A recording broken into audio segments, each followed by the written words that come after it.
fabulous Haywood Banks, and this is the Bob and Tom Show. And I believe Christy has a case of the whispers today. Hi, Christy. How are you? Yeah. Uh-oh. She just said, hi, Pat. Is your voice? I was whispering because we were about to go on the air, and I didn't know if the mics were. Yeah, nothing can go wrong when the mics are on and we don't know it. That's true. You know when the mics are on. There's Pat Godwin. Hey, chick. Hello, Josh Arnold. Hi there. Greg Hahn will be our guest today. There's Ace Cosby. Ooh, thanks for the warning. We're in the O'Reilly Auto Parts studios. Hello, Tom.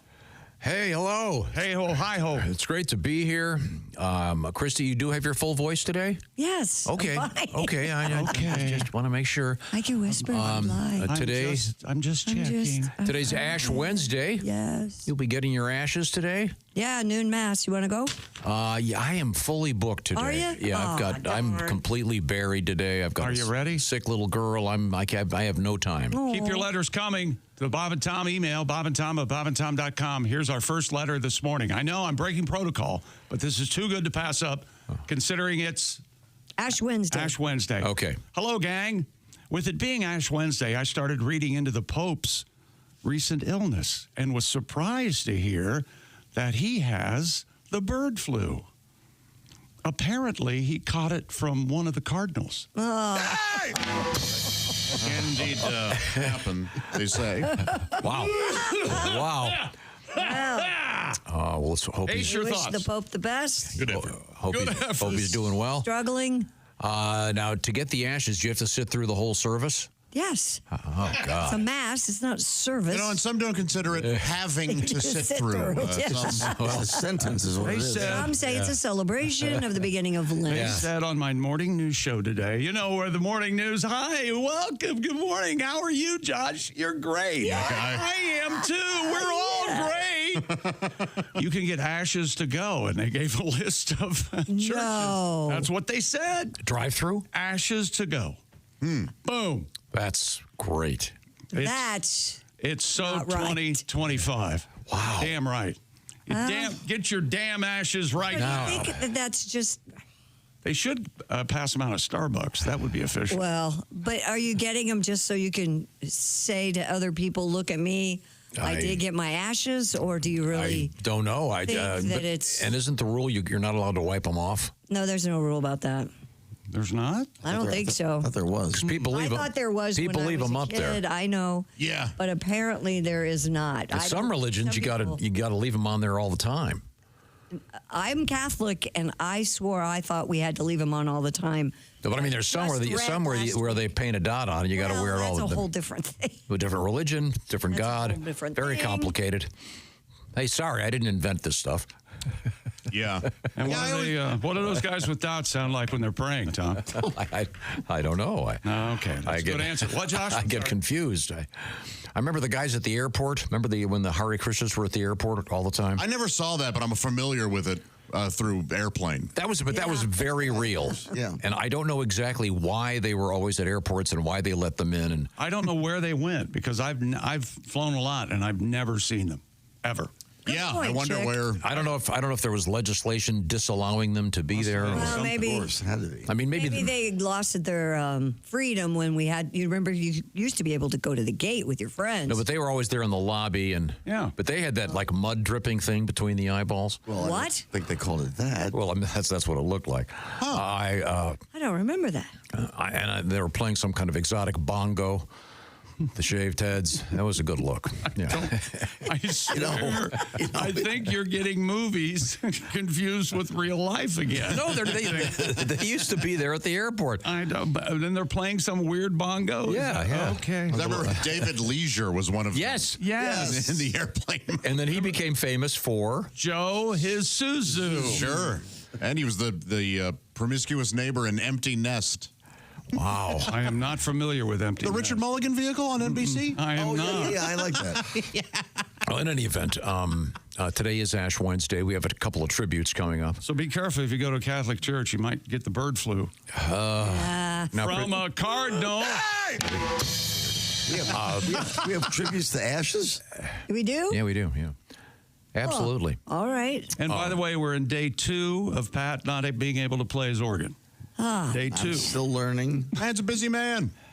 Is that real? Yeah, I wouldn't want to prioritize the place you make all your money. Well, I recorded 5 songs over the shack. That does me no good. You told me it was 4. Which is it? It's 5. But it's 5. Wait a minute, it was 4. So Christy, let's get back to your day then. Yes. So you got to kill an hour at the church? Kill an hour. Well, it usually does take about an hour for Mass, but I don't look What a at it waste that of way. time. Is there a lot of standing up and sitting down and Yeah. kneeling and that is really taxing. They have any cool music at least? Sometimes it depends on the church. What, acoustic guitar? They can have. They had folk mass, yeah. They do have. Yes. Folk mass. So combining the joylessness and righteousness of folk music. Well, they have drums. Twisted Sisters. Jesus rowed the boat ashore. Hallelujah. Why don't you walk across the lake? I don't know if those are the actual lyrics. The girls' camp is over there. They are braless. Let's have a panty. And Oh, sorry. touch there. Okay, sorry. Touch that good. All right. Some songs Well. shouldn't be parodied. We're learning. Remember, What is the worst song we've ever parodied? Do you think it's the record of the Edmund Fitzgerald? No, I think it's that one. remember Put Your Hand in the Hand? That was a big hit. yeah. Sure. Oh, we did. I know we did a parody of that. Yeah, but we didn't parody. We never did a parody of the saddest song of all time, "Tears in Heaven." Oh God. Fortunately, Yeah, I think even on this show we have something resembling a high bar. There goes this break. And there goes my song I was going to do this morning, Beers with Kevin. You remember Put Your Hand in the Hand? Oh yeah, sure. You remember who did it?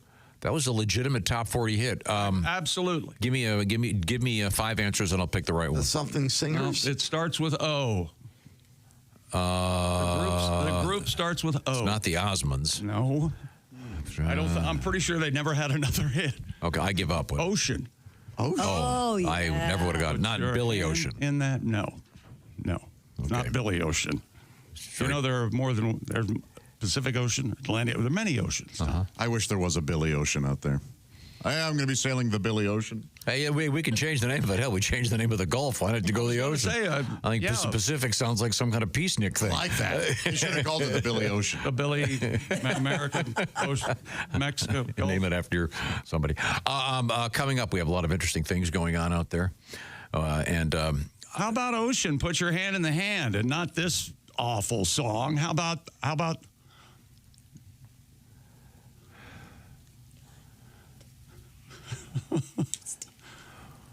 I like this song. I do too. How about this? On Ash Wednesday. Okay, never mind. Nice. Okay, sorry. We have our Ash Wednesday song coming up for you, Christy. Thank you.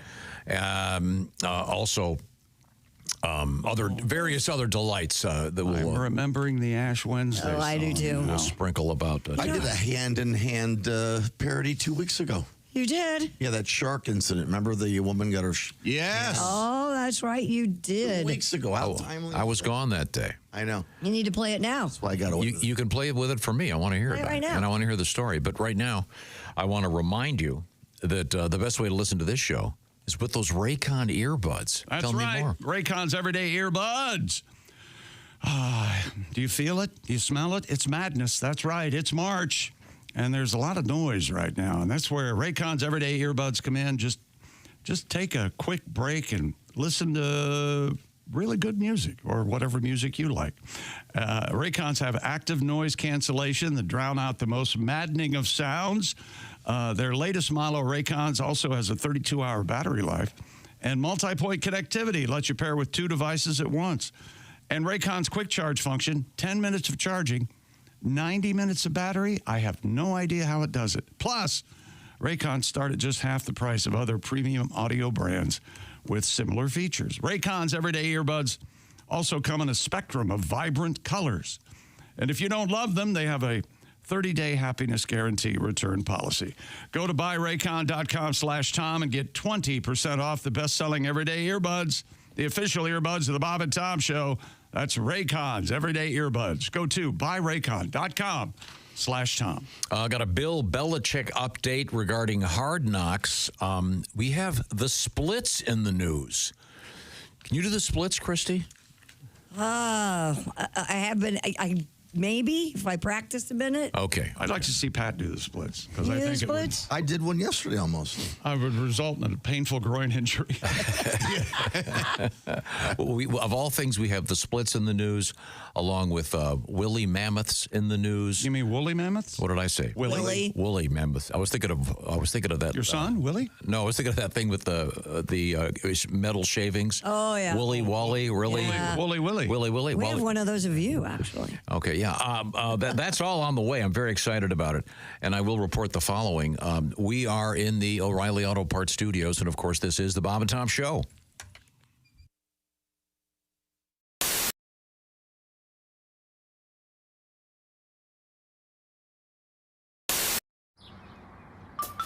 Is that Chick McGee? Why, it sure is.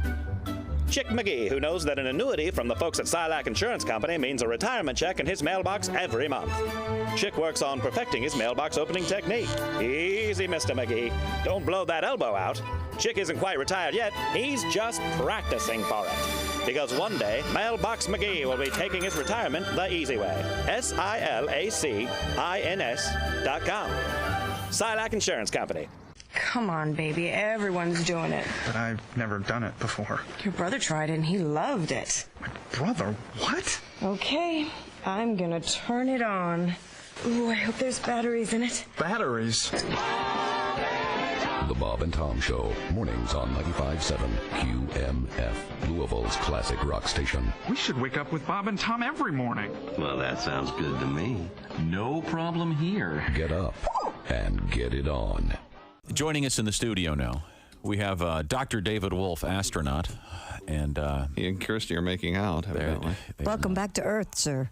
Oh, there David, how are you? Thank you. Dr. Wolf is wearing a NASA golf shirt. Very cool. Of course he is. You can get those at gift shop, Tom. That's no big thing. Dr. Wolf, it's a great pleasure to see you, and glad you're back. The Wolf Man! Thank you, Tom. It's nice to be back on Earth. So, Yeah, what'd you do on your summer vacation? Oh, really? You out of space, huh? You win. yeah, that is kind of you do have that kind of conversation trumper. Well, we got back from the vineyard. What'd you do, Dr. Wolf? I was in outer space. Yeah. Pretty cool. Took a few spacewalks. Added a piece or two to the International Space Station. You added a whole porch, didn't you? Yes. Yeah, that's what I thought. Did some maintenance on the port solar array wing. Needed some new batteries. Oh, there you go. Now, if you go to our website. Why do you need a porch in space? Well, where are you going to because sit two of the rock? guys, Where are you going to sit and rock the next Big Bang? two of the guys smoke. So Yeah, you got to go outside. Hey, don't light up in the space station. Get out there on the smoking port. This is why Bob's not an astronaut. This is why David comes in here, so we can make fun of You him. can't smoke in space. I was thinking about that this morning. Of course not. Why we're not astronauts. Could possibly, theoretically, couldn't they, an astronaut who smokes, couldn't they fill his helmet up with smoke so he could smoke? I think it could. There probably is some technology which would permit. There you go. yeah, but it still can't escape from the suit.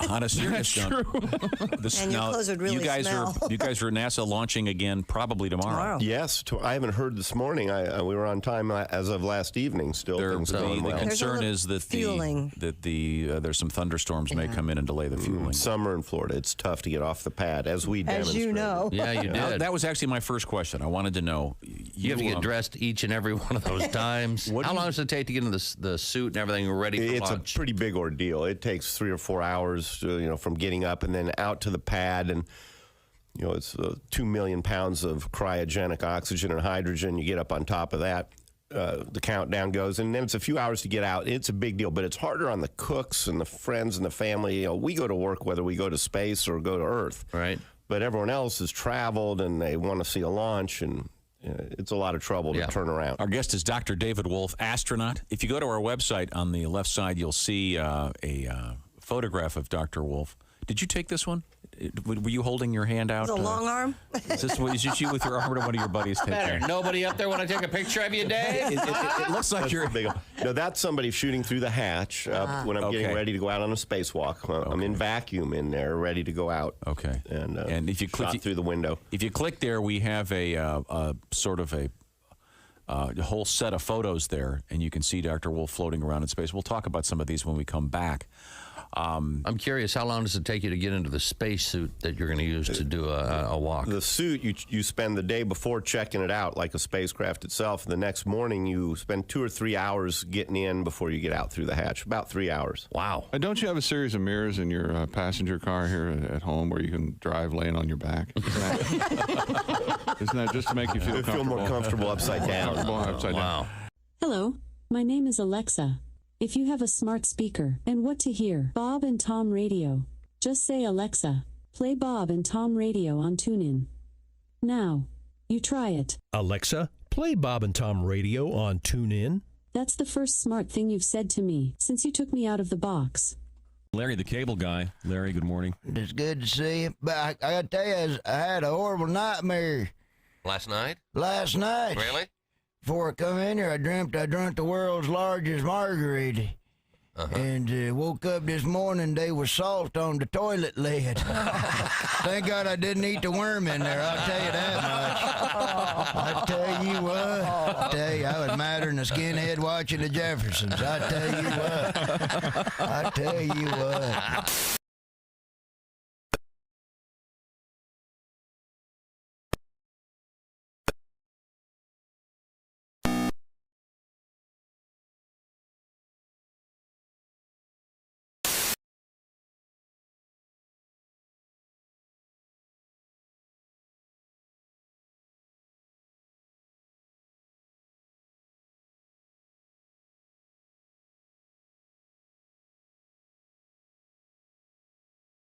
The Bob and Tom Show.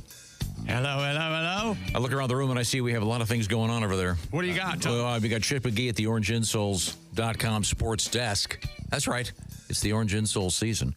A lot of basketball coming up. Don't forget they're orange. That's right. Oh, we have Christy Lee at the Silac Insurance News Desk. Yes, sir. Uh-huh. Well, thank you, Chick. You're welcome. And here in the O'Reilly Auto Parts Studios, we have Pat Godwin with his organ he hasn't learned how to use yet. No, not yet. Got the new organ in this room, in the big room. Day 2. What did you do all day yesterday? It's your job. 4 songs over the shack, our recording studio. Oh, that's right. I saw the picture. Okay. Now, but let's move forward here. Josh Arnold is here, too. Where? Right here. Oh, sorry. Without the beard, I know. It's very confusing. I wasn't hurt. I thought it was our new guy, Austin. It's you. Okay. Yeah, man. Boy, that Austin. No, that's not his name. What's his name? It's not Oske. Is his name. That's his new nickname. Oh, not Oske? Not Oske. Oh, I see. Okay, very good. I go rather inside. Imagine Austin and Jeff. Now, neither of them like that. We have several things we have to get to here, including a lot of mail, but it is Ash Wednesday. Yeah, fasting day today for Catholics. Oh, really? Oh, yeah. No meat, and you only can have one meal. That's not fasting. That sounds adjusted. Go the whole day. Years. You could go the whole day, but you can have one meal. Yeah, see, that is to fasting what Godwin is to veganism. Well, it's one light meal if you want to get but Pat, the other day, Pat goes, oh, well, I'm a vegan, although I did have salmon the other night. I told the whole room I'm on a Mediterranean diet now. Yeah, that's a good move. Okay. The vegan thing didn't work. Josh and I talked. Josh said, please eat some salmon. Didn't you say that? I did, yeah. I said, you know what? I bet your body would love some salmon. And did it? Look at me. They're not calling it the what would you call it? What diet would? Mediterranean. No, it's the American diet now. We're renaming all of them. Now, we have... Was that a Gulf of America? I feel like something might be stuck in Tom's craw. I think so, too.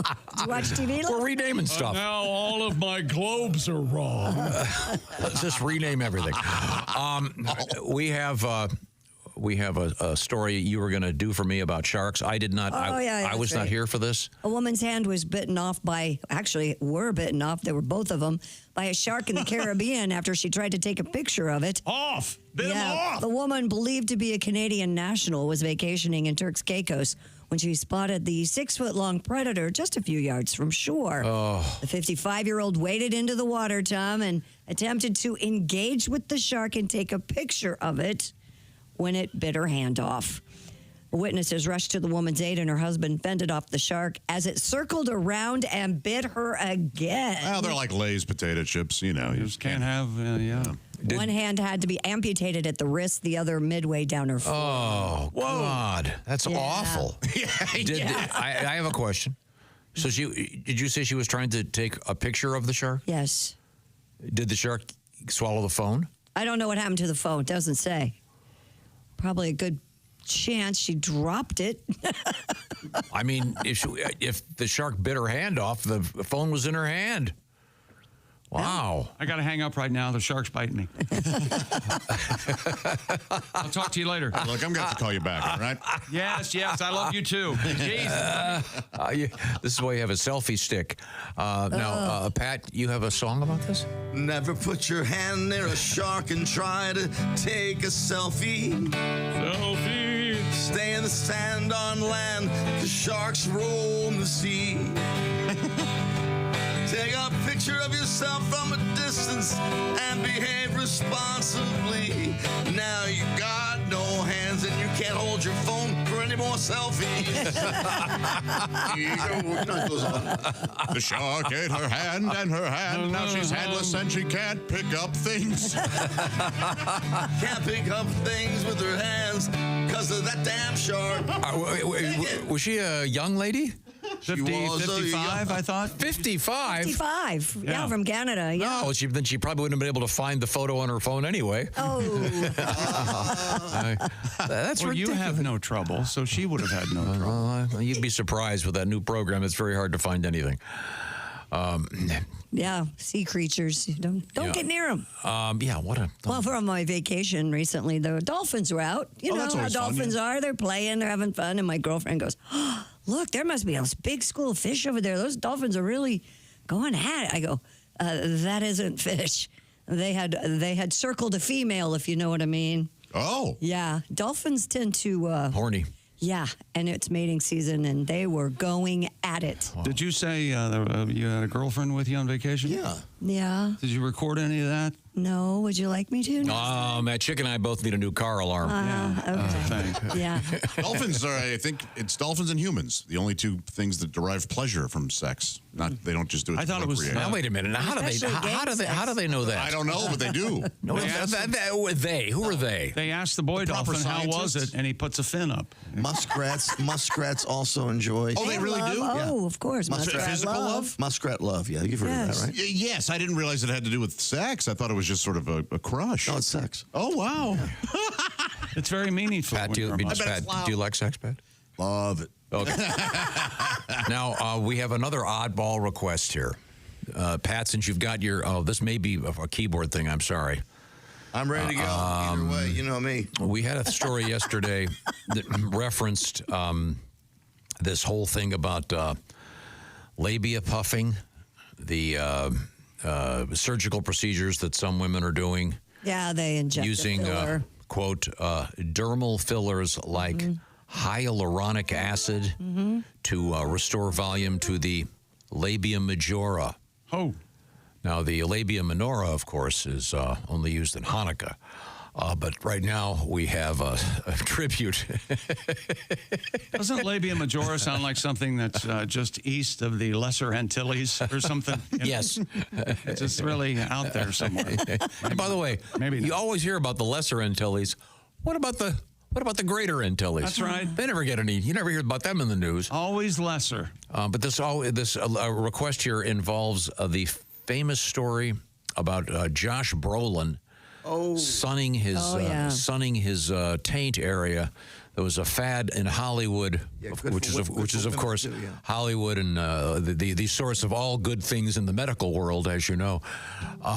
They were suggesting that people get out in the sun naked and spread their legs toward the sun and actually sun the taint area, if you will, the area between the upper thighs. What was the vitamin that you're supposed to get from that? Vitamin D. Vitamin D. Okay, great. And a lot of vitamins in the news and other things and other areas. But right now, this involves the taint area. Is that correct, Pat? Yes. I'm trying to stall to see if you're ready. Are you? I've been ready the Okay, whole okay, time. all right. You've just been rambling. Well, I can never tell. Nothing could be finer than some sun in your vagina in the morning. Nothing could be sweeter than the tanner do you Peter in the morning. Well, the sun don't normally shine between the beehole and the naughty. Get some rays on that behind. Oh, you trendy hot ass. Oh, man, you gotta see him tan the perineum in the morning. Legs up in the air with no panties on down there makes me horny. Ladies, tan your taints. If only for a day. That big vitamin D energy is coming your way. Nothing could be finer than some sun in your vagina in the morning. Oh, God. If only for a day. If only for a day. Just give it a shot. I remember when this came out, and of course, was it Gwyneth Paltrow that came out with the tanning solution, copper taint? May have been. Yeah, She seems, and they had Seems right up her alley. and they had the billboard with with an 18-year-old 18-year-old. Yeah. Pulling down in I front. can't believe you said that. I thought those words were just about to not come out of my mouth. We're not making this up, though, by the way. How many more years do I have? I'll stop laughing at the word Peter. Why? It is a silly one, yeah. That's a silly word for that. What was the one yesterday we came up with a couple new ones. Peter. Well, Oskabe introduced us to... oh, yeah, what was that? Neck. Penis neck. No, it was. He said it? I don't Didn't remember. he say? What did he say? Well, he taught us about the neck of it, and then he also said... peeking over or something. That under, just lower than the waist. He had a couple of them. Oh, if it has an Adam's apple, you might want to see a doctor. It might be a man. Yeah. Let's see now. It's called perineum sunning. And what I love about this is as soon as you read the source of this, how this all started, you go, no, I'm out. It was started by Metaphysical Megan. Oh, well. I like her. She does a lot of good You mean work. Megan? It's spelled Megan. M-E-E? M-E-A-G-A-N. That's Megan. Megan. That's Megan. That's Megan. It's not Regan? No. Like Brian Regan? You mean like President Reagan? Oh, so it could go either way. Oh, my God. Just admit you're wrong. We all know that it's pronounced the way you say it's pronounced. No, it could be. It could be. A larger point is her first name is Metaphysical. Well, it's her title. Are you going to? Hey, she's an influencer. She studied hard to get that title. She's out there doing good work. The proper respect. Yes. Yes, there's a Metaphysical Megan there. Thank you. I have a cancer. I'm hoping she can cure it for me. Oh, well, take off your pants and shove your ass in the sun. That'll help. Oh, good. Thank you. You do that after you write the check. By the way, according to Yahoo Lifestyle, the practice is being discouraged by physicians. Oh, you mean people that are actually trained. Dr. Jeremy Fenton said, there is some evidence to suggest that the genitals may be more susceptible to skin cancer than other areas of the body. So cut it out! Sorry. He's not properly trained in metaphysical. Oh, yeah. Oh, there you go. Yeah, he can't. A whole another brand. He can't cross his legs and float while looking at the ocean. You know, if you can cross your legs and float, I may listen to you. Let me get a good look at that. I'll at least hear you out. This is true, and you're not going to believe it. I don't believe it. I knew two guys, well-educated. Two guys. Two gentlemen friends. Yes. They went to high school with me, and they were both convinced. And they went on a pilgrimage to India. This is completely true. Yeah. They went on a pilgrimage to India because they actually believed that you could levitate. Okay. And I'm not kidding. And they went to some, whatever you call it, Swami or some joker. And the process involved essentially... Yeah, Swami is Hindu for joker. The game show over there, Swami. It was some clown. Anyway, they ended up, the procedure was you'd cross your legs and kind of jump up off the ground. And that was the road to levitation. Well, I think there's a lot of mental things to it too. They kept landing. Right. Well, sure. Rather quickly. Attaining enlightenment, I think, is near impossible. It's going to take a while. It didn't. You don't just go for a seminar. Well, they spent enough time over there to get dysentery, then they came back. In any event, so much for contemporary medicine in the news. We have another request from Italy for you, Pat. So keep that guitar handy. I'm going to let you take a little breather. Hello, Italy. Is it a guitar song? Or is it an organ song? It's a guitar song. Jeez. Don't you have anything you can play on that piano that'd be fun today? Yeah.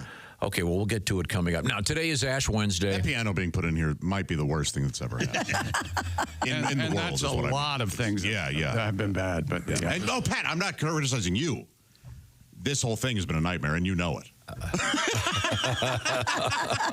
That's all my fault. I haven't learned it. Let's. As far as you know, I could have a keyboard over here.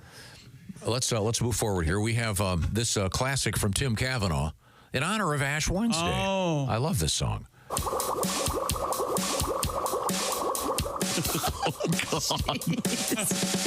Frankenstein, Dracula, and their friend Lurch decided one day to go to church. They found intriguing the things they'd hear. The phrase body and blood had really caught their ear. The blazing candles made Frankie nervous. The crucifix distracted Drac from the service. On top of that, they didn't realize it was Ash Wednesday, and to their surprise, They got the ash. they got the Monster Ash. The Monster Ash. They gave them out at Mass. The Monster Ash. Right after Mardi Gras. That's why you ask. They got the Monster Ash. It turned out to be a miraculous day. The three all repented and changed their ways. Dracula gave up sucking for Lent. If the Cleveland Browns. did it, that would be an event. They got the Monster Ash. The Monster Ash. They wore them with panache. The Monster The Ash. church went back and asked for a mustache. They got the ash. They got the Monster Ash. The ash. Drac, you've got something on your forehead. Let me get it. No, what? It's a smudge. Look in the mirror. No, you can't look in the mirror. Mike Toomey and Tim Cavanaugh and the classic, The Monster Ash, in honor of Ash Wednesday. And Christy Lee will be getting her ashes later today. I was, during the break, reading about Ashes to Go. A lot of churches are doing this. Boom. Methodist, Episcopal, a lot of them.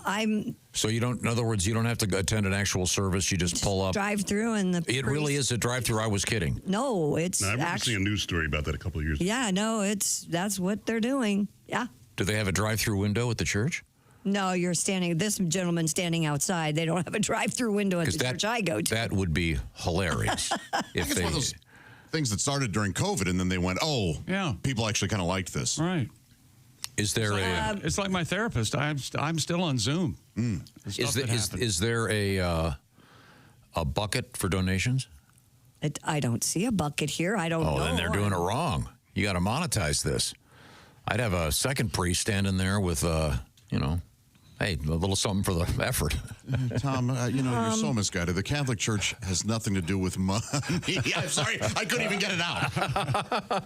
No, every church. I mean, they gotta pay their bills. Now let's say, I'm not being critical here. Tom and I get the Spirit later this morning. Can we just go into a Catholic church and get ashes? Sure. We can? They can? You hear that, Tom? Are you sure? We should go get ashes. Yeah, you could. You can't don't recommend. You can't have communion. You clowns walking up and Is it unceremoniously. Did the party horn give my clownness away? Yeah. The big shoes. I can just see. Hey, Rabbi, ash me up. Let's go. I got an appointment. Tell him your cardinal joke. Heard you have the bird flu. Did you catch it from a cardinal? But seriously. Seriously, I hope he's fine. Now ash me. Ash me.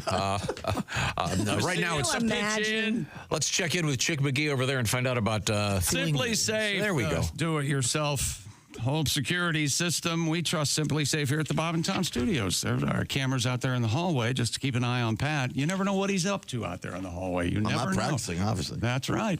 Traditional security systems only take action after somebody's already broken in to your home. Oh, that's too late. That's where Simply Safe comes wandering in. Simply Safe has active guard protection.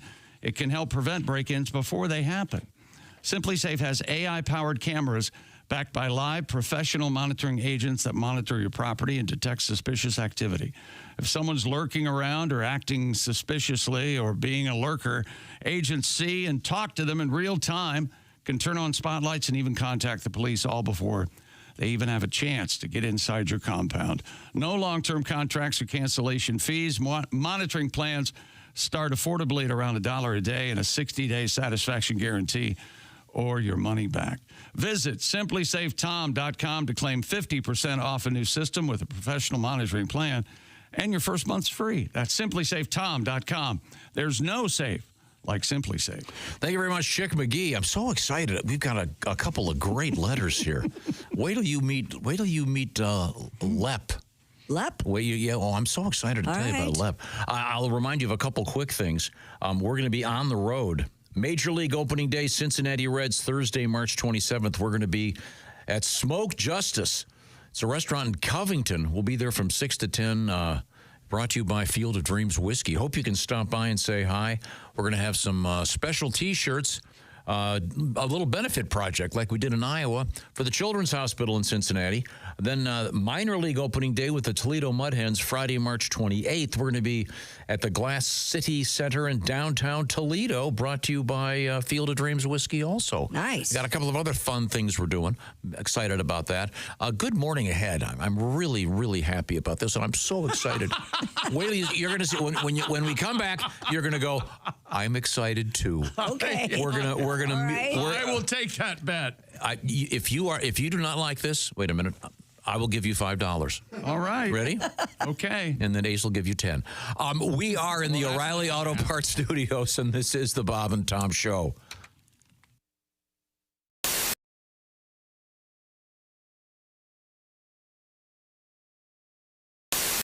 Hi, Christy Lee here. How would you like to go on vacation with me? No, seriously. Join me September 28th on a journey through the lovely landscapes of England, Scotland, and Wales with Paulette. We'll travel through the charming countryside and also experience the historic cities of London and Edinburgh. Experience the best of Britain's rolling countryside and bustling cities rich in history and culture. We'll see the iconic landmarks of London. Visit the storybook villages of Oxford, Chester, and Shakespeare's Stratford-upon-Avon. We'll behold regal jewels of Edinburgh's castle and visit the medieval walls of York. This and so much more. The best part? Paulette makes travel easy, including flights, meals, hotels, sightseeing, and local experiences. It's all planned for you. You can just sit back and have the time of your life. Don't miss your chance to see Britain with me. This is going to be a great group and an amazing trip. I already know we're going to have so much fun. Call Colette at 800-581-8942 or visit bobandtom.com to learn more. Don't miss out. Call Colette at 800-581-8942.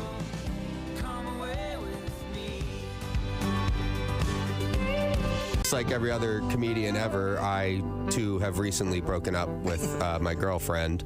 So you had to let her go from the van. I unchained her from the radiator. Well, I guess that's over. I broke up my last girlfriend. I broke up via voicemail. Is that really? tacky? That is kind of tacky. Well, hear me out. All right. I didn't leave a message on her voicemail. Oh.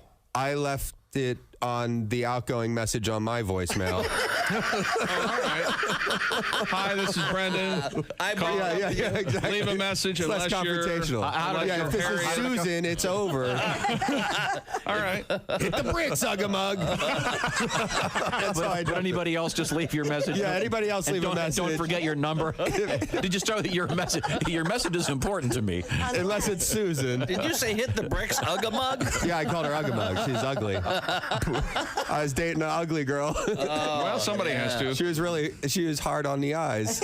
Wow. Uggamug. Uggamug. I think Well, I'm going to start calling you that. That'll be my little pet name for you, Christy. Uggamug. Am I hard on that's the not eyes? No, I'm certainly not. I just think it's cute. Uggamug. Well, you could be mean to ugly girls because they don't have feelings. I saw that on the Discovery Channel. That's what you were told, right? Well, there you go. I discovered that. On the Hey, by the way, have something for the quotes page. Nicely done. Usually you don't make the quotes page in the first 10 minutes, but you just did. She bought rocks one time from Pier 1 Imports. She bought a basket of rocks. No kidding. To decorate her coffee table with. Well, they had like words chiseled into them. Oh, okay. That's They weird. said like joy and happiness and friendship. So like one night I just took a handful of those rocks and I drove around my neighborhood chucking them through people's windows. Joy. Like, here comes happiness. We were driving to the mall one time so she could buy some dumb stuff. And there was a car in front of us, and it had a bumper sticker that said, "My boss is a Jewish carpenter" on it. And she was all like, "My boss is a Jewish carpenter? What's that mean?" And I was like, think about it. Who's the most famous Jewish carpenter you can think of? Right. And I swear to God, she went, "I don't know, Geppetto." That totally happened for real in real life. You think you lost money in investing? My whole people lost money in investing. Bernie Madoff came along and set us back 10,000 years. I hate that guy so much. I hate Bernie Madoff so much. Not for what he did, because I don't care about the rich. I hope they lose their money. But no, for how he looked physically. Did he have to look so Jewish while he was doing that? He's already the image of a Jew that's in every redneck's paranoid mind's eye. Just some crook-nosed Jew on top of a pile of gold coins, swimming in it like Scrooge McDuck. Like, I'm gonna take the Gentiles' money. Like, I always trip out when I see somebody that so fully embodies a stereotype like Bernie Madoff did. Like, when you see a nerd who's actually wearing a pocket protector, like, they don't even make pocket protectors anymore. Believe me, I know. That guy had to go out and hand mold the plastic resin that fit into his nerdy little pocket. Or when you're driving in traffic and somebody cuts you off and you look into the car and it is, in fact, an Asian woman, you're like, are you kidding me? Are you serious? Are you seriously going to be Asian right now? There are people watching you. Have a little bit of self-respect and don't be Asian. Like, when I'm walking along and I see a quarter on the ground, I don't pick it up. It kills me not to, but I don't do it because there's people watching. There are people watching. Yes, you don't want to reinforce the stereotype. No. That's correct. You got Oh, man. keep it real. Moshe Kasher is our guest. I live in L.A. now. I live near Hollywood. I live across the street from a 99-cent store because comedy makes dreams come true. Yes. Yeah, they now sell a 99-cent pregnancy test. Have you seen that? No. Yeah. How bad does one's life have to be? Like, how far down the socioeconomic ladder do you need to flop before the 99-cent pregnancy test seems like a viable health option? The 99-cent pregnancy test when you kinda have to know. So I bought one. Yeah. Well, why not? Just to see what would happen. I peed on the little stick. And? Turns out I have hepatitis C. I caught it from the test. Wow, cool. When you become a Bob and Tom VIP member, you get more and less. Wait, what? Which one is it? More or less? It's both. VIP members get more stuff to hear and less commercials to not hear. So Bob and Tom VIP is a good deal? Yeah, more or less. Become a Bob and Tom VIP member. First step, click the link at bobandtom.com.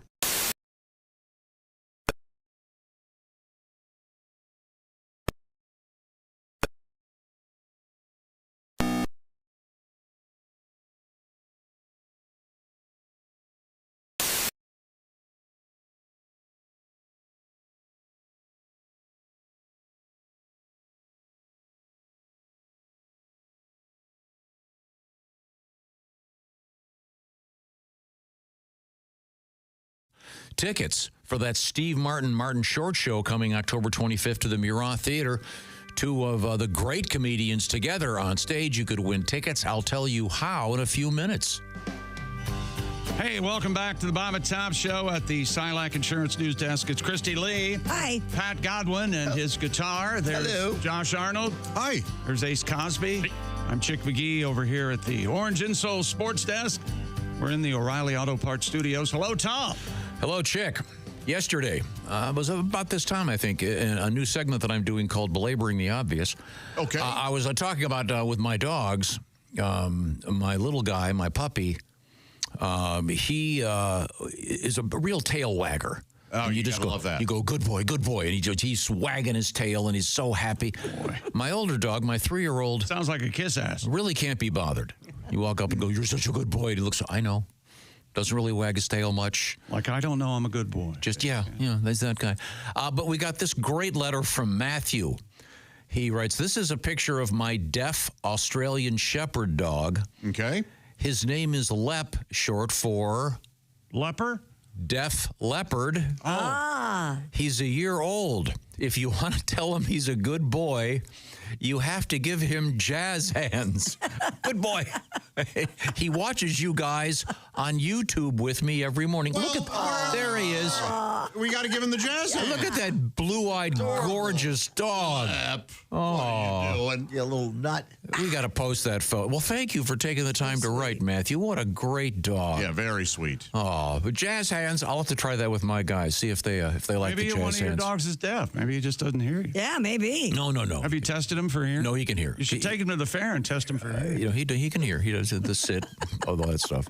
Very nice. And then I told you my little girl, my 9-year-old, is using her laptop. She holds it up and watches how to train her dog. We're actually going to dog training classes. Well, how else would you do it? It's just hilarious because she's holding the thing in her one hand and then she's got the treats in her other, and screaming at the dog, "Sit!" we're gonna go to these classes where you have other dogs. I wonder where she's seen that kind of training. Yeah. Well, that'll be good because the dog will socialize and it's fun. Things. I've done it before. It's great. That is fun. I know Patty G's taking his dog to classes Saturday, yeah. All right. Yeah, those are a blast. They are. The puppies love to play with. They like getting together and playing and romping around. But it's like other things when you have kids and you go to school and you look at the artwork and you go, God, who's this kid? My kid's so much better than this kid. Same thing with dog school. You go and you go, boy, that dog is a loser. Oh my really? goodness. We just learned a lot about Tom. What? Yeah. Come on. How you judge children. Oh, Christy, come on. You never walked and looked at the artwork and went, yikes. No, see, I like that art. Somebody needs to be held back a year. No, that's fun art. I like that too. I'm the weirder the better. Crazier. Yeah. I always thought that when he plays his favorite game, look at this guy. He added loser to the end of it. Yeah, we found and now we know for sure. You ever travel with him? All day. It's as little as possible. Look at this guy. Well, have you been out there? Yes. Have you been out in the world? Life. Yeah. Are you familiar with the phrase "no judgment"? Are you familiar with that? No, I'm not. Why do that? I love weirdos. Love them. Oh, sure. I love weird art too. I'd rather have kids' art than anything else. I love I'm it. with you, man. But I'm just saying there is that kind of thing. All parents are doing that in their head. And you go to some event where the kids are all singing, and you go, "Please don't be the worst one. Please don't be the worst one. Please don't be the worst one." Didn't you have a weird guy? Are you kidding me? No. Didn't you have a weird guy in the parking lot when you were traveling that followed you? I'm trying to think because there are a couple stories here, and is there anything more specific you can tell me? No, Which one do you want? He was very friendly and wanted to do something for you when you were traveling. Oh, I don't remember this. Oh. I'm sorry. Sorry I brought it up. No. Now I'm the idiot. No, can you leave? Hey, there's more letters. I got a letter here. Okay, go for it. Here's our new letter music. sorry, What do you Pat. think? I love Letters, nice, yeah. letters. No, we can't use anyone else's music. How many times do I have to say this? This is my music. I made this. Meet George and Gracie. I think George we're going to and have Gracie. that picture. There they are. 6-month-old lab mixes, brother and sister. They're cute. I should have named them Bonnie and Clyde because they're bad. Gracie is the brains of the outfit. George is the muscle, but dumb as a box of rocks. I was playing with them in the yard, and I could tell there was something wrong with George. Not the same goofy look and Josh-like awkwardness. Oh. I can be a little awkward, I guess. Sure. Yes. Like he was coming off a 3-day bender, it says here. He then bowed up and started to hack like he was chain smoking and threw up a dish rag from the kitchen sink. Oh, lucky he did that. Yeah. And he just got back 2 days ago from his neutering. Ooh. Oh, yikes. Well, that should help with some of the hyperness, right? He's been sleeping. Yeah, I would think. Now, got this one. down. I wish Oski were here because he is the marijuana indulger, if you will. We had a story yesterday. Was it out of Minnesota about? Yeah, bong water's not going to be illegal. You know, and I guess some woman had been pulled over and she had, what was it? 8 ounces of bong water. Mm-hmm. Now, first of all, This could be a felony. I'm not a judge, but if you've got 8 ounces of bong water and a bong in your car, to me, probable cause. I don't think it should be illegal, but I mean, let's come on. Who are you kidding? Have this suggestion for you marijuana smokers out there. Replace bong water with chilled watermelon wine cooler. You had another addiction. Have a great day. Thank you for many years and miles we've all traveled together. Well, Joe, I appreciate that. I'm not a bong user. What? And then I was talking to Oski off the air. Yeah. Did you know that there are bongs that cost thousands of dollars? That's not what he said. He said $300 or $400. No, you weren't listening. You weren't in here. He was sitting right here when he told the story. He did also say there are some that go up to 10,000. Well, he's high if he's telling you. No, there are people who are glass blowers that make. What am I doing? Yes, But you are- I heard that. 10,000. You weren't in here. You know, you're not in here all the time. But you are right. He said on average $300 or something like that. But they are very expensive. Well, never mind. There's no point in trying to enlighten you on things that might be interesting. Dear Josh, this is just for Josh. I'm intrigued by your cat wall. Would you please take some pictures and then post your home address online so we can stop by and check it out? Sure, yeah. Nonetheless, they're intrigued by your cat wall. Okay. Now, we have a couple things coming up I wanted to mention. We are going to be opening day Cincinnati Reds at Smoke Justice in Covington. It's a restaurant in Covington. We'll be there from 6 to 10 doing the broadcast, brought to you by the Field of Dreams Whiskey Company. Yeah. And we're going to have some special T-shirts that we're going to be selling to raise some money for the Children's Hospital there, one of the great hospitals in the world. So we'll be posting pictures of that shirt in a few days. Right now, we have a couple technical issues. We'll also be doing another shirt when we're in Toledo the next day, Friday, March 25th. And we have a special shirt in honor of the great Ronald McDonald House, trying to raise some cash for that too. Cool. So it'll be fun. Hope to see you. We'll give you more details as we get closer, as the baseball season winds up. No, they're winding up and pitching. No, it's starting. They're kicking off. No, wait a minute. These metaphors are all getting confused. Well, I'll tell you, we'll get unconfused when we return. Okay, nobody else was talking but you. Okay. And somehow somebody got confused. The O'Reilly Auto Parts Studios where we are, and this is the Bob and Tom Show.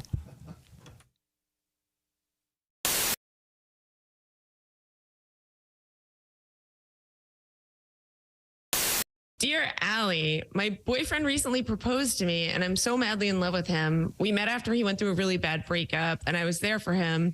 But then one night when we got really drunk, he basically told me I would always be second to that girl. No. I don't even think he remembers saying it. Obviously, I was super hurt, but I felt like I can take what I'll get. But am I making a huge mistake in marrying him knowing that? Do you think I should bring it up or what should I do? Oof. Girl, you run. Yikes. You can't be with him. No. Unless stuff, but that could have been a while ago and maybe feelings have changed. You can't hear it. I think it's worth asking him about. Absolutely. Yeah, I mean, let him defend himself, you know. Yeah. What an idiot. Why did he even say that? Well, he was drunk. I know. You know? Well, he Speak was the so truth. drunk he might not know. She said. Maybe that's the deep truth Yeah. for this guy. That's why it's like, You know, I've never quite bought into that when you're drunk, everything you say is the honest truth. That's no. true. It's true. I've There's lied a lot of BSing when you're drunk. Yeah, there is. But why would you say that? I don't know. Like, that's like, oy. Talk to him. Yeah. Yeah. Yeah, that's true. In that case, I think it was truth serum, but I agree. Generally, drinking's not always that. Eesh. That's a tough Just one. talk to him. Yeah, almost worse you have than every cheating. right to ask him. Hi, Tom here, along with comedian Ryan Singer, and we've been talking about Ryan's car, which has got, I believe, 298,000 miles on it. And this is a beautiful machine. It's obviously taken him all across the country many times, and Ryan would like to sell it, so I'm going to try to help him do that. I've not tried the car yet, but let's give it a quick review. Let's check it out. Now, what year is this? 99. The driver's side handle's broken off, so you either can go in through the back seat or. Wait a minute. I think I can get it. You want me to open it? Wait a minute. You have to open it from the inside, Okay, I think. so yeah. But As long as you have a friend with you most of the time, no problem. I'm just have them open the door for you. Kind of warm today here. Does this thing have AC? Yeah, AC works. Nice. And nice. maybe I'll take that out so it's not beeping unless you want to crank it up. And there's a CB. I don't have it hooked up yet, but you got a CB. Nice. There's a CB radio. This you can see. CB, the original social network. You can see. What's your CB handle again? Monster Hunter. Monster Hunter. So if we're ever in the same 3 to 5 mile radius at the exact same time, maybe we'll chat on channel 19. Yeah. Okay. Okay. This is a test. Monster Hunter testing the CB. I'm getting a lot of action right now. Well, does the CB come with the car? CB comes with the car. Not a lot of drivers around chatting right now. That's the problem. Freeway's only about 300 yards that way. I think there'd be quite a lot of action. Yeah, they're probably it's probably a slow day out there, you know. Okay. The radio does work. CD player, as you can see. That was a CD right nice. there. That's nice. Little Captain Beefheart is in there right now. Oh, wow, that's sophisticated. Yeah, and so it's got an auxiliary plug for an iPhone or an Android or something like that. Did you install this radio? This is aftermarket? Yeah, I installed the radio and the CB because the factory stopped working. Glove box opens and locks. There's a GPS. Hey, I'll even throw that GPS in there. It's a Garmin. Nice. Yeah, so... Now, can we get a shot of the actual dashboard to see the mileage? Oh, yeah, let's see what we're at. That's 297, 870 miles. So by the end of next week after the tour, I'll be over 280, 298. Wow, so this is about to approach 300,000 miles. Motor sounds great. And this is a 99.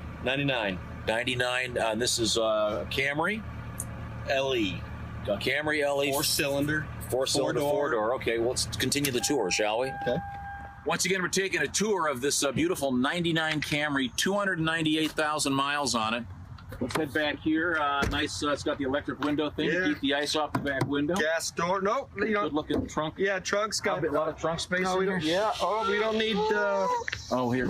Jesus. We don't need. Trunk's got lots of room. Lots of room. Everything that comes in the trunk comes with the car. That's the deal. It's up. Oh, that's a weird. It's a weird tick on the engine. Yeah, you need to turn that. That's Ryan Singer's car. Now, if you'd like to make an offer on that, how does this work, Ryan? They can reach me at my website, ryansingercomedy.com, or email ryansingercomedy@gmail.com. Make me an offer. I'll take the best offer I can get. And this is for real. This car is for sale, and it comes with everything in it, except probably the chick you had locked in the trunk. Yeah, or the luggage. The luggage in the trunk.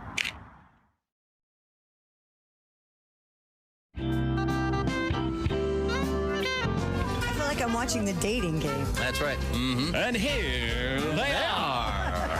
From Columbus, Ohio. He's an inveterate masturbator. What?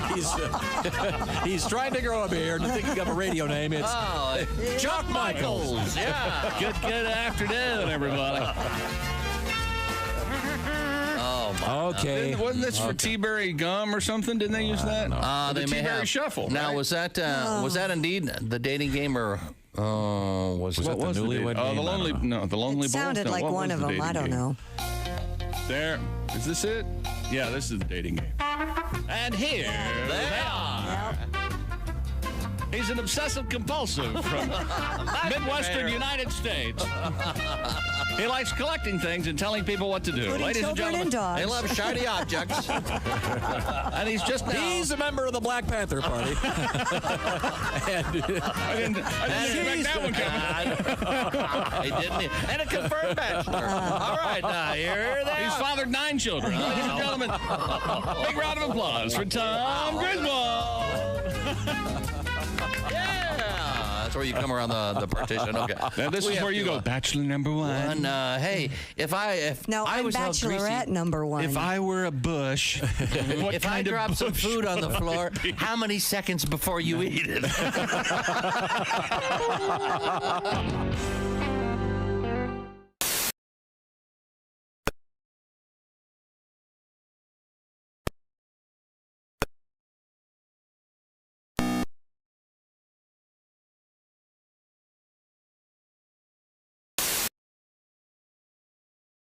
Brilliant comedians coming to the Murat Theater Saturday, October 25th. Details on how to win coming up soon. Welcome back to the Bob and Tom Show at the Silac Insurance News Desk. There's Christy Lee. Hi. There's Pat Godwin. Hey, Chick. There's Josh Arnold. Chickster. Hello, Ace Cosby. Oh, and a happy birthday to Eddie. We're in the O'Reilly Auto Parts Studios, and hello, Tom. It's Eddie's birthday. Well, very happy birthday, Eddie. I didn't know that. He's pretty much, you know what? He runs the show. Let's be honest. Yeah, he does. Happy birthday, Eddie. Take the day off starting at noon. What time's is the cake coming in? I didn't know it was Eddie's birthday until 30 seconds ago. You go to Kroger. He's working. Go to No, Kroger. but Pat's recalling his. Yeah, I know. He's Disaster. Oh, my. Disaster. No one cares about me. Yep. Oh, please. Yep, you found us out. Didn't we do a vegan cake last year? Nope. I Yeah, believe so. Yeah, we did. Yes, we did. It was good. He's still mad about Nope, it's funny. It is funny. Okay. Mediterranean cake tastes like. Fish. Oh, boy. Fish and olives. Yeah. Like my last girlfriend. By the way, for some reason, I did not know that was coming, but I got this letter that's, I guess, appropriate. Dear Bob and Tom Show, and of course, the fabulous Christy, it says. Oh, how sweet. Thank you. I've been listening my whole life. Oh. Mostly because my dad forced us to listen. Well, hey, wait a minute. Well, that'll happen. That's just good father. That's just good fathering right there. I was listening to one of your recent shows. Oh, I see. The day you made the chocolate cake with mayonnaise. Yeah. Oh, that's right. Jess Hooker, we had heard about this recipe, substituting a mayonnaise into the recipe. Yep. You hate mayonnaise, right, Christy? Correct. I'm a big fan.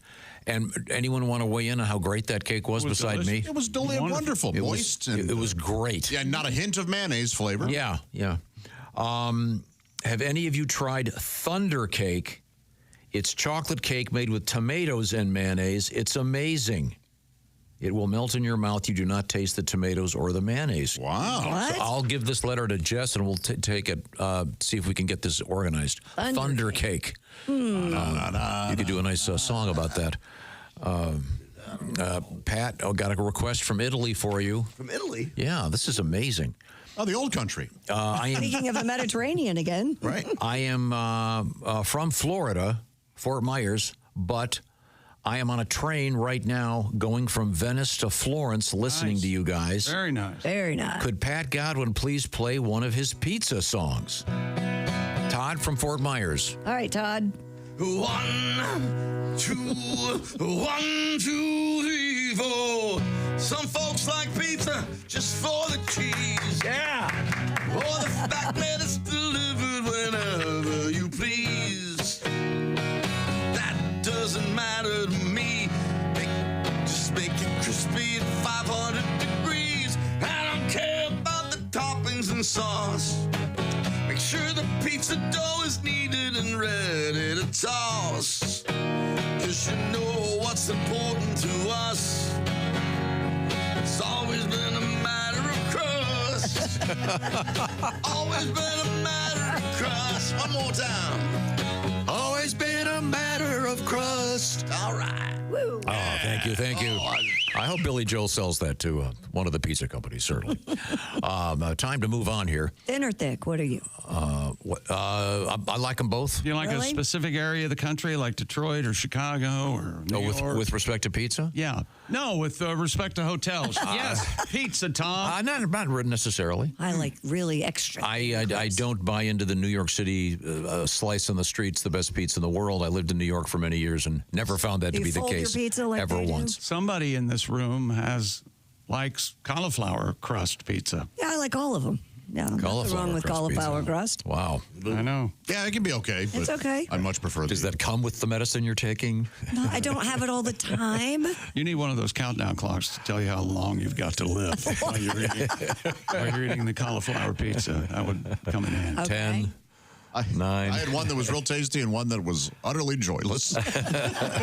So it's hit or miss, but yeah. I think any pizza's hit or miss. Exactly right. Well, let's add some joy to the world of sports by going over to the OrangeInsoles.com sports desk with Chick McGee. LeBron James became the first player in NBA history. Now, that's everybody, okay? In history. Yeah?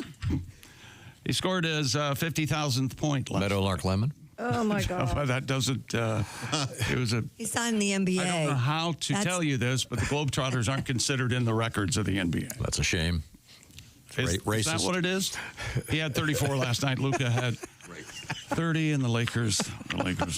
Kyrie Irving announced yesterday, the team Mavericks, he has a torn ACL in his left knee. Right knee? I was going to play. You're mad at me. That's right. I think it'd be too late. Can you imagine if your doctor said, well, Josh, I got to tell you, in all my years of practicing medicine, I've never seen a penis with an ACL. But first of all, congratulations. Thank you. It is torn. Oh, geez. Anything I can do for this? Well, you're going to have a left hook for a long time. If you ever considered a job in the porno industry, I think we could go with Josh the Hook Arnold. Could you? I don't think you had a hook. I don't think I'd care for that. Do you think you'd care for that? If it hooked up, it might be helpful. Yeah. Well, for what? We're hitting the G spot. I'll explain in sex to you later, Pat. I think I know what I'm doing. Saquon Barkley. Judging by historical, empirical evidence would suggest otherwise. He's become the highest paid running back. Your best friend. In NFL in the top 10 anymore. Wait a minute. You just said Saquon Barkley. Well, he did try it. Yeah, he tried to get it out. You were too busy insulting Pat.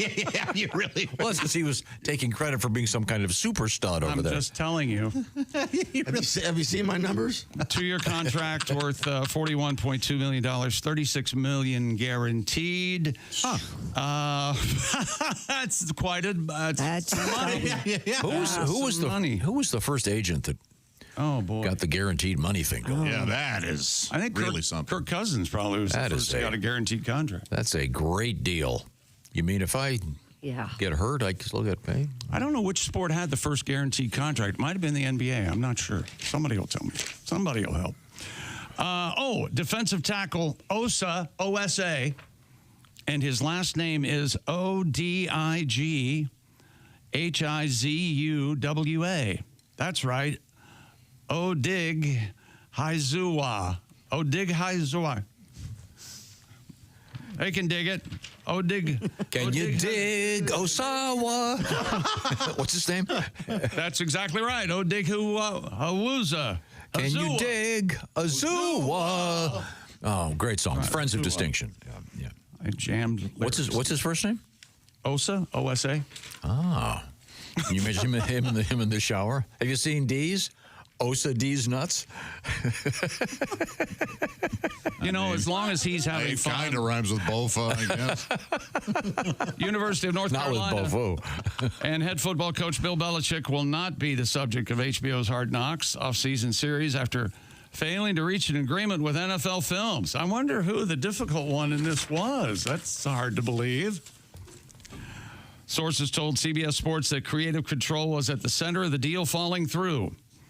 Ryan. Okay, yeah, we know what that means. Yeah, Ryan Glassspiegel of Front Office Sports had previously reported the show had turned to a college program, and Belichick in North Carolina was going to be the focus. But no, now they have to go get all their cameras and move out. Creative control being an issue, yeah. Of course. I think that would have had a very large amount of viewers. I think so, too. Really? Oh, because the combination of a guy going to a different sphere of football, going to the college program, and then plus Bill Belichick. But Belichick was always the worst one at press conferences, and I understand he's a great guy, but he just didn't like to talk a lot about what was going on. Why would he want cameras around? I think Christie also made a good point yesterday of his girlfriend.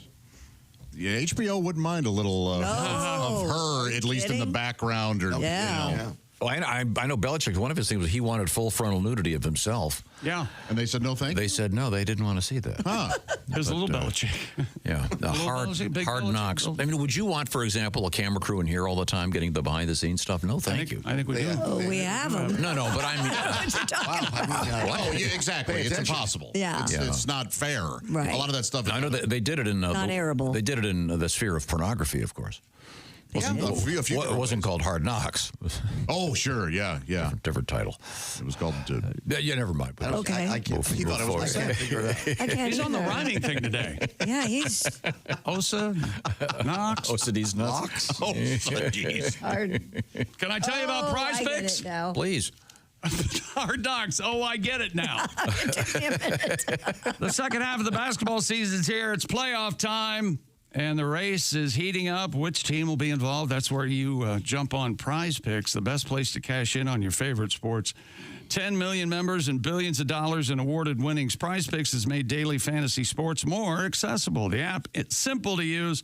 Just pick 2 or more players across any sport, pick more or less on their projection, and you could win up to 1,000 times your money. Don't miss your chance to cash in as the league's best fight for playoff positioning. Join Prize Picks, America's #1 daily fantasy sports app, available to play in more than 40 states, including California and Texas.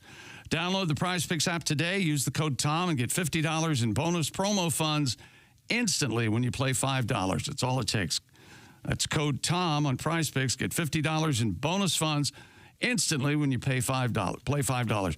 Win or lose, you get $50 in credit just for playing guaranteed. Prize Picks, run your game. Must be present in certain states. Visit prizepicks.com for restrictions and details.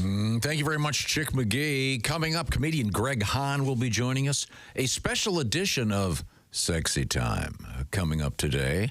Oh, yes. And some more music from Pat Godwin and his guitar, possibly the organ. We'll see. I'm certainly looking forward to that.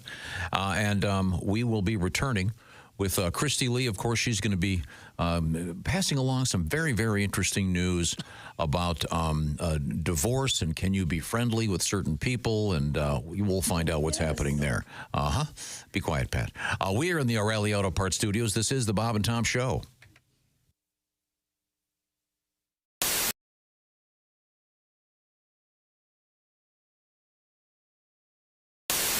Hi, Christy Lee here. How would you like to go on vacation with me? No, seriously. Join me September 28th on a journey through the lovely landscapes of England, Scotland, and Wales with Paulette.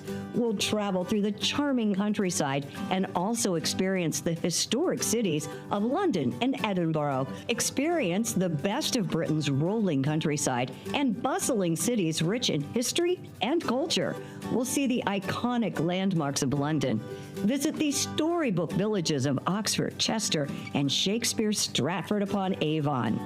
We'll behold regal jewels of Edinburgh's castle and visit the medieval walls of York. This and so much more. The best part? Paulette makes travel easy, including flights, meals, hotels, sightseeing, and local experiences. It's all planned for you. You can just sit back and have the time of your life. Don't miss your chance to see Britain with me. This is going to be a great group and an amazing trip. I already know we're going to have so much fun. Call Colette at 800-581-8942 or visit bobandtom.com to learn more. Don't miss out. Call Colette at 800-581-8942.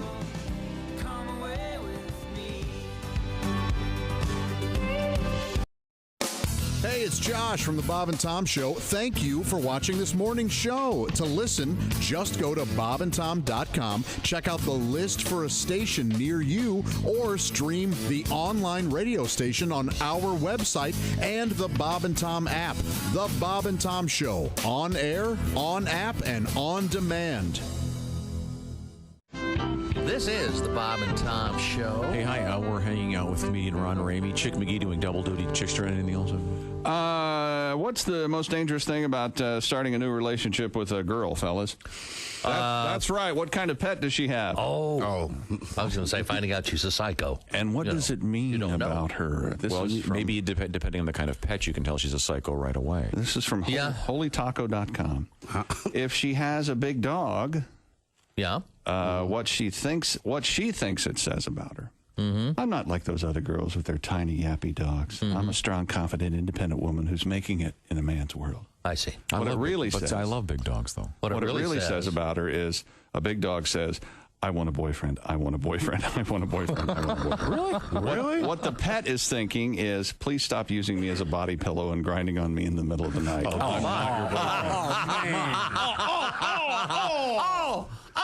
You took a perfectly good strike. There's no grinding. Grinding? A small dog. Okay. What she thinks it says, I'm not just adorable. I'm really adorable. I'm so adorable that I have a living accessory. All the cool people are doing it. I'm just like a famous celebrity. What it really says, I want to be exactly like Paris. So if you're looking for a stupid, annoying, talentless woman like Paris Hilton with a little dog, I'm your girl. Really? Well, maybe it says, I like a little dog. What does the pet think? What the pet thinks is, if that purse she carries me in is full of used condoms again today, I'm going to bite her.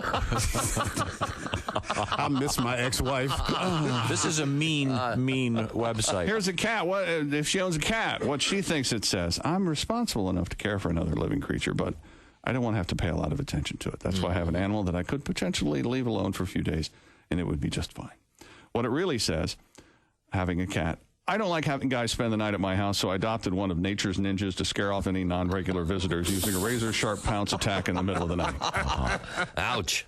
What the cat is thinking, come on, dude, that I'm not familiar with, show me something dangly. I dare you.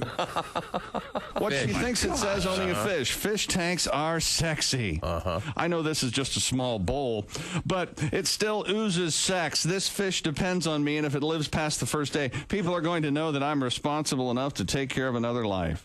What it really says, one time I had sex with a biker in the parking lot of a county fair, and he spent $26 winning me this goldfish to remember him by. I forget his name, but I call the fish Nemo. Okay. What the pet is thinking, that whore hasn't fed me in 6 days. My water looks and smells like a sewer. And finally, a parrot, what she thinks it says, I enjoy having a pet that's interesting and intelligent. I am an exotic person, so I have a pet that reflects my personality. What it really says, if you own a parrot and you're a girl, my grandpa died recently. He was known locally as the crazy bird guy. So he left me this temperamental, awful bird to remember him by. What the parrot is thinking, squawk, F you, F you. When you become a Bob and Tom VIP member, you get more and less. Wait, what? Which one is it? More or less? It's both. VIP members get more stuff to hear and less commercials to not hear. So Bob and Tom VIP is a good deal? Yeah, more or less. Become a Bob and Tom VIP member. First step, click the link at bobandtom.com.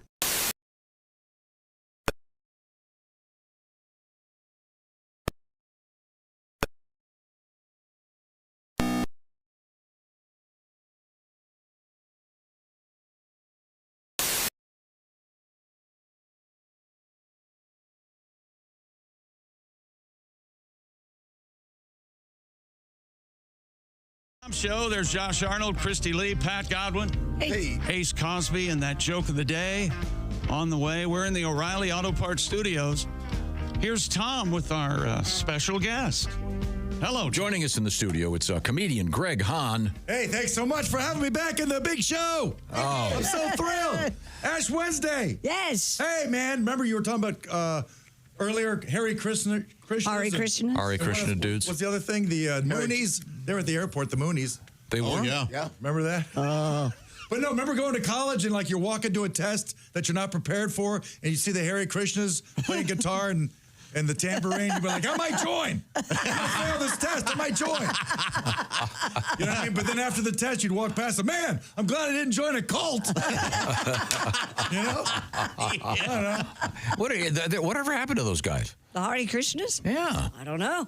And the Moonies. I've never seen any of them. They invite you to a spaghetti dinner.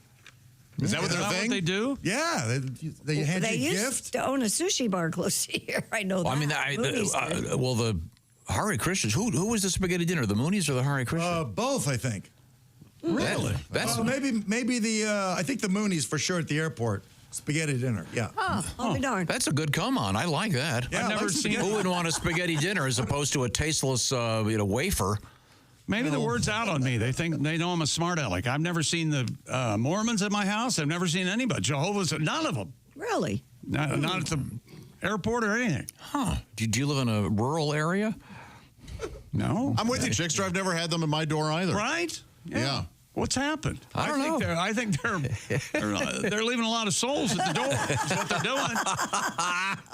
I mean, you haven't seen those guys with the white shirts and wearing khakis? I've seen them walk around place, but I've never had anybody. No, I have. Nope. Yeah. I've seen them in the movies. You've the never only time I've seen them. You've seen them in the neighborhood coming down here? No. I've invited them in. Yeah, I would too. I'd like to find out. Well, the young men and young women, they're very interested in things. Really? Yeah, I like to hear things that I don't know much about. Let me ask you: is it the spaghetti? Be honest. Funny, but Thank you. They don't walk door to door carrying spaghetti. Tom. Well, no wonder they're not making any sales. Catholic's nice. Though. Garlic bread. Catholic's nice, though, Yeah. right? You go to church, then after church, you go to the parking lot, lay on the horn. Yeah. Peace be with you, but keep it moving. Now, Christy is going for her ashes, and we found out that there are a number of places that literally have ashes to go. Yes. With the priest stands outside with a bucket I or heard something. from my priest friend during the break. Yes. And he said most of the time it's lay ministers or deacons who do that, that there are some priests that have kind of a problem with you not actually attending the service. Oh, okay, but and just getting the ashes. But others, yeah. But they still, it's still a good sign of your faith. And I mean, and what do you do if you have a terrible sinus infection? Right. Well, yeah. Place to go to White Castle, Chick-fil-A. Is there not that kind of drive-through bat? You go to the church parking lot usually. They have silly things set rascal, up. you. Now, Pat, you used to be an altar boy. Yeah, a long time. Did you ever assist on the Ash Wednesday? I assume that you have a bucket of ashes. Absolutely, yeah. We're all part of it. Yeah. I did the incense. Yeah, and then the priest carries a little pot. No, the incense is the thing that's hanging on a chain, right? Yeah, you shake it. Did you ever do a 360 with it? No, I didn't go for my mom. My mom would be sitting in the pew. I wouldn't. I mean, because you see him swinging it. It's got to be. You've got to be thinking. If I get just enough momentum, I can do it. Whoa! Did you hear Josh when Pat said he did the incense? No. Josh did the peppermint. You didn't. Yeah, a little jokey joke. Incense peppermint. Yeah. You know what we're talking about, Greg? Yeah, the stink bomb. I loved it as a kid. No, the incense and peppermint is a song. Oh, you're talking about the thing on a chain. Yeah. Strawberry alarm clock. Well, We're talking about a song, and there, you're Greg. Now, see, I can tie this into reality. Chick will help me with this. The Strawberry Alarm Clock, featuring the excellent guitar playing of the one and only Ed King. That's right. Now, what band was Mr. King in? Oh, let me think. Could it be Skynyrd? Leonard Skinner. Skynyrd. The famous riff in Sweet Home Alabama is Mr. King. Wow, I didn't know that. Tied to incense and peppermints. Yeah, we just got Ash Wednesday all tied together there. It makes so much sense. Now, happy and Ash he Wednesday also- to those who celebrate. Thank you. He also confirmed you don't have to leave the ashes on. It's not a sin to wipe them off, but they prefer that you do. Yeah, I'd always heard that it was preferred that they naturally sort of do. Yeah. exactly. now I hear that NFL guys get them under each eye. Hey, look, while I'm here, Padre, you mind just killing two birds with one stone? I got a game today. I know, it is weird to have a Wednesday game. I never did that. I only played in high school, though. I guess it keeps the glare out of your eyes, I guess. Baseball players used to swear by it. Yeah, and I think it's also a good ritual. Before the game, you kind of get your game face on, literally. What is it? You put the eye black on. Now there's stickers. Oh, okay. Oh, really? Looks good. Yeah, it makes you look serious. You got something going on. And then there are some you put in the refrigerator to cut down your puffiness on your eyes. Oh, I could use those. Oh, yeah. Oh, me too. It's like a cucumber, the same effect. Yes. Yeah. Mm-hmm. Only these are plastic, and they get cold. You recycle them. So if you're ugly, you can put those on in the morning, and boom, you're beautiful. Really? Yeah. Oh, wow. That's what they advertise. I see. Now, we were visiting Chick McGee over at the OrangeInsoles.com sports desk. Look what we've got here. The Kalamazoo Growlers, one of my favorite minor league baseball teams, have unveiled their latest ballpark concession, and I don't know how we've gotten this far without mentioning this. It's called the Scat Dog, SKAT Dog. Okay. Scat Dog. It's a hot dog topped with whipped cream, sprinkles, and maraschino cherry. Is that right? Served on a custom chocolate cake donut. Oh. Okay. Oh. It's 1,017 calories. It'll be available at Saturday games this season. 10 lucky fans get a free Scat Dog at each Saturday night game. How about that? Now, I can't really weigh in on this till I've tried one, because remember the problem we had? We were all sounds delicious. We had the thing where they were. I'll talk to you, Greg. They were making hamburgers instead of a bun. They were using a Krispy Kreme donut, and we all thought it sounded terrible. Then we had one, and it was great. Delicious. That sweetness. So this might be good. The name Scat. That's a little disturbing. Scat, of course, is means poop. Yeah, I wonder why they're using it like that. The term scat is slang, it says here, for animal droppings and ties into the Kalamazoo growlers. The name of the growlers is a tribute to the black bears that can be heard growling in the forests of Michigan. Oh. And the C in scat is replaced with a K in scat dog because of baseball's K that stands for strikeouts. Gotcha. There you go. I think it sounds like fun. You were talking about dogs earlier. Yeah. Can I bring up dogs? Please. Tom, do we have time? Do you like that what is it, Thanksgiving dog show? The Westminster. You watch that every year? Is that not fun? I love the dog show. They give the lineup? Yeah. The slobbering chomper, the kitchen crapper, the short-legged frumpet, the homeless dog, mailbox head, the Irish farter, guy in a dog suit. Mailbox head has to be a schnauzer, right? The guy in the dog suit. I like that one. I like the guy in the dog suit. He's incredibly obedient. Should we have Ms. Hooker make us a scat dog and try it? Do you think you'd take a bite of that thing? I don't know why not. Absolutely. At first, the hot dog topped with whipped cream and the maraschino cherry. Yeah, I don't know about the cherry, but It's custom chocolate cake donut. That's got to be okay, right? Yeah. Might be good. I don't know. I don't know. Remember we did the thing with Freudian, a donut and a hot dog? Christy's not allowed to weigh in because she doesn't eat anything that has any flavor. I'll take a bite, maybe. Mr. Hahn, do you remember the thing a couple of years ago where there was a video of a guy drinking beer using a hot dog hollowed out for a straw? I recall that. Oh. And we tried that, and it wasn't bad. It wasn't bad. I did try that. It was not Salty. bad. Yeah. Delicious. So I say, your beer. I say, take that, State Fair. We got the scat dog. We're going to give it a try.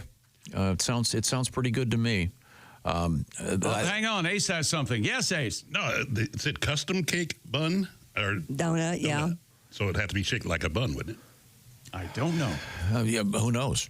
But now this does remind me of something. I've got a sheet over here that's kind of interesting of mascot names. Now, if you're just joining us, this is the Bob and Tom Show. We are coming to you from the O'Reilly Auto Parts Studios. These are unusual high school mascot names. Okay. The Cobden Apple Knockers from Cobden, Illinois. The Apple Knocker is depicted as a man with freckles wearing overalls, a flannel shirt, a straw hat, and chewing on a piece of straw. That sounds like Johnny Appleseed or something. I wonder if he knocks the tree so that the apples will fall. But it started as a derogatory nickname by the other schools. And then they just apple knocker. And they embraced it. Oh. That's a great one. How about this one? The from Sandy, Utah, the Jordan Beet Diggers. Sugar beet farming was a major industry in the valley when the high school was founded. Oh. Are you a beet eater, Josh? I really am, yes. No kidding. I love them. I get the love beets, the raw. I just love them. I used to hate them as a kid. How about borscht? Do you like borscht? I've never actually had Isn't that it. the great flavor of beets in a soup? Yes. Yeah. I've never, with a dollop of sour cream, I think I've never actually had it. Right. Are these supposed to be sports teams? Yeah, These are bad names. No, they're You good think so? names. Oh, yeah, the worst. What was your high school nickname, Greg? My high school nickname? I mean the name team. of the team. The Cardinal Gibbons Redskins. Redskins. There you go. But I mean, what are they now? The Chiefs. The Chiefs. Really, I think they kind of missed the point of the name change. Wow. Yikes. No, I like it when they have an unusual name that instead of the generic, Lancers, Warriors, Panthers, blah, blah, blah, blah. How about this one? The Boiling Springs Bubblers from the natural artesian well springs in town. 0 for 3. Okay. This next one, I think you're going to like it. There's a place called Hoopston, Illinois. Oh, yeah. Hoop, there it is. I know this one.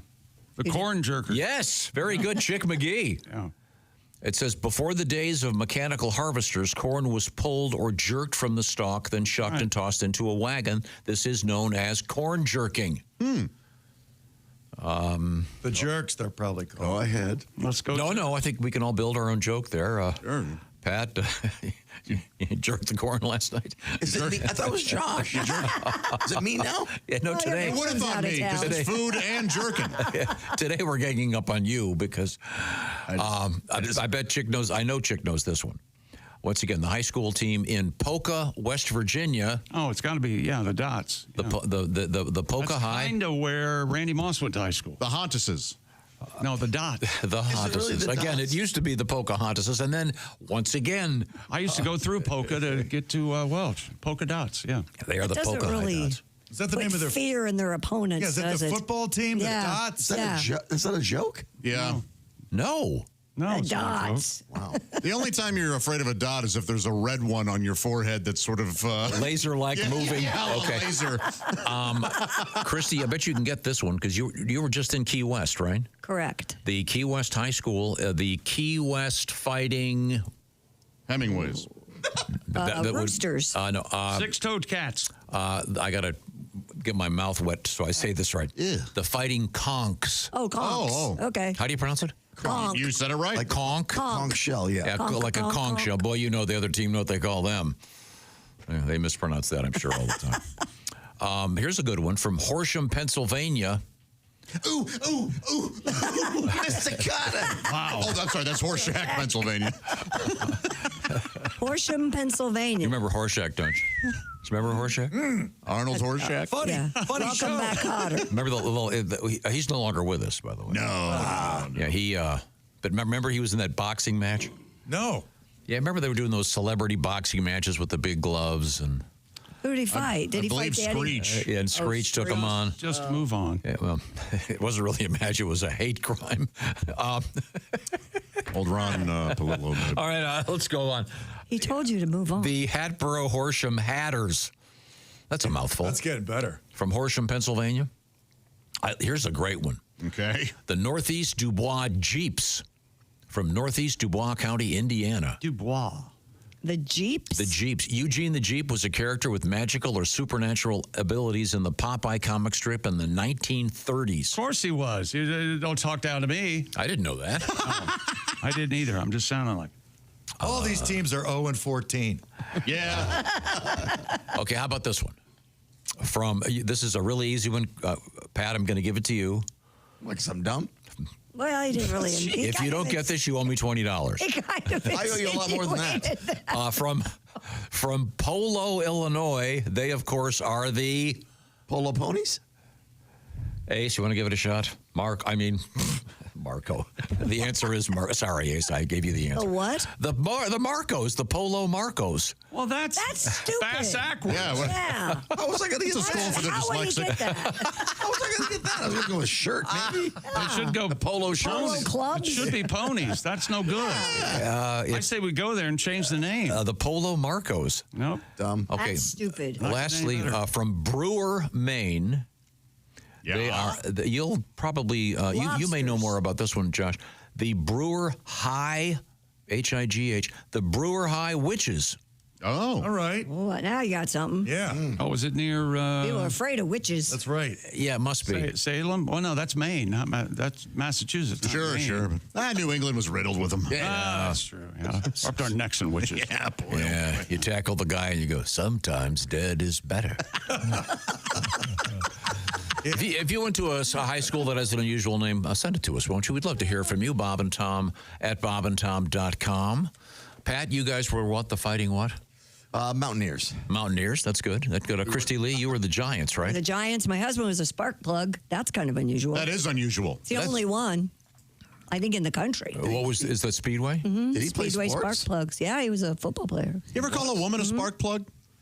Like she's kind of like a sassy, shorter, cute, but fiery, sort of. You did? Plucky. God, boy, you're a spark plug. You're a real spark plug. Yeah, I think it's cute. You ever use the term plug, like when you Stop it. getting ready to travel? You know, don't forget your plugs. Yeah, yeah. Stuff like that. Pack your carks. Yeah. Pack your carks. Don't Okay. don't forget your. I've lost my place. I'll be honest with you. Now, if you got a great high school nickname, let us know. Well, you were a prepper. Aren't you going to bring that up? Yeah, we were the preppers, and not like the current use of the term prepper, which are the guys buying all the food and water for their basement. No, you were preppy. Yeah. You following me here? Anybody? Yes. Anybody? Did you guys have Lacoste things on your uniforms? What was it? You were Little preppy? alligator? What was your prep? It was because it was a prep school, college preparatory, they used to say back in the day. So they were the preppers. Yeah, they had Madras suits, you know. Oh, you would have kicked their asses, Greg. Yeah. You would have beat these guys. Very fine sports teams. Ace, what were you? Patriot. The Patriots? Okay, very good, very good. But if you have an unusual one, we'd love to hear from you. Aren't there a couple of them that are about like, wasn't there one about the atomic bomb? I know the Springfield isotopes from The Simpsons. Yeah, but that's based on a real one. There's one in Hanford, Washington, I think. That's the atomic, I don't know. Yeah, well. Give me a chance. I want to remind you of a couple things. We have a couple broadcasts coming up. Major League Baseball opening day with the Cincinnati Reds, Thursday, March 27th at Smoke Justice in Covington, KY. We'll be there from 6 to 10. Hope you stop by. Brought to you by Field of Dreams Whiskey Company. We will have a special T-shirt. We're going to donate the proceeds to the great Children's Hospital there. And I just got a text. I may be playing shortstop for the Reds that day. All right. I'm trying to figure out if the guy will actually get off the injured list. Man, that's cool. You might be playing shortstop for the Reds. Yeah, it's on opening day. It's wait and see. When they play the Giants. That's right. Is that what you're telling me? I just got the text. Wear a cup. Okay. You know what? I'm going to go just to see. All right. You turning two? Yeah. Line drive to the balls. Oh, he's down. Then minor league opening day with the Toledo Mud Hens, the legendary Mud Hens. What a great name that is. And that's going to be at the Glass City Center, downtown Toledo, Friday, March 28th. Same deal. We're doing a special T-shirt for the great Ronald McDonald House. So this is going to be fun and cool. That's also brought to you by Field of Dreams Whiskey Company. So baseball fans and radio fans, we hope to see you live and in person. Coming up, we're going to go back to that beautiful orangeinsoles.com sports desk and that handsome man, Chick McGee. And we'll eventually get over to the lady that's going to have an ashy face today. She is Christy Lee at the Silac Insurance News Desk. From the O'Reilly Auto Parts Studio, this is the Bob and Tom Show.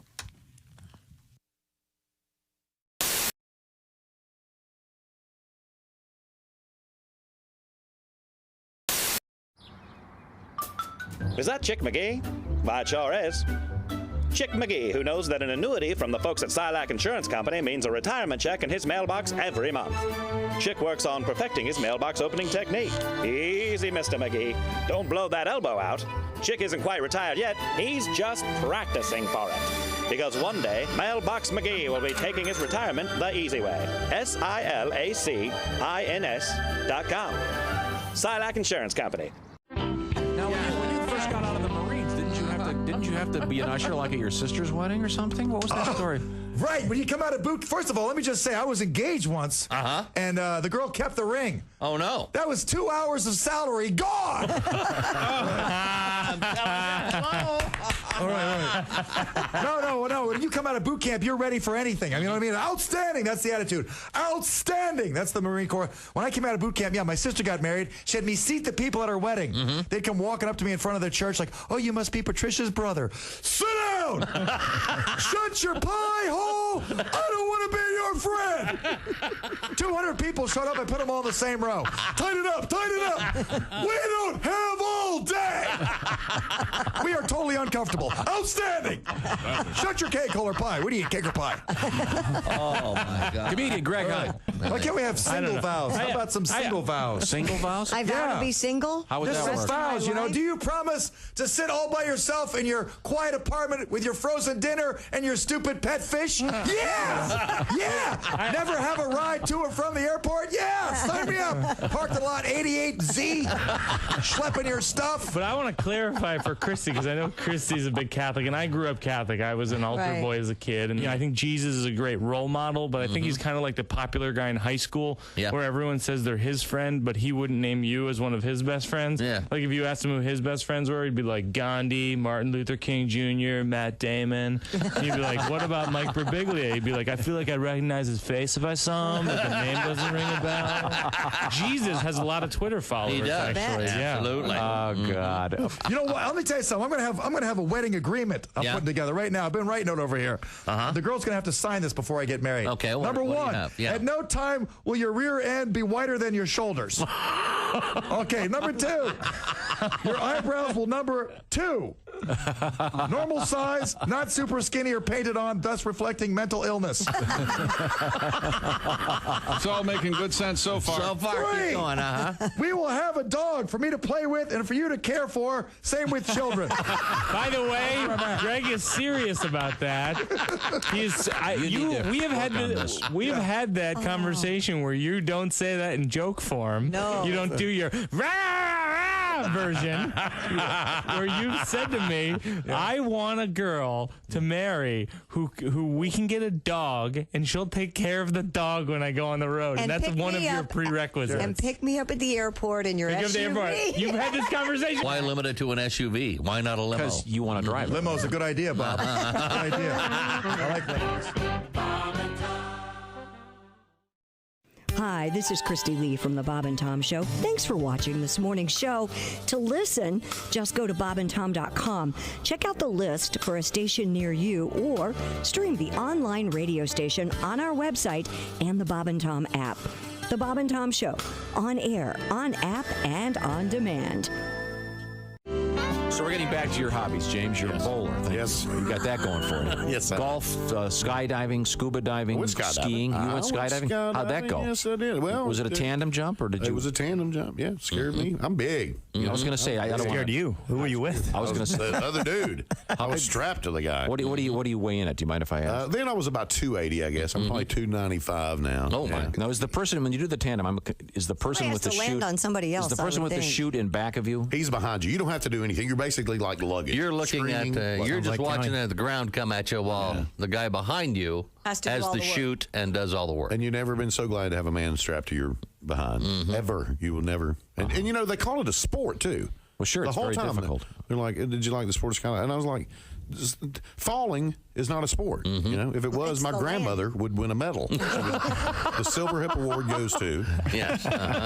If you want to make a sport, you should just throw the parachute out of the plane and then make the guy jump and put it on before he hits the ground. Oh, I like that. Now, for competition, throw one parachute out, 3 or 4 guys jump. Yeah. Oh, there you go. He won. So did you glide in, James? We glided in, and on the tape. Did you fall or did you land standing? At the very last minute, he said, "Stand up," and I was already going down, and there wasn't no. But my ears did not pop. The thing with the ears.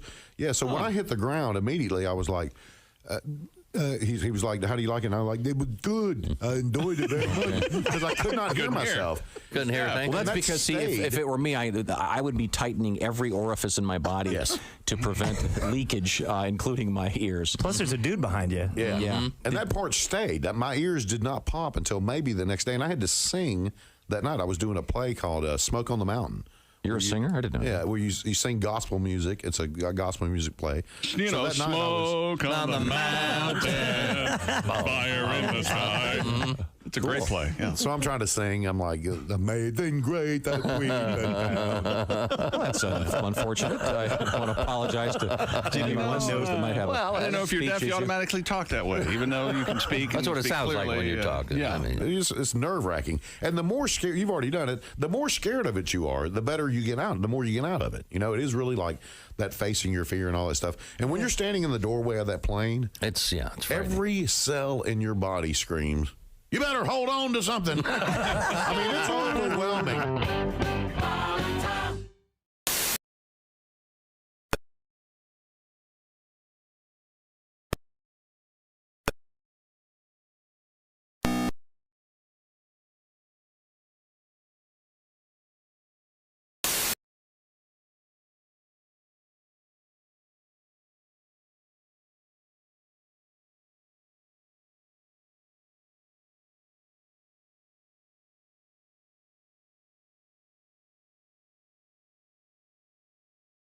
Button.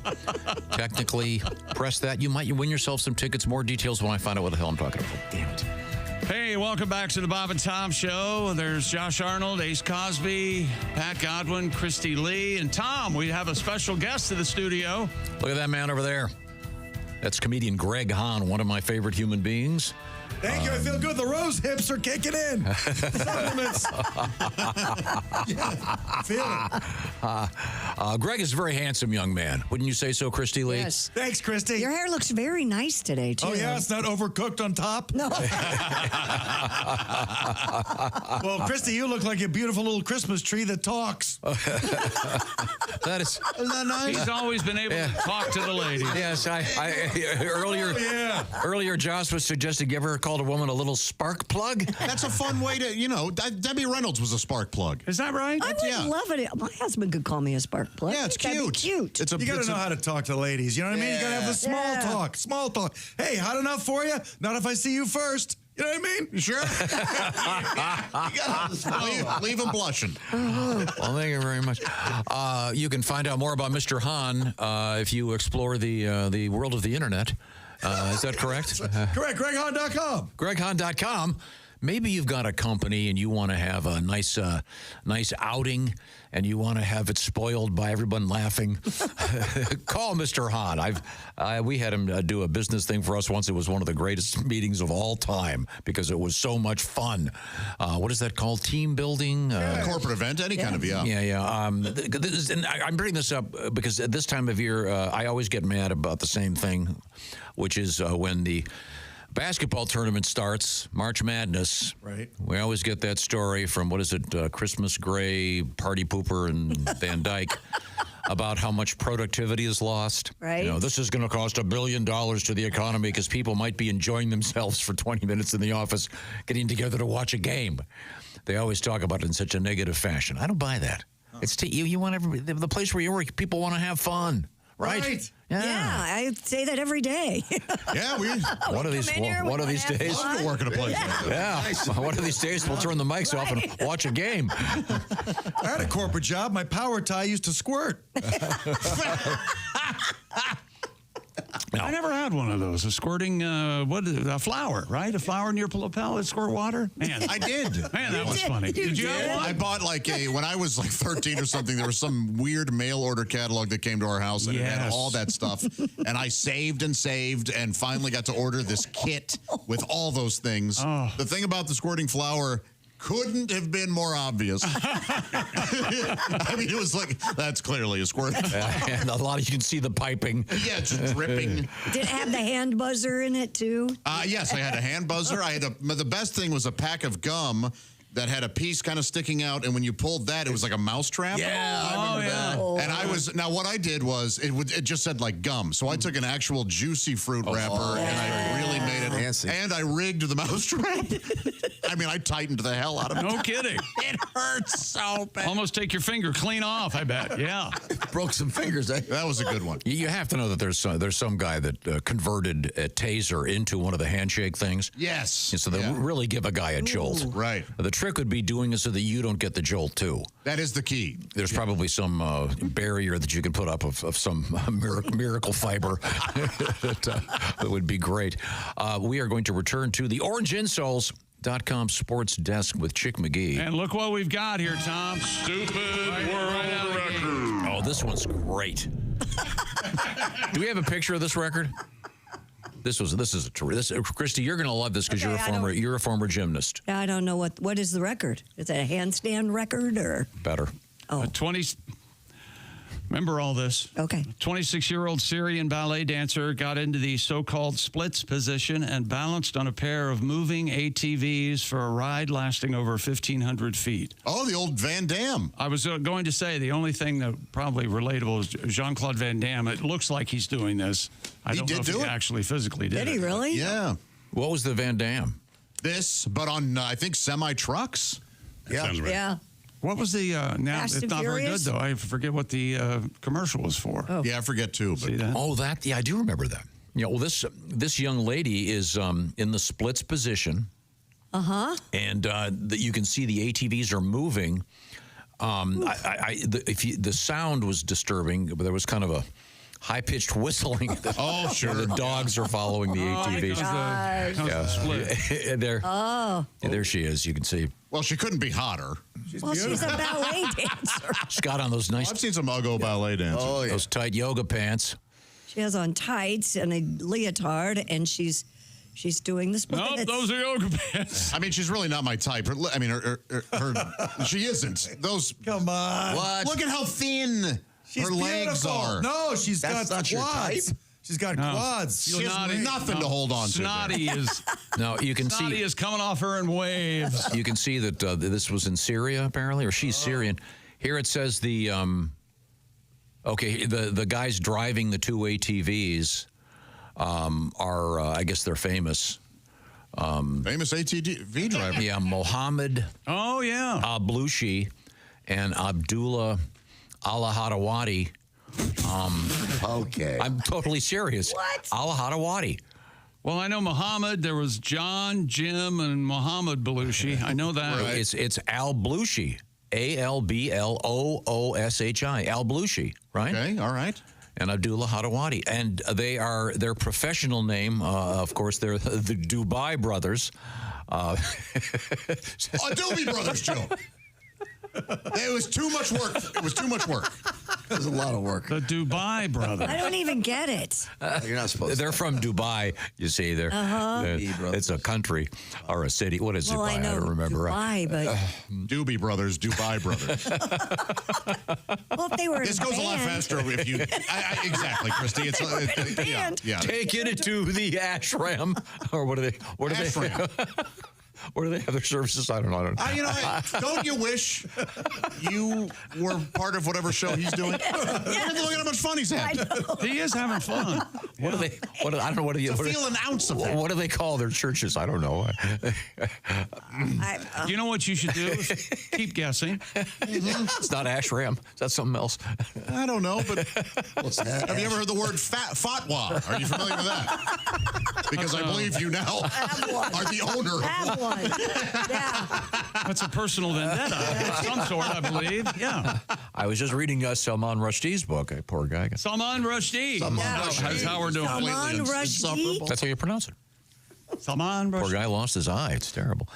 Yeah, the Dubai Brothers. Well, did he retrace his steps? Did he find his eye? No, that's He did. It was on the end of a knife. Yeah. Oh, wow. No, she's not wearing a helmet. In this photograph, by the way, which is, I mean, don't you think she should be? I do, but I mean, you saw the moneymaker. Her face she's a knockout. Gorgeous. Yeah. She just has nothing going on below the navel. How about a cup, though? Do you think, Christy? A cup? I mean, she drops on that thing. Ooh. The puffy parts don't give you much. Yeah, you don't want road rash. Yeah. No. Wee, she says. How long did they go like that? 1,500 feet, you said? Yep. What was that, 10 seconds? Yeah, that's what I was thinking. Doesn't seem that hard. I could do that if you tied me to the... Wait, but first of all, I want to be there when you get in the splits position and to hear the sound of your femur breaking or your hip disengaging. Your groin ripping. My pelvis exploding. Yeah. You break your legs, Josh. We'll try that. Well, thank you very much. It's a nice world record. Let's see. By the way, let's see David Rush do that, huh? No, that's not. She's doing the side splits too, not the center splits. For those of you who are trying to picture. Wait a minute. What's the difference? Right. Centers when both your legs are straight out. She's got one out and one behind her. Josh could do the center. Can you do the center split? Sure. Oh, yeah. I'm still trying to perfect the side. Okay. Yeah. Again, he won't be able to ever stand up again. The center splits are harder than the side splits. Okay. Yeah, good to know. harder. Now, I want to remind everybody that Mr. Greg Hahn is our guest. He's on the road.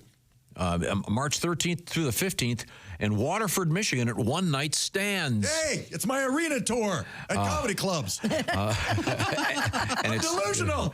I love that place. One Night Stands. Stan is the man. And then My favorite. April 25 and 26, Lowell, Arkansas at the Grove. April 27th in Dallas at Hyenas Comedy Club. That's a good name for a comedy club. Randy Butler, great club. Yeah. Yeah. May 8th through the 10th, Erie, PA at Keller's. A classic. And then June 7th in Fridley, Minnesota. Something like that. Some Really? kind of a festival I'm going to. Friedley? I don't know. It's Fridley at Loons on the Lake Festival. Oh, thanks for mentioning it. That'll be great. I hope so. June. Great name for a festival. Yeah. On a cool lake. Yeah. You got loons all around? That's right. And you're a loony guy? Yeah, I'm one of them. Yeah, okay, good. We'll find out more about Mr. Hahn when we return. Once again, we are in the O'Reilly Auto Parts Studios, and this is the Bob and Tom Show.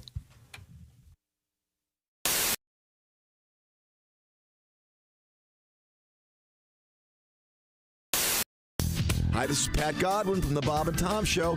Miss some of the show? You don't want to do that. Become a Bob and Tom VIP and subscribe to the audio and video podcasts. The Bob and Tom Show, on air, on app, and on demand. Bob Biggerstaff. Are there a lot of Biggerstaff is my last name. Yeah. It's a German name. It means probably going home alone tonight. Do you get the porn jokes with that one? Always. Oh, yeah. All the time. Is your middle name looking for a? You know what? I was doing... looking for a. That Bob looking for a Biggerstaff. I wish you had a. That wouldn't be good. I wish I got it. I wish I had a. Get this. I'm doing a show a couple weeks ago. Girl comes up to me after the show. She's like, wow. Yeah, hot chick. Amazing. Yeah. I know. Yeah. Play along. Yeah. Then what happened? She's like, Biggerstaff. She goes, that's my last name too. And she shows me her license. Right? She's like, we've got to be related. She's like, we're gonna party tonight. Oh yeah. And one of the other comedians is like, hey man, I think you got a shot with her. I'm like, You're long lost. I don't know. You know, when the conversation starts with "we've got to be related," probably not going to end with me having sex with her. Yeah, probably not. I'm going to try. Sure. Yeah, because you're a guy. Sure. Right. I know how these things end. Yeah, I know. Yeah. Stay positive. Yeah, first cousin or not. Yeah, that's a myth. Yeah. Oh yeah. Now, Roy Wood Jr., you are a junior, obviously. Yes. When you went into showbiz in the beginning, you had the option of going with Roy Wood or going with the Roy Wood Jr. I started in '98, and that was like the back end of the Def Jam boom and the comic view boom for black comedy. So every black comic was named after food or their name was a verb. Yeah. Give it up for tripping. Like tripping? Well, yeah, tripping. You know, he be tripping. If I trip, then I'm tripping. Yeah. Give it up for Slappy. Like I didn't want to be that. Wow. I'm not Slappy Wood Jr. I often give it up for Slappy. Come on, Slappy Wood. And I mean, Slappy Wood. Yes. So all those. Speaking of porn names.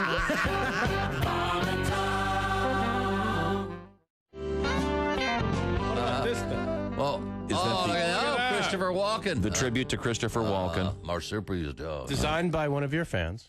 Indeed. Beautiful. Christopher Walken, one of your main men. Oh, yes, please. Every morning is good. When you're him. Celebrated a birthday this past week. Feel younger. Not sure how.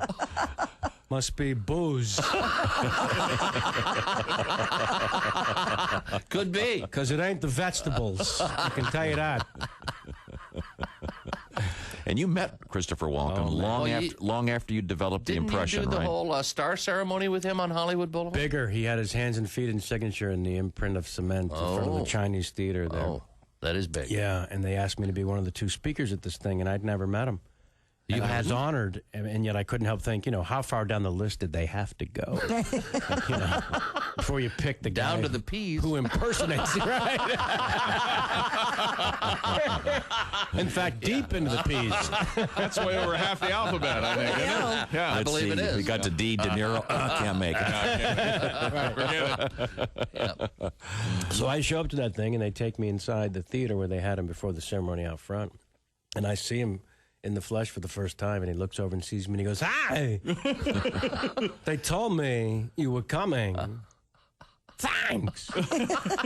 And I'm thinking, he's doing the voice. That's the best I've ever heard. It's way better than mine. He's nailing it. Yeah. But I did see him coming out of a party not too long ago in Los Angeles. I don't know if I told you guys this. And I was walking out of this house. They're standing at the end of the driveway alone. Was Christopher Walken. I hadn't seen him inside the party, but here he is, looking completely lost. I'm not sure why I was surprised at that. But so I told him to say, "Hey, Chris, everything right?" Stranded.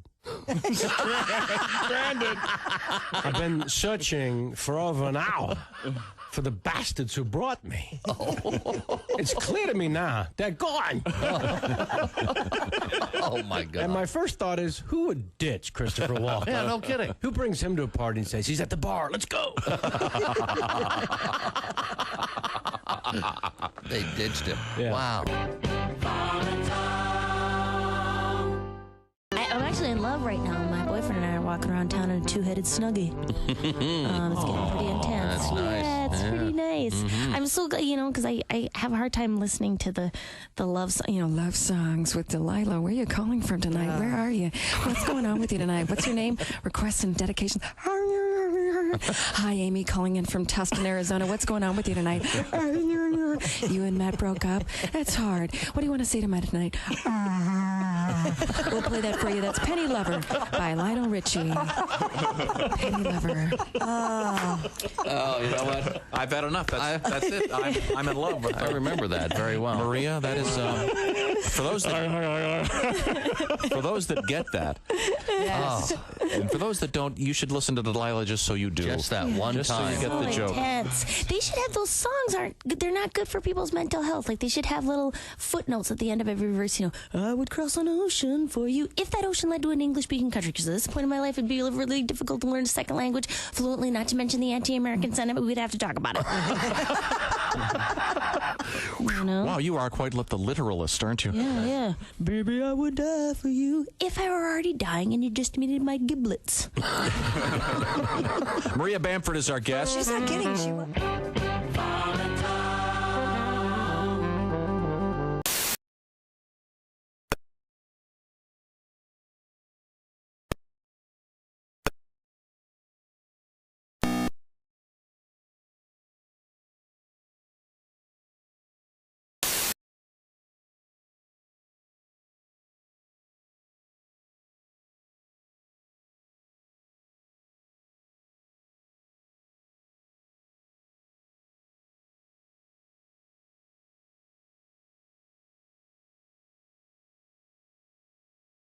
Yours will too. Indie Decorative Concrete offering free demolition. But don't wait. This offer ends April 30th.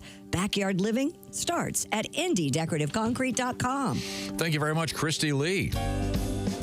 Hey, welcome back to the Bob and Tom Show. At the Silac Insurance News Desk, it's Christy Lee. There's Pat Godwin. Hey, Chick. There's Josh Arnold.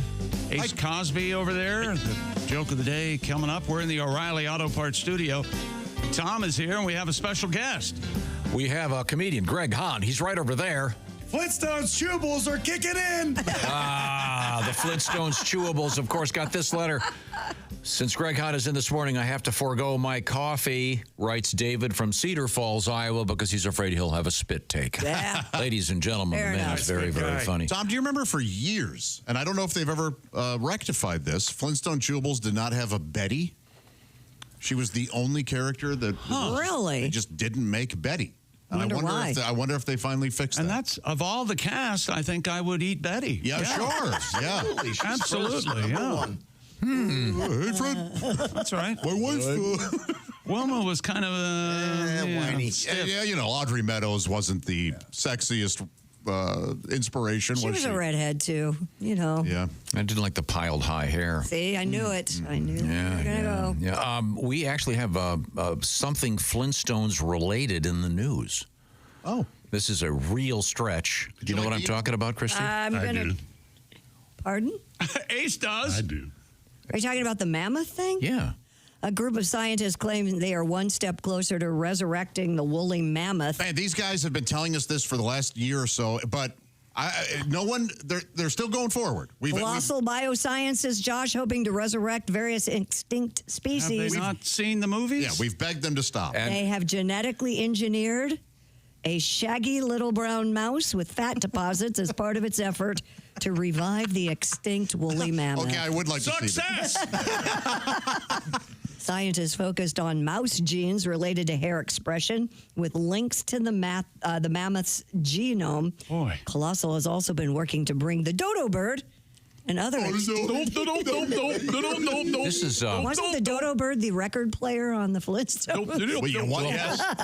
You see, that's what I was going to say. That's the connection to the Flintstones. Obviously, the woolly mammoth wasn't.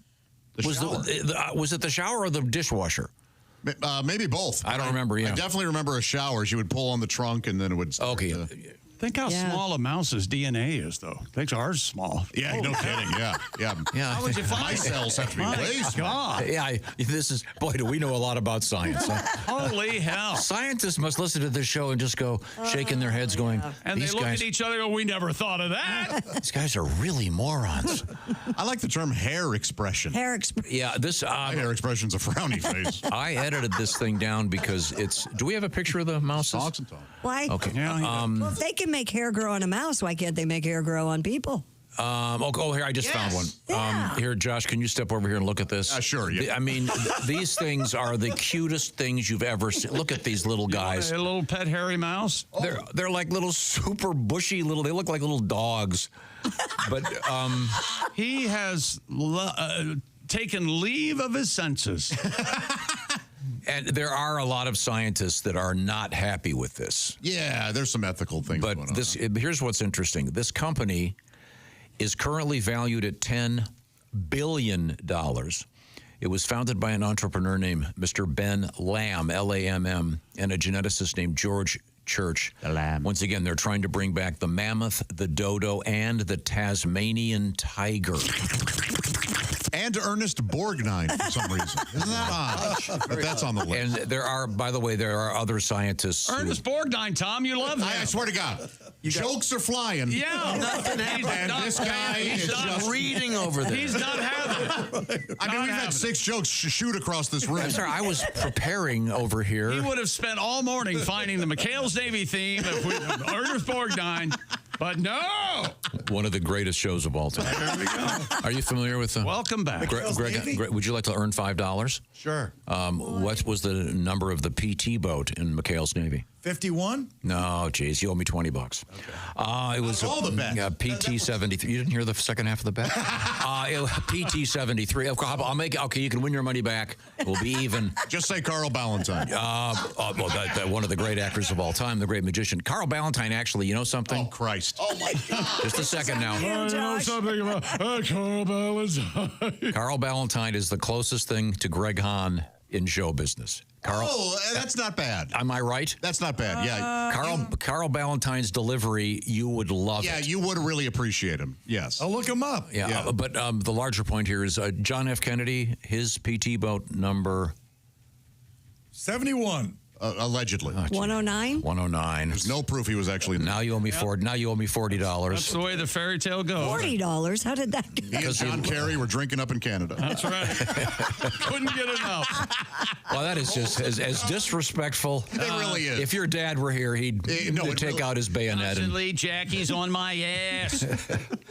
Mr. Hahn, I want to tell you something. Yes. We had a news story the other day about JFK's underwear. Oh. President Kennedy, they actually sold his underwear at auction.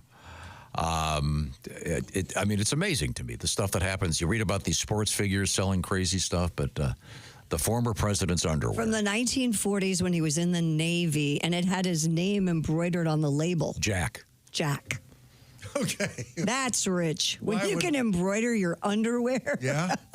Yeah, and by the way, to make it clear, it was underwear from the 40s. It wasn't from November 22nd, 1963. One would assume that underwear was somewhat soiled. Your thoughts on all that? Did you enjoy that? Yeah, that was good. I want to bring up the other topic of our themes are, what is it? The fighting teams from the high schools. Oh, yeah, that was last hour. Yep, got it. Like when I went to Vegas High School. Uh-huh. The Las Vegas Fighting Whores. Come on! Get it back to what this show's about. Fighting whores. Boy, they'd be mean, though. I bet. Don't pay a lot of scratching. Oh, yeah. Once again, if you went to a high school that had a great mascot or a great name, please, by all means, let us know. Maybe you're a Cobden Apple Knocker or a Polka High Dot or the Hatsboro Horsham Hatters. We'd love to hear from you. Speaking of high school. Yes? A 19-year-old Connecticut youth is taking legal action against her former public high school for allegedly failing her by allowing her to graduate with honors when she was basically illiterate. Last June, Alicia Ortiz graduated from Hartford Public High School in Hartford, Connecticut with honors, even earned a college scholarship. but is now suing her former school for negligent infliction of emotional distress. Oh, God. The 19-year-old Are we out of is bullets? accusing the public learning institution of neglecting her education, claiming she can barely hold a pencil in her hand and her reading abilities are comparable to a first grader. I wonder how this happened. How did this happen? I mean, you hear about, people, kind of sliding through the cracks, but man, I mean, this seems insane. If she wins, I'm going to sue my comedy writing class. So she goes through all the way through school. Graduates with honors. And says she can't read, and it's their fault? Yeah. I say give her a participation trophy and show her where the broom is in the broom closet and tell her to get to work. You got a nice career ahead of you. Man. I mean, come on. When do you take any responsibility for yourself? Really? That's ridiculous.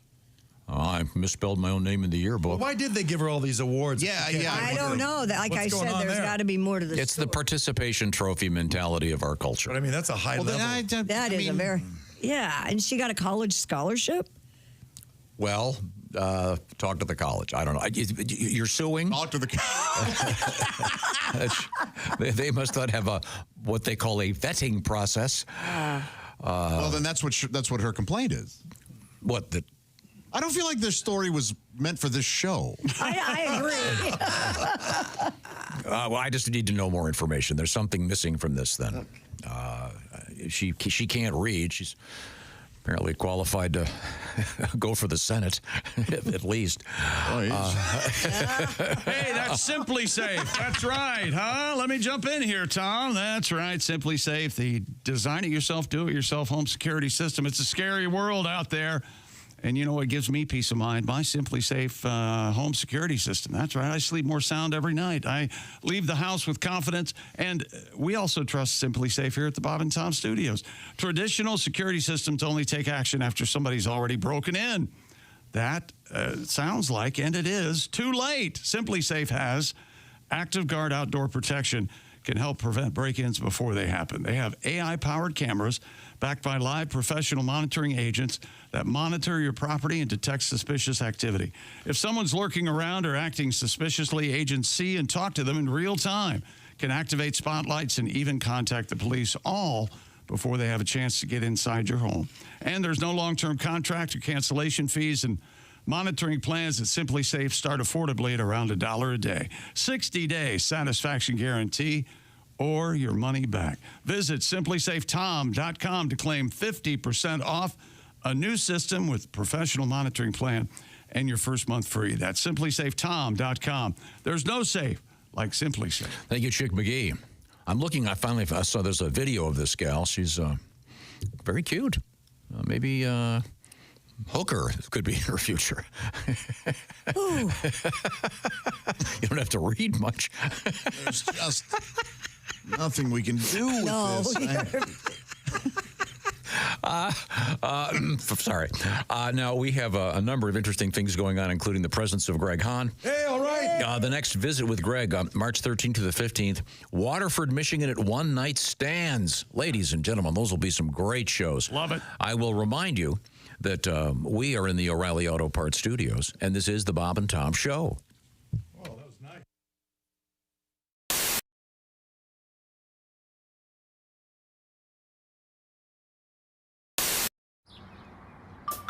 Is that Chick McGee? Why, it sure is. Chick McGee, who knows that an annuity from the folks at Silac Insurance Company means a retirement check in his mailbox every month. Chick works on perfecting his mailbox opening technique.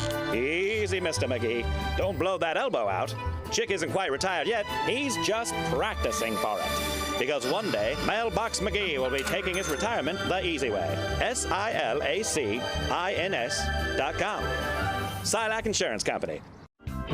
Our guests, Mark Maron and Rebecca Corey. Now, Rebecca, you mentioned that you travel with your dog. I do. And you're serious. What kind of dog is it? I have a 64-pound pit bull, a blue-nosed pit bull. Her name is Angel. And she was. You showed a picture to us during the break, a picture of your dog sitting on the airplane looking out the window. Yep, she was sitting in a seat next to me, looking out the window, thinking, "Whoa." And this is a what do you call it? A service dog. A therapy dog. Yep. Therapy dog. What does that mean? It means you just give up the Xanax and wine and you go to a little being that makes you calm when you fly. I got an issue with flying. Mm-hmm. Yeah. So you're a cat person. You couldn't do that with cats because, first of all, cats are they're so highfalutin. Yeah, would not. Oh, you mean you have Cats to will earn scratch your eyes the out. love of a cat, and that somehow makes it No, the less. cat would look at you and go. You put a cat on a plane, see what happens. I traveled. I traveled with LaFonda. Oh, did you? And how'd it go? Was LaFonda in a cage? Well, let me understand. You got to understand. I'm the surprised cats, LaFonda would fly coach. Yes. Was she willing to? LaFonda. My cats were feral, so they're wild animals. Right. Now, I had never traveled with this cat before, and it was crazy because. They were, when I first got them, they were already wild, and they were only a few months old, but they were wild. So in order to take LaFonda to Los Angeles, it took me 2 hours to get her into the cage. I had to wear leather gloves. Yeah. My hands were still bleeding. I'll bet. I get her into the cage. I get to JFK, and I'm exhausted.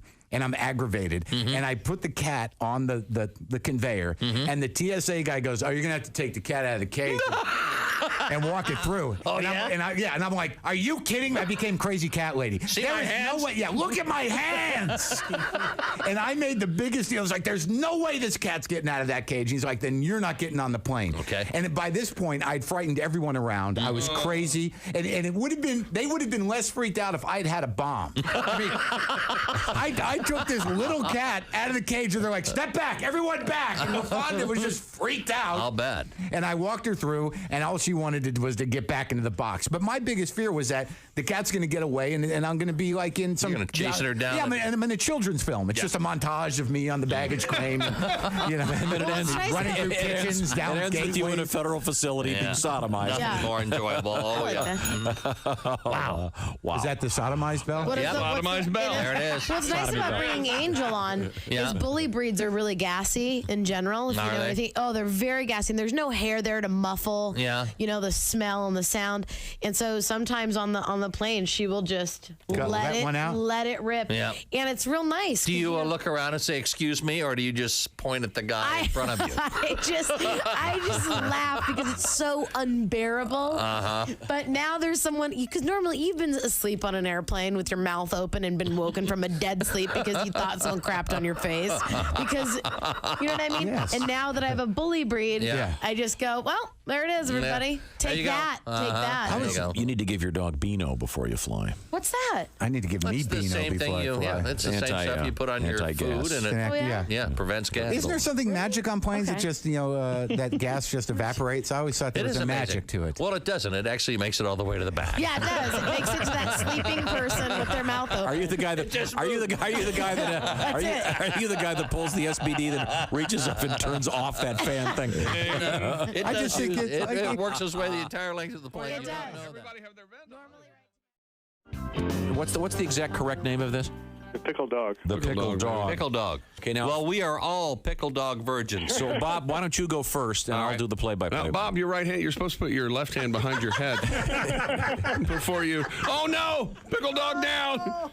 Okay, Bob is now chewing the pickle dog. He's about to give his analysis and his review. Bob, delicious. It is delicious. It gets a thumbs up from Bob. It's very messy. Are they going to be able to show this on the TV show? No, John, eat it. It's very messy. Bob, your thoughts? John, I shot my hot dog. Right out of the pickle. Out of the canoe. Well, some people get a little excited when they have their first pickle dog. Well, I did, and I've created a huge mess over here that actually looks somewhat like a porn shoot.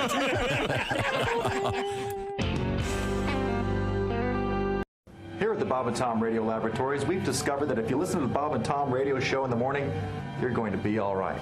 However, if you don't listen, there could be some serious side effects, including general discomfort, memory loss, head spins, confusion, memory loss, itching. Bob and Tom mornings on 104.7 WTUE. Confusion, itching, bloating.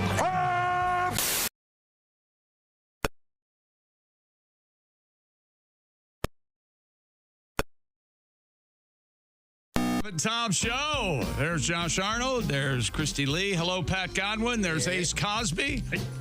I'm Chick. We're in the O'Reilly Auto Parts studios. Hello, Tom. Hello, Chick McGee. We certainly enjoyed your sports broadcast from the the OrangeInsoles.com sports desk. All righty. Always informative. Uh-huh. And we have been talking with our guest.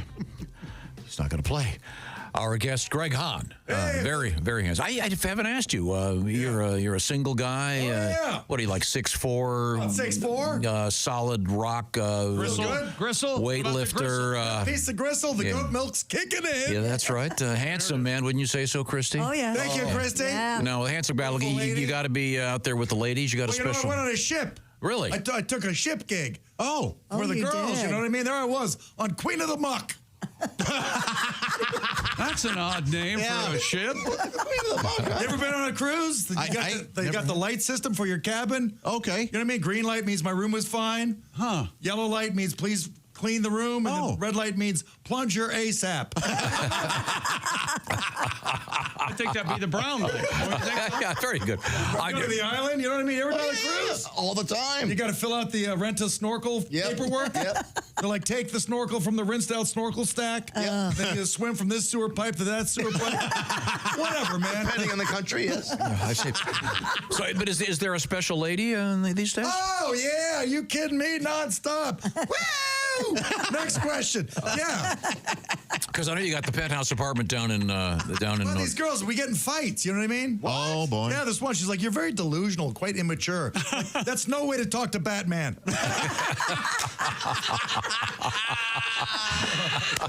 How dare her? Now, I understand behind the scenes, I wasn't paying attention, but apparently I've been told that we have a special treat here. Is that possible? I always wanted to play with Greg. He's a phenomenal drummer, but of course he doesn't have the drums. Well, no, I made arrangements to bring in a table. Oh, isn't this nice? And some drumsticks. Is that right? Yeah. Try. Ready. Okay. All right. We're just going to do like a bar song, Brown Eyed Girl. Sure. Have a little bit of fun. Okay. This is a treat for me. Okay. 1, 2, 3, 4.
Back from the back. Yeah.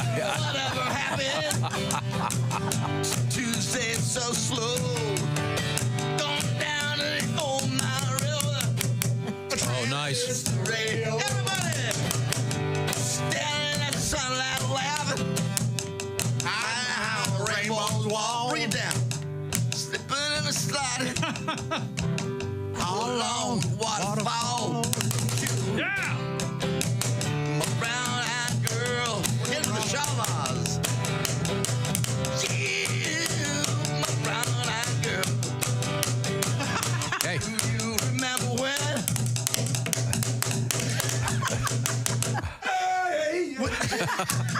We used to sing. Sha-la-la-la-la-la-la-la-la-la. Nice film. Sha-la-la-la-la-la-la-la-la. Just like that.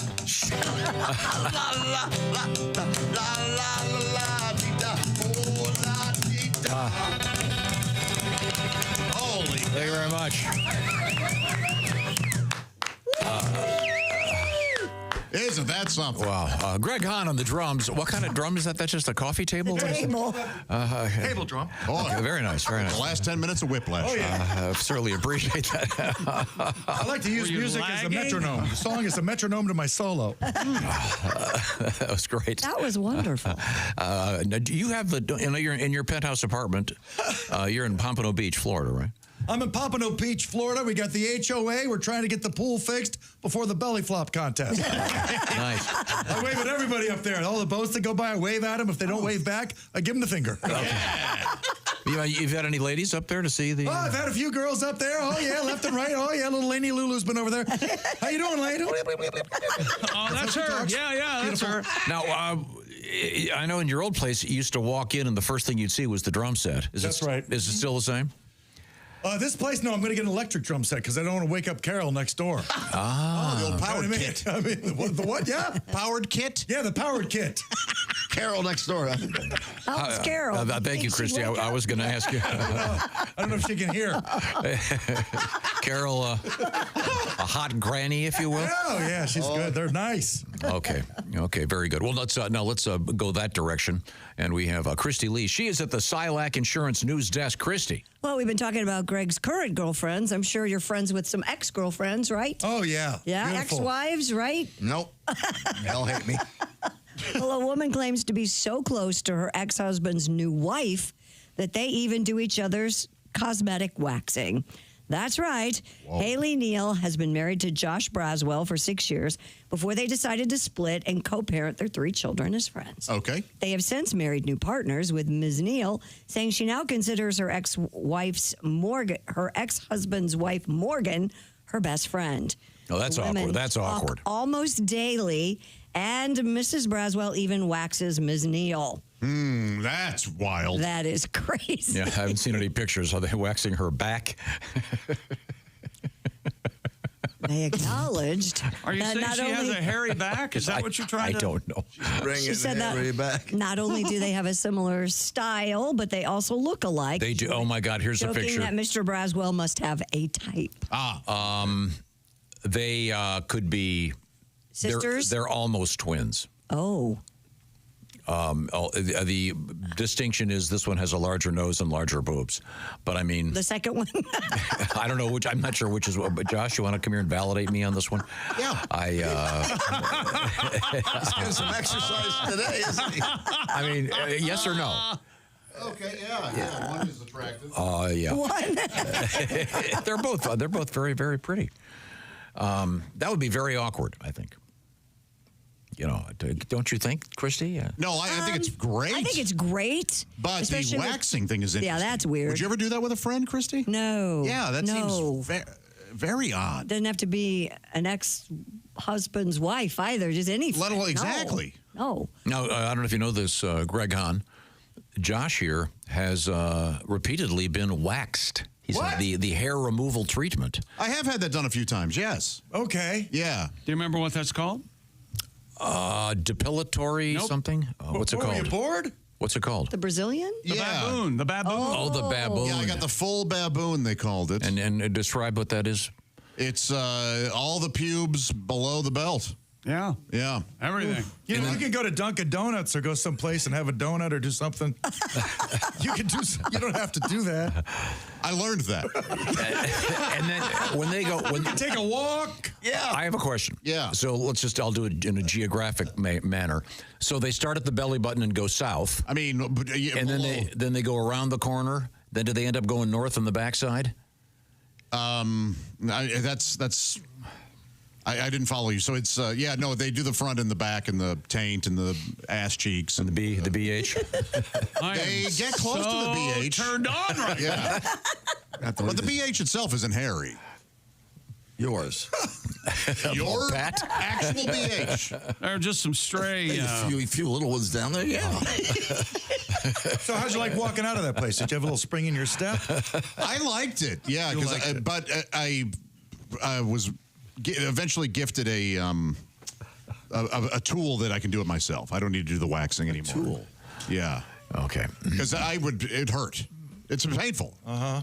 I recommend it, but it does hurt. I see.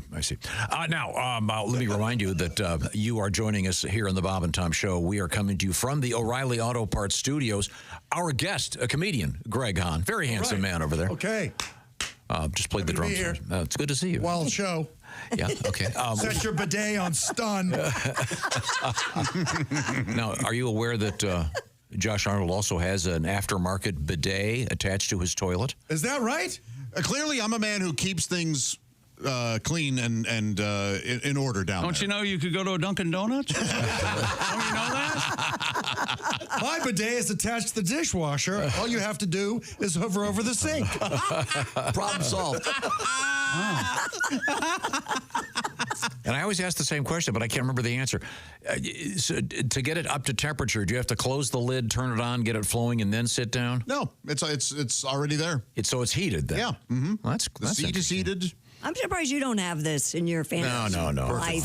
I'm old-fashioned. Right? I like the I'm old-fashioned. Like the old-fashioned kind. Yeah. Are you? Yeah, it doesn't eliminate wiping, but it assists. Certainly. I see. You wipe first, then bidet, or bidet first, then wipe? You know, I've recently changed. It used to be bidet, then wipe. Now it's wipe. I want to change the channel when I'm in here. And you let you just air dry? Is that That's a fair question. It's a very fair question. No, but, and it has Chick, it has a fan.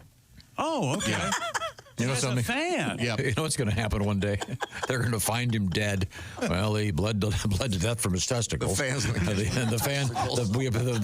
the coroner thinks that the fan short circuited, and he was electrocuted from the balls up. It's more of a dryer. It's the blades are no. Of course. No, what Greg and I like to do is we like to go get waxed, then take our pants off, go to a bowling alley, and stand over that thing. Where you go to Dunkin' Donuts. A hand dryer? Did they still have the fans at the bowling alley? Yes, absolutely. Of course they do. I just went bowling in Colorado, but they didn't have the fans on those alleys. Cheaper place. I think they have to in order for those to work. I think all bowling balls are. They have to have. Oh, maybe I missed. Unless a man it was like an old school bowling alley where the guy just rolled it back to you, the pin setter. Did they have automatic pin setting? Yeah. But then there was a fan. The fan over those. I didn't see because I used to do the gag where you straddle it and go, ah. Marilyn Monroe, the 7-year itch? Yeah. The 7-inch itch. You call that a gag? Aren't you glad we don't have to be seen in public with him? So sorry. They wax each other. Okay. What about fragrances in your place? Speaking about my condo. I have candles. I'm into fragrances. Yeah? Yeah, you ever got a plug-in you didn't like? You want to sell your house? No, I got the hotel collection. You ever got that? No. It smells like the Waldorf Astoria. Sure. And they throw in a Red Roof Inn. New jokes. Jason said to do 17 new jokes. I'm going through them all. Wow. By my count, you're at 13. You better pay. That's solid. That is a solid joke. I like that very much. Thank you. Yeah, but I don't use the electric ones. No, do you burn candles? Yeah. Although I'm very dangerous, son. I know. I get robbed. Why is that dangerous? Burn the house down. Oh, okay. Good point. I was talking to a friend of mine who's a fireman. Yeah. And I said, I just was reading this article. It used to be the number one cause of house fires was cigarette smoking. Now I hear it's candles. He goes, not in my district, it's arson. And he wasn't kidding. Yeah, well, it's time to rebuild the house. Set it on fire. Okay. Christy Lee, I can see her over there. She's at the Silac Insurance News Desk. What's happening? A Missouri man has been charged with attempting to engage in a sexual act with a train seat. Nothing wrong with this? It's the second time in a year he's been charged with this offense. Uh-oh. He knows what he likes. He obviously has a type. Yeah. KMOV reports the suspect was first spotted touching his exposed genitals at the UMSL South platform. St. Louis County Police learned the man had boarded a train where he allegedly exposed himself and attempted a sexual act for about 10 minutes. 10 minutes? With the upper bar of the train seat. Wait a minute. I don't really understand that. Oh, I know. Yeah. The train seat's probably like a bench, and there's that bar on top. Yeah, especially if it's the Metrolink, which is the above-ground subway in St. Louis. Wow. Okay. This was in St. Louis? I'm assuming. Yes, it was. He was charged with 2 counts of misdemeanor sexual misconduct. The charges come about 10 weeks after the man was released from the county jail for attempting to engage in sexual activity with a seat on a Metrolink train. He's got a one-track mind. He sure does. Oh. Pow, pow, pow, pow. He was there just humping the seat going, I think I can. I think I can. I think I can. He was trying to get off between stops. He sure was. There you go. Right in the old ram train. I think we have to look at the other side of this. I blame the trains for being so sexy. Yeah. They wouldn't look that way if they want to be humped. Yeah, it's their fault. That train. Have you been on that train, Joshy? The Metrolink, I have. Yes, I couldn't hate it more. Really? I mean, let's face it, masturbating, that's bus behavior. Right? You know what I'm talking about, Pat. You took a bus across the country. Yeah, that is bus behavior. Have you ever told Mr. Hahn that great story? I don't think so. I don't think I have. Take it from the top. Start as a young man with a guitar. Well, I was a young man with a guitar. The Metrolink in St. Louis has has none of the charm or enjoyment of a New York City subway. Uh-oh. Well, that says a lot. The disturbing. And it's underground? No, it's above. Oh. The disturbing thing is, they think about, then someone else gets on the train and you touch stuff on a bus or a train, and I just assume anything that looks like it is probably spooge on any kind of public transportation. Just me. That's what you think? Yeah. I have no doubt that that's what he thinks. This is why when I travel, I carry a little squirter thing of hand lotion. And sanitizer. Which also looks like jizz. Yes. So from now on, just imagine that it's all hand sanitizer. Are we saying these words then? Yeah. Yes, we are. You really carry that around with you? Would you? Yeah, the little squirter thing. Absolutely. No kidding. Yeah. Okay. When you really think that helps? When you get on an airplane, don't you wipe down all the stuff in front of you? No. That's an insane thing. No, I don't. No, they've tested those pockets in back of the seat in front of you, the back pocket in there. That's why I don't fill it with soup.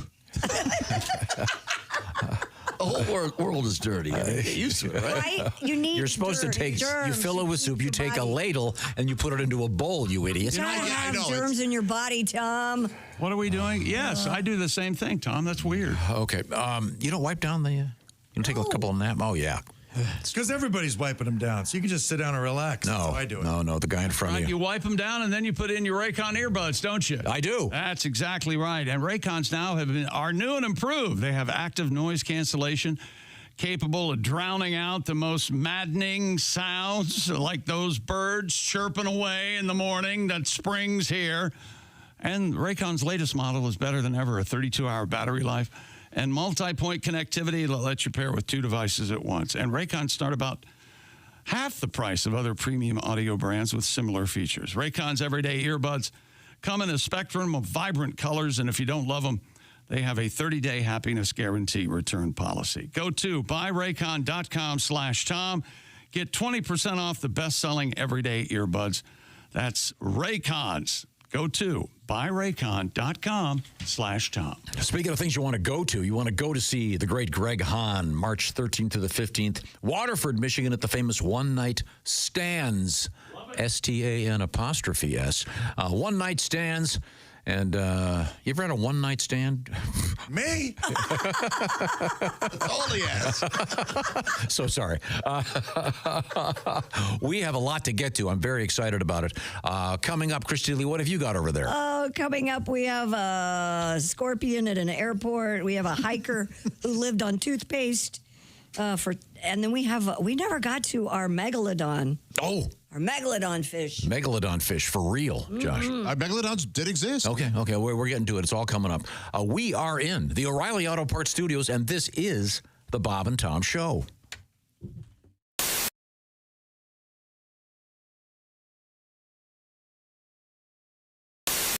Hi, Christy Lee here. How would you like to go on vacation with me? No, seriously. Join me September 28th on a journey through the lovely landscapes of England, Scotland, and Wales with Paulette. We'll travel through the charming countryside and also experience the historic cities of London and Edinburgh. Experience the best of Britain's rolling countryside and bustling cities rich in history and culture. We'll see the iconic landmarks of London. Visit the storybook villages of Oxford, Chester, and Shakespeare's Stratford-upon-Avon. We'll behold regal jewels of Edinburgh's castle and visit the medieval walls of York. This and so much more. The best part? Colette makes travel easy, including flights, meals, hotels, sightseeing, and local experiences. It's all planned for you. You can just sit back and have the time of your life. Don't miss your chance to see Britain with me. This is going to be a great group and an amazing trip. I already know we're going to have so much fun. Call Colette at 800-581-8942 or visit bobandtom.com to learn more. Don't miss out. Call Colette at 800-581-8942.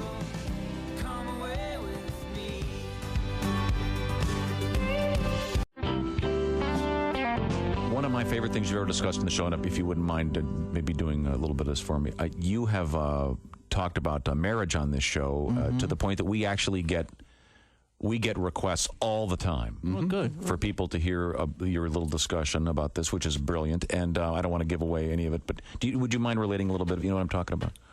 Well, I mean, I was married for 3 years, and which is not a long time, you know. We were supposed to be together until one of us died. True. I never even had a fever. Yeah. My friends were shocked I got divorced. You're getting divorced? That's weird. You seem so happy at the wedding. The wedding? Yeah, that's not part of the marriage. No. It's like telling a shark attack victim, gee, you seemed okay on the beach. And to speak to Christy's point, you know, my wife felt I was too down, I was too negative. Well, this divorce should help. Yeah, there you go. She said I had changed. You know, you didn't used to be like this. If I'd known going to be like this, I never would have gone to bed with you. Hey, guess why I didn't tell you? Yeah, okay. And of course, you know, marriage is hard. We all know it. The proof here in the room, the success and. Einstein.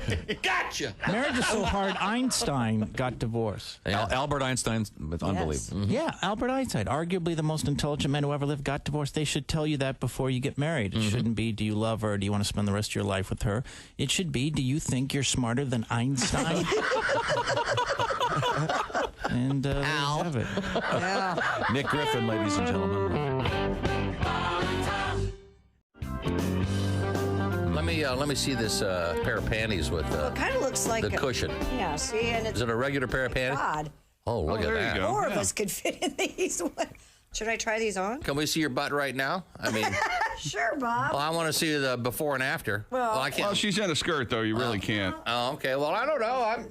Okay. Do you have them on? Monitors?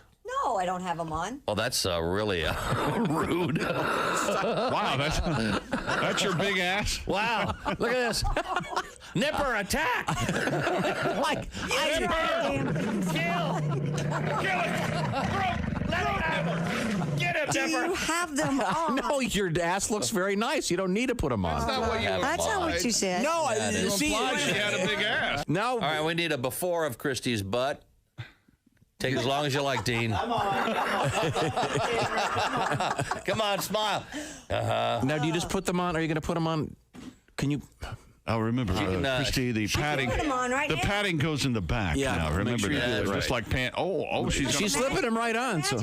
Okay, wait a second. No, she's slipping them on. She has a skirt on, so she can just put them right on. I didn't know we were. Okay. Dean, get some of that while you're at. Come on, Dean. You're not wearing. Come on, Dean. Are you wearing hose? Come on, what are you, queer, Dean? You're not wearing hose, are you? Women that wear hoods. No, are you wearing? But are you wearing traditional panties right now? Yeah, boring. It's Friday, yes. Okay. Yeah, just boring, ugly. No, I mean, but you do have panties on because those haven't been laundered. You might get some. So do you. Come on, Dean. Make love to the camera, Christy. Go for it. Okay, now she's slipping. You can't. Could you let's allow a little bit of dignity. Christy Lee is now slipping on the booty pop Okay, where's the cameras? panty augmenter. What does it say on the? Okay. Okay, now she's let's see. Now, all of a sudden, you got those on, so now she's got the padded. I'm curious, if you sit down, do you feel the big cushion? Is it like being on a no, that's me. on lawn furniture? Oh, Oh yeah. Oh, baby's got back. Oh wow. Looks like you've Let's got take a look at that. Oh my God. It looks like you got a huge ass tumor. You have tumor. You have shelf ass. Nice. So step out from behind the monitors. Let's see what. Oh yeah. Oh yeah. Oh my God. Yeah, Look at that. she's got baby's got back now. Well, that really does pop them out there. It really accentuates the backside of your backside. Oh yeah. Oh, that's Look at that.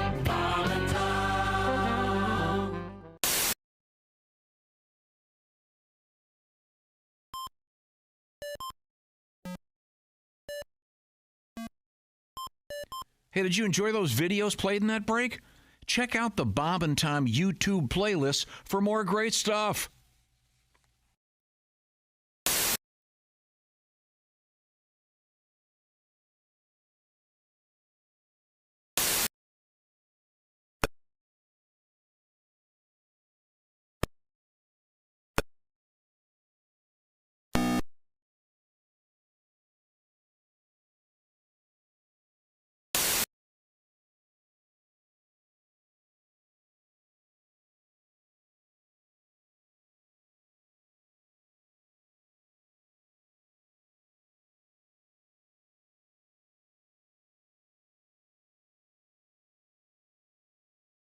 Ace, can you order food on? I don't know. Just somebody help me here. The point is, you could win tickets to that show, and I was going to tell you how, but Josh interrupted me, and I can't. Welcome back to the Bob and Tom Show. There's Tom and Josh, Ace, Christy, Pat's here, and Tom, we have a special guest here in the O'Reilly Auto Parts studio. Oh, the handsome factor way up in this room. It's Greg Hahn. Hey, now when you're on a date, right? If it's a nice restaurant, the waiter's going to come up and say, "Be careful, the plate is hot." I say, "So's my date, but I'm going to touch her." Woo! Yes, you'll never see her again. Oh, thank you very much. That makes me feel so good. Now, we are kind of reconfiguring the show, moving some stuff around, and time now for Today in History. Ladies and gentlemen, it's a big day.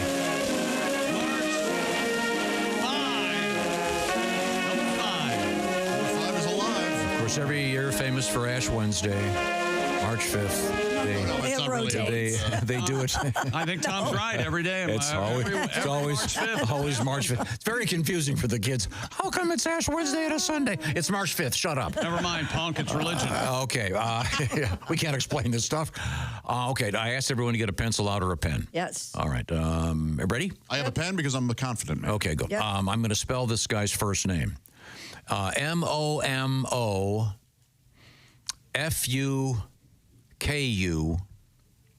Okay. Anyone want to try to pronounce that? Momofuku. Yes. Fuku or Foku. Momofuku Ando. ANDO. It's his birthday today. Anyone know who this is? The creator of Pac-Man. Close. Oh. The creator of instant noodles. Ah, yes. Oh. And he recently died. And his cup noodles. Cup of noodle. Yeah, right. And apparently the heir to the sodium fortune. They are salty. Boy, doesn't, when you look at the word Momofuku, if you look at it quickly, it looks like one of those porno categories. And the winner this year, the Momofuku Award, the Step Momofuku. Apparently that is weirdly popular, yes. Very. Remember we had that article saying that was like the most popular category? Step parent or something? That is really, really sick. It's troubling. Yeah. Oh, God. And so hot. Oh, yeah. Happy birthday. Born in 1955, the great Penn Jillette. Magician. He's the tall one. Writer. Bass player, actually, also. Penn Jillette. We're hoping to get him in here. Free throw shooter? Oh, that's Art Garfunkel. He's a really interesting guy. Oh, yeah. Atheist, right? Big time. Yeah. Yes. He will not be getting ashes today. Yeah. Happy birthday, Eva Mendes. Oh, yeah. She's beautiful. Oh, yeah. Let's She see. married to Ryan Gosling. She's indeed. Yeah. Now, on this date in 1960, Elvis Presley did what Pat Godwin. On what? 1960. I'm going to say Priscilla. Joined the Army. Joined the Army. He ended his 2-year stint in the Army. And of course, what was the famous John Lennon quote? I've been shot. When Elvis. So we'll just leave it right there, and I'll forget that I ever said anything. You know, lightning fast. This Josh. I've never. And you got mad at me earlier today. I've never been shot, but do you think you say "ouch"? Maybe, or, I don't know. Do you think it probably? Well, I don't know. I don't want to know. I bet it burns. When he was told that Elvis died, he said Elvis died the day he went in the Army. Now, let's see. We have Arthur Spud Meelan. Did something famous on this day in 1963. Anybody? Arthur Spud Mealman? No, I don't know. He's part of the Sputnik satellite. Very fair. No, he patented the hula hoop. Oh, yeah. I heard that this morning. Me, I want a hula hoop. Me, I want that hula hoop. Who invented the yo-yo? Duncan. Was that right? I don't know. Artie Duncan. I wonder who. I don't know. Is that the most famous? The Duncan yo-yo? Duncan yo-yos, right? I wonder who wrote the Book of Love. Josh? I don't. Tell me who is that? No, there's currently the documentary out there. The documentary about Led Zeppelin. Is that out now? Yeah, it just came out. Is it Finding Led Zeppelin? Becoming Led Zeppelin. In 1971, this was the first time on this date that they ever played Stairway to Heaven. Wow. I saw Jason Bonham in concert. Is that right? He's great. He's great. I saw him in the airport. I said, unbelievable concert. He said, thank you. Well, how nice. What an exchange. Did you tell him that you are also a drummer? I didn't want to hear. If I started talking, he'd look at me like, when's that noise going to stop coming out of your face? I saw him at the airport, too. He was having a sandwich at Au Bonham Pain. Really? You guys remember Au Bon Pain? Sure, Yeah, we do. of course. I don't. We do. Help me. Au Bon Pain? Is that how you say that? Yeah, you get Au bread Bon there, Pain, something. yes. It's a It was bread a sandwich little place or in whatever, the airports. They're still around. He was very snooty when he said thank you to me. I enjoyed it. Oh, now when I saw him at Au Bonham Pain. Oh, yeah. Very kind. Yeah. Say it one more time. I'd see him again. I love the show. His kid was good, too. All right, back to your joke, Josh. No, please no. There was no joke. On this date in 2015, and I believe it was a Wednesday, I think. You wore a light coat. Harrison Ford crashed his plane. He's a menace. Onto a golf course, right? And since it was a Wednesday, there were a bunch of doctors there. It was Ash Wednesday as well. Yeah. Is that still a thing? Doctors playing golf on Wednesdays? Is that? I don't know. That used to be. I don't know. It's How about Harrison Ford? He's still a thing? Oh yeah. Oh, he's great. Yeah, he had shingles. He couldn't do the Academy Awards. He was supposed to be a presenter. He's doing. He's a good actor. He's the Red Hulk, right? Or He's whatever. a great actor. He is? Wonderful I think so. actor. You don't care for Indiana Jones? Well, maybe he's great. Maybe I don't know how talent, but to me, he just always looks confused. Well, Well, that's his thing, man. Really? Yeah, it's being confused. Huh. It's my method. He's shrinking. I like that. Oh, he is. Well, That's you get right. older. Oh, you mean he's in? I see. The show is called Shrinking. And I'm on fire. Yeah. You know what used to be good about this is this used to be at the end of the show, I could tell these lame jokes and leave. Yeah. Now we got to sit here with them. Oh, yeah. Now you get to suffer. Yeah. You got to stew with them. This is no good. Yep. Then there you go. There's your day in history. You're welcome. All right. There you go. That's a good way to wrap it up. There you go. That's it. I got something more. What more can I say? There you go. Now. Oh, you'll find some. Well, no, I'm not going to find anything.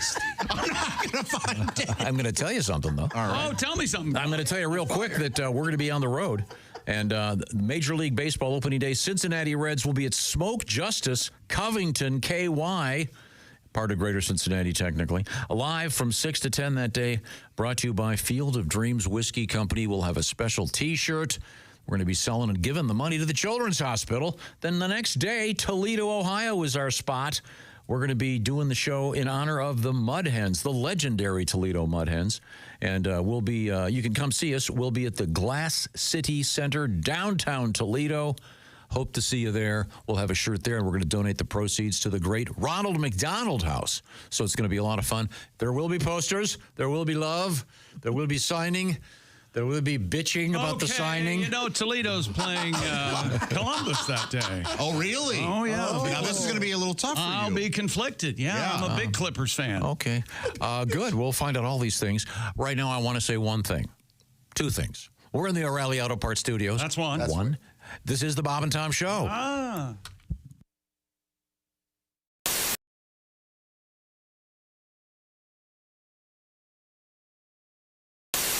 Hello, my name is Alexa. Are you looking for Bob and Tom Radio? Well, it's on me. Just say, Alexa, play Bob and Tom Radio on TuneIn. Oh, my goodness, that's right. You two are brothers in arms. Is Ace a member of the Army? Oh. Look at that. Oh, Ace, I didn't know you were in the Army. How many Kiss shows you been to, Ace? Around 300. Oh, my gosh. Yeah. Oh, I just like them. I'm not nuts.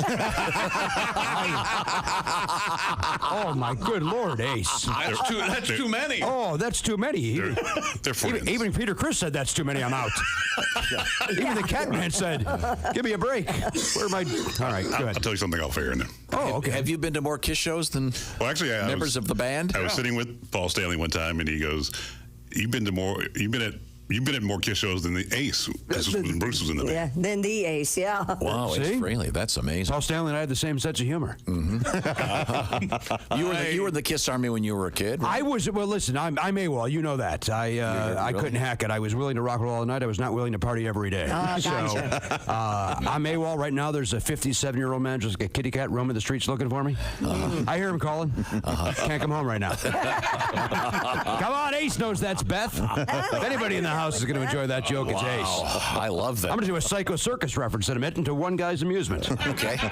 Not there. You don't think I'm going to bring up Carnival of Souls and have Ace enjoy my humor? Look at Ace! I finally found a guy you can make my stupid Kiss jokes with. Aren't you? These are crazy nights. They sure are. Aren't you like me? Every Veterans Day, you call Jimmy and wish him a happy Veterans Day. I appreciate that call. I put my flag out there. You know, right. I put my. So you're now in the Kiss Army Reserve. I am. Yeah, I only go in when necessary, which is not very often these days. Do they still have the indoor football team? No, the team, like a lot of teams that year, went belly up. But they were horrible. They were the LA Kiss, for a horrible name. Yeah. They were a horrible team. Well, I want you to watch Tom's face on this, okay? You know, Tom, that Jimmy was a season ticket holder of the LA Kiss. Wow. I'm the only one that really loved arena football. I went to a bunch of games. My son Oliver and I really enjoyed it. But after a while, when your team always loses, you can't even have fun. There's a shout out loud again. Oh, they played deuce. Oh, they mixed it up, son. It's horrible. It was an interesting TV show. Remember that? The TV show was great. Yeah. TV show was great. I didn't see the TV show. It was a really good reality show. They did not. The editing was not as fake as other reality shows. It was pretty. Even Gene and Paul admitted the team was bad. Well, they had to. There was documented evidence of it. I believe that's called scoreboard. Yeah, it's not subjective. Like, Dynasty's a bad album. No, it's not, Demon. You're right, Star Child. What does Space Ace think? Let's ask the cat. Don't forget the Yonk. He wrote some of the songs. Now, did you know that the famous Kiss comic book? Yeah, blood. There was actually blood in the ink. Mm-hmm. Well, that's what they said. Well, there's photographs of them pricking their fingers. They show them adding the blood to the ink. Okay. I have an original pressing. You do? Absolutely. So does Ace. You still have that? Yeah. Now, is your young son interested in Kiss? Boy, did I try. I took him to 2 concerts. He went to see Kiss twice. Once at 5. Turns out that's too young. And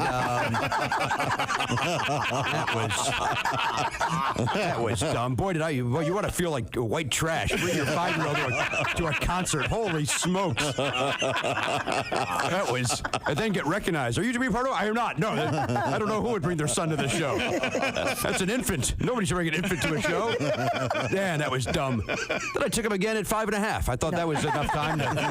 6 months is a long time. 6 months is a long time for a child, isn't it, chick? Yeah, you mature quickly at that age. Yeah, one was indoor, one was outdoor. I said, so let's see how the environment settles. Maybe that's what the problem was the first time. He fell asleep during the encore the second time. How do you do that at a rock and roll concert? That's how bored he was. But son, that guy's spitting fire. Pass. You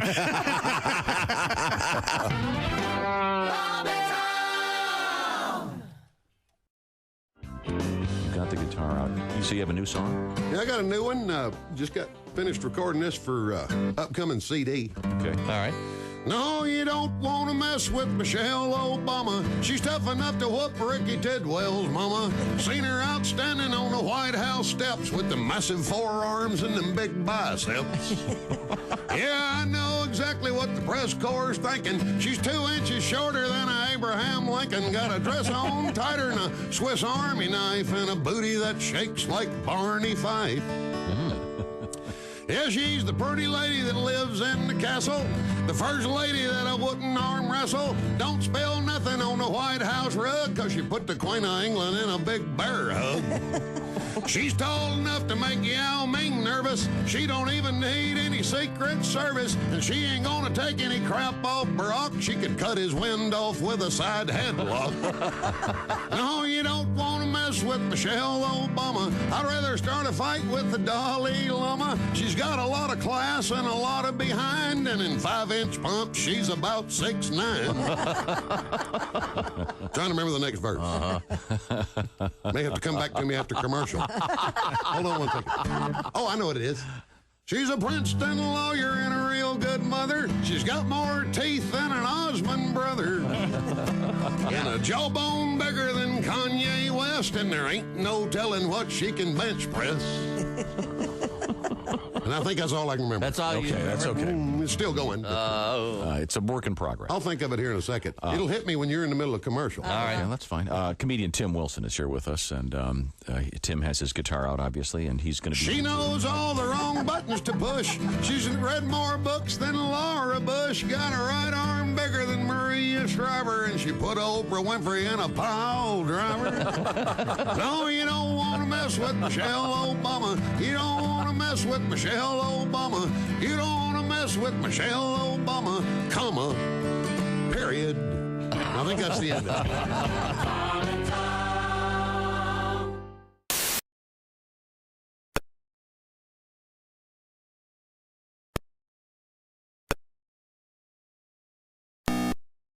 Over. Download the app. You can listen to our show wherever you are on Earth. Be like Christy last week in Florida. She listened to the show every morning, tried to call in, but we had the number blocked. Hey, welcome back to the Bob and Tom Show. There's Christy Lee at the Silac Insurance News Desk. There's Pat Godwin. Hey, Chick. There's Josh Arnold. Chick, how are you? There's Ace Cosby. Hey. I'm Chick McGee. We're in the O'Reilly Auto Parts Studios. Hello, Tom. Look who we got a special guest. It's comedian Greg Hahn. There you go. And again, I can't wait. The high school you went to was called? The Cardinal Gibbons Redskins, the Las Vegas Fighting Horse. A horse. I'm going to get married one of these days, though. I was talking to Christy about that. Yeah, we were talking off the air. And I go, how many girlfriends you got? Oh, listen, I want to get married for better or for much, much, much, much, much worse. Thanks, Josh. You got to keep the girls organized. That's how my phone answering message, you know? Oh, yeah. If this is Lisa, press 1. Tiffany, press 2. Dominica, marque ocho.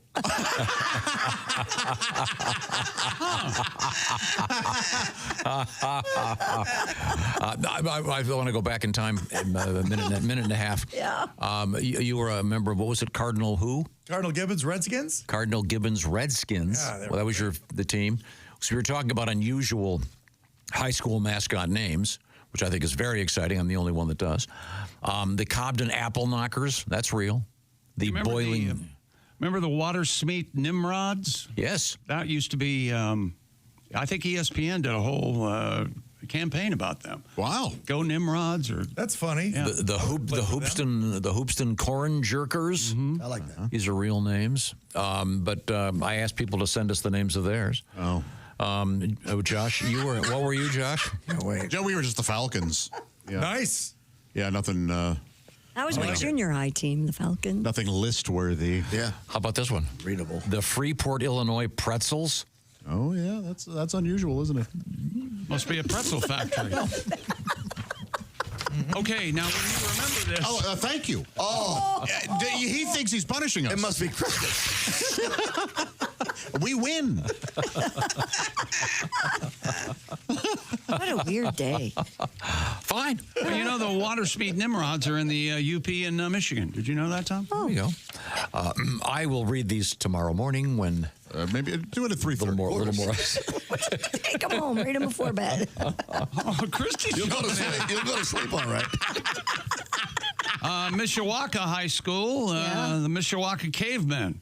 How about that? That's good. And the girls' sports teams, the Lady Cavemen. All right. That's funny. The Lady As opposed to the cave women. Cavemen. That's what it says. Wow, that's odd. And if that doesn't rate a list, I don't know what. I mean, isn't that weird? It is kind of weird. The lady men? Yeah. Well, did you ever refer to the woman's anatomy as a lady? No. I'm so dismayed that I know exactly what you're talking about. I don't. Good. You know, the fellas would refer to them. Okay, never mind. I would like to play for the Argentinian Dogos. Right? Their favorite food is pit bull. Okay, Williamsport, Pennsylvania. This is near where you lived, Pat. Close. Williamsport, Pennsylvania. Same state. 3 hours away. with you driving. We were once the lumber capital of the world, writes James, took the time and trouble to write. Boy. Most millionaires per capita in the late 1800s were called the Williamsport Millionaires. Wait. By the way, that ship has sailed. That ship has sailed, huh? Apparently. Not a lot of millionaires. I'm sure there are a handful of them. Someone's got to own everything. We'll continue with this. Never. The word is never. You ripped up the list. You have a second list? I got a stack of I don't think he actually tore up the list. I don't think he did either. I did. That was just one letter. It may have been my paycheck. Oh, no, that piece of paper was far too large. I think what Josh is trying to say is he possibly speaking for all of us in our confusion that if any of us would bring in high school nicknames and want to talk about as long as they're unusual. But that's the thing. I get upset, for example, when they have an opportunity to name something with a great name, like the Washington Redskins became the Washington Commanders. Right. When they had a great opportunity to honor a special unit. Never mind. It's you're right. It's everything is so generic. It's nice when a town goes, hey, this is who we are. We're the Hoopston Corn Jerkers. Right. Or the Key West Fighting Conks. But we can only, they all elicit the same response. Oh, yeah, that's different. You know what I mean? Okay, Josh. Those are all right. 12. I thought that's funny. Those are words. Yeah. I thought Pat, be careful. That's unusual. Paybacks. If you want to hear the sounds of silence, and I don't mean the song, get out your guitar. All right. You'll like this one, Josh. I thought you'd like the pretzels. Why? Because I like pretzels. Oh, I love pretzels. I do too. Have you ever? Everybody likes. I like them all. And soft, hard. those pretzel flavored hot dog buns. That guy should have gotten the Nobel Prize. Or maybe it was a lady. I'm not sure. How about this one? The Monroe, Wisconsin cheesemakers. You like the cheesemakers? No. Yeah, again, like it's. That's really interesting. I mean, that's an odd.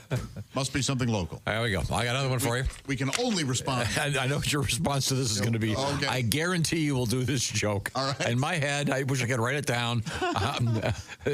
Good morning, radio royalty. Once again, they wrote the wrong show. Tony writes, my high school mascot, the Briar Jumpers. Somerset, Kentucky. Any thoughts on this? What is that? A briar is a briar patch. Is that thistles? It's a rabbit.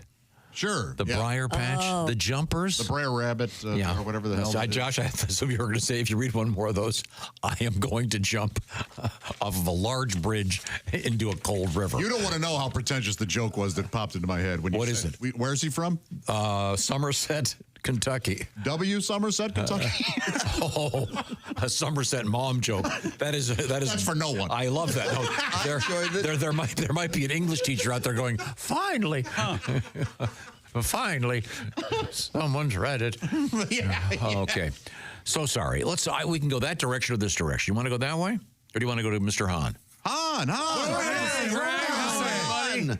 What? What do you want? 5 minutes, baby. Hey, man, you go to Clear? Use the Clear when you travel, Pat? Clear in the airport. You know what I mean? Clear. No. Come on, where you get to skip the line. Oh, yeah, of course. And they diagnose you with pink eye? Yeah. Oh, I know what you mean. There we go. Yeah. 15, Jason. Okay, 2 more to go. I look at the clock and I go, we have time to check in with Christy Lee because I can see her right over there. She is at the Silac Insurance News Desk. A young hiker in China survived getting lost on a treacherous mountain trail by eating toothpaste. The 18-year-old hiker was rescued after surviving 10 days in the frigid mountains of northwestern China. Was he able to crest the mountain? Oh, nice. I got thumbs down from our producer. Oh, that's a good joke, Josh. You deserve a plaque. Or at least a poster or a T-shirt. Plaque. Nice. Anybody? I got it. Nice tag. Stranded without food, Sun Liang relied on river water, melted snow, and ate toothpaste. How old is to he? survive? He was 18. He is 18. Oh, well, that's impressive. A teenager packed toothpaste. That's right there is a headline. The Aotai Line Trail. Mind your phrase out. Is banned by Chinese authorities due to how dangerous it is. In the past 2 decades, more than 50 hikers have been reported missing or perished along this treacherous trail. Maybe a sign. Hey, there's 50 dead people. The rescue operation Don't go here. involved more than 30 team members and incurred a cost of $11,000 to his family. But they were happy. Oh, wow, yeah. Yeah. Yeah, I think they should do that when these people do. They go on these crazy expeditions and get lost. I think they have started doing that, haven't they? Started charging people? You better give them insurance or instructions how not to get lost by yourself on a treasure. Probably, I would think. Do you think the toothpaste really helped? I don't know. Is there any nutrition value in? It's Chinese toothpaste. Who knows what's in there? Oh, yeah, they're probably fish or something. Yeah, right? kelp or No, sweet it's probably tobacco. Knowing the Chinese. A lot of smokers, you see. Oh, yes. If you crack open a book, learn about other cultures. Could you make a salad out of tobacco leaves? Sure. I guess you could, right? Probably would taste awful. Well, put enough ranch dressing on it, maybe. Oh, sure. Some shredded cheddar, maybe a hard-boiled egg. Right, pretty good. That sounds pretty nice. Yeah, right. Would you spit? What? Well, you swallow if you really care. Oh, you'd swallow the tobacco leaves? Oh, I understand. The BJ, I got it. Josh was I sometimes I trip over the low bar. Oh, hey. You know, you use the low bar long enough, you don't trip over it anymore. It's Prize Picks, Tom. Yes. Let me tell you about it. I'm a big fan. Oh, yeah. The Prize Pick app is so simple to use with over 10 million members and billions of dollars in awarded winnings. Prize Picks has made daily fantasy sports more accessible. All you have to do is pick 2 or more players across any sport, more or less on their projection, and you could win up to 1,000 times your money. And don't miss your chance to cash in as the league's best. Fight for playoff position. And it is March. Join Prize Picks, America's #1 daily fantasy sports app, available to play in more than 40 states, including California and Texas. Download the Prize Picks app today and use the code TOM and get $50 in bonus promotional funds instantly when you play $5. That's code TOM on Prize Picks. Get $50 in bonus promo funds instantly when you play $5. Win or lose, $50 in credit for just playing. Guaranteed. Prize Picks, run your game. Must be present in certain states. Visit prizepicks.com for restrictions and details. Thank you very much, Prize Picks. Coming up, Mr. Hahn on the road. Don't forget about this. If you're anywhere near Waterford, Michigan, One Night Stands. Stan is the man. That's March 13th through the 15th to see Mr. Hahn. Go see him in person. If that doesn't bring some joy to your life, something's wrong with you. The man is that much of a bringer of joyfulness. Is that correct? I've been doing my sense of humor routine. Okay. Discussing the nature of comedy and humor, which was just exhibited in reverse in the last 30 seconds. We are in the O'Reilly Auto Parts Studios. This is the Bob and Tom Show.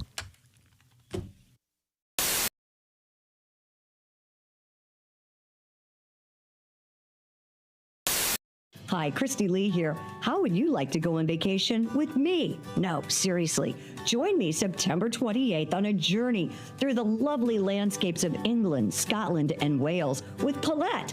We'll travel through the charming countryside and also experience the historic cities of London and Edinburgh. Experience the best of Britain's rolling countryside and bustling cities rich in history and culture. We'll see the iconic landmarks of London. Visit the storybook villages of Oxford, Chester, and Shakespeare's Stratford-upon-Avon. We'll behold regal jewels of Edinburgh's castle and visit the medieval walls of York. This and so much more. The best part? Colette makes travel easy, including flights, meals, hotels, sightseeing, and local experiences. It's all planned for you. You can just sit back and have the time of your life. Don't miss your chance to see Britain with me. This is going to be a great group and an amazing trip. I already know we're going to have so much fun. Call Colette at 800-581-8942 or visit bobandtom.com to learn more. Don't miss out. Call Colette at 800-581-8942.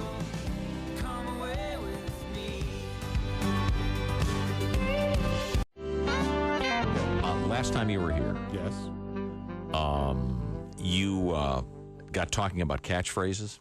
Oh, yeah. I'm not even sure you remember this. In fact, I remember it. We actually use it. We use it a lot. Right now. And How's that working for you? You know, I got to say that, you know, I'm a comic, so everything, and when I improvise something, it's a throwaway.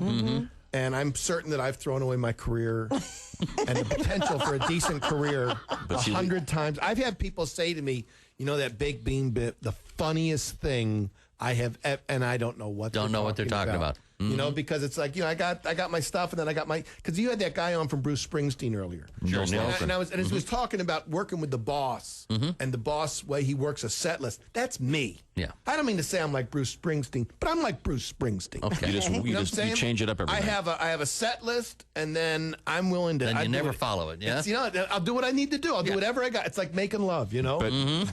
But you do it right now. Oh, that's right. See, we love that phrase, and you've given it up. Then we were hoping. I did it. You know, and when I did, there's no right now T-shirts. When I did the Bob and Tom Show tour, I don't know if I told you I did it. Sure. And Chick introduced me. He introduced me with that catchphrase. Oh yeah, it's starting. It's starting. Is it Sweeping America? And we want to. We'll bring you back on the tour, but only if we can do the right now thing. Oh, look! Could I hear what I gotta do? Could I hear the baked bean bit right now? Because you know, sometimes my mom used to make baked beans with her special sauce. Yeah, which was mustard, ketchup, and sugar. And she would, you know, she goes, go on to the dinner, come here right now. Right now. And she had this really deep voice. That's before she stopped smoking. Yeah. She was a Pall Mall babe. Wow. Did the sugar make the beans brown sugar? Sweet. It was a brown sugar. It was like the best thing in the world. And my father was overweight, and so my father, and no matter what, she couldn't do any wrong. You know, this is the greatest thing I ever, you know, it's mustard and ketchup and brown sugar. A lot of sugar in there. And some Campbell's baked beans. And we could have, if God bless my father, may he rest in peace. He would have been happy with a trough. Fill it with oats. And I'll tell you something. My father lived for dinner. Did he? Mustard? Yeah. Because my father, you know, my father was. He was a real man. He was a Marine Corps lieutenant colonel. We've talked about this before. Sure. Yeah. Oh yeah. My father was in World War II. My grandfather World War I. I enlisted in the Army out of high school. Just missed Vietnam. But I was in time for our country's war on drugs. How'd you do? Technically, I fought for the other side. We have to take a break right now. Right now. My name is Alexa. If you have a smart speaker and what to hear, Bob and Tom Radio, just say Alexa, play Bob and Tom Radio on TuneIn. Now, you try it. Alexa, play Bob and Tom Radio on TuneIn. That's the first smart thing you've said to me since you took me out of the box. No, Tim has his guitar out. Are you going to I hate Florida.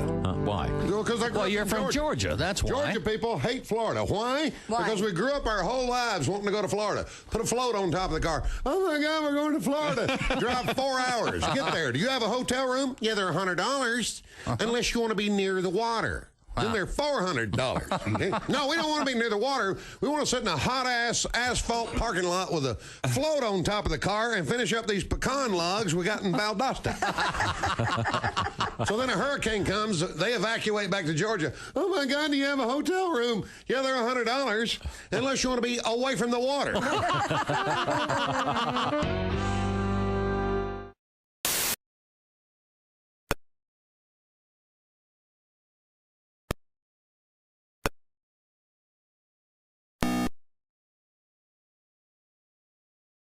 Back to the Bob and Tom Show.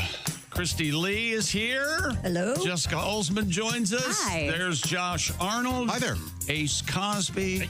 I'm Chick McGee. Hello, Tom. And we've got a special guest for today and the love edition of the Bob and Tom Show. That's right. He is Mr. Greg Hahn, one of my favorite human beings. Oh, nice. A joyful man with one of the finest acts in international comedy. I say that because you were in Europe not too long ago. I'm a young man on the up. Yeah. Delusional. I'm in show business. He's working. I always ask you, when you start off in comedy, what's your point of view? My point of view is this beat's working.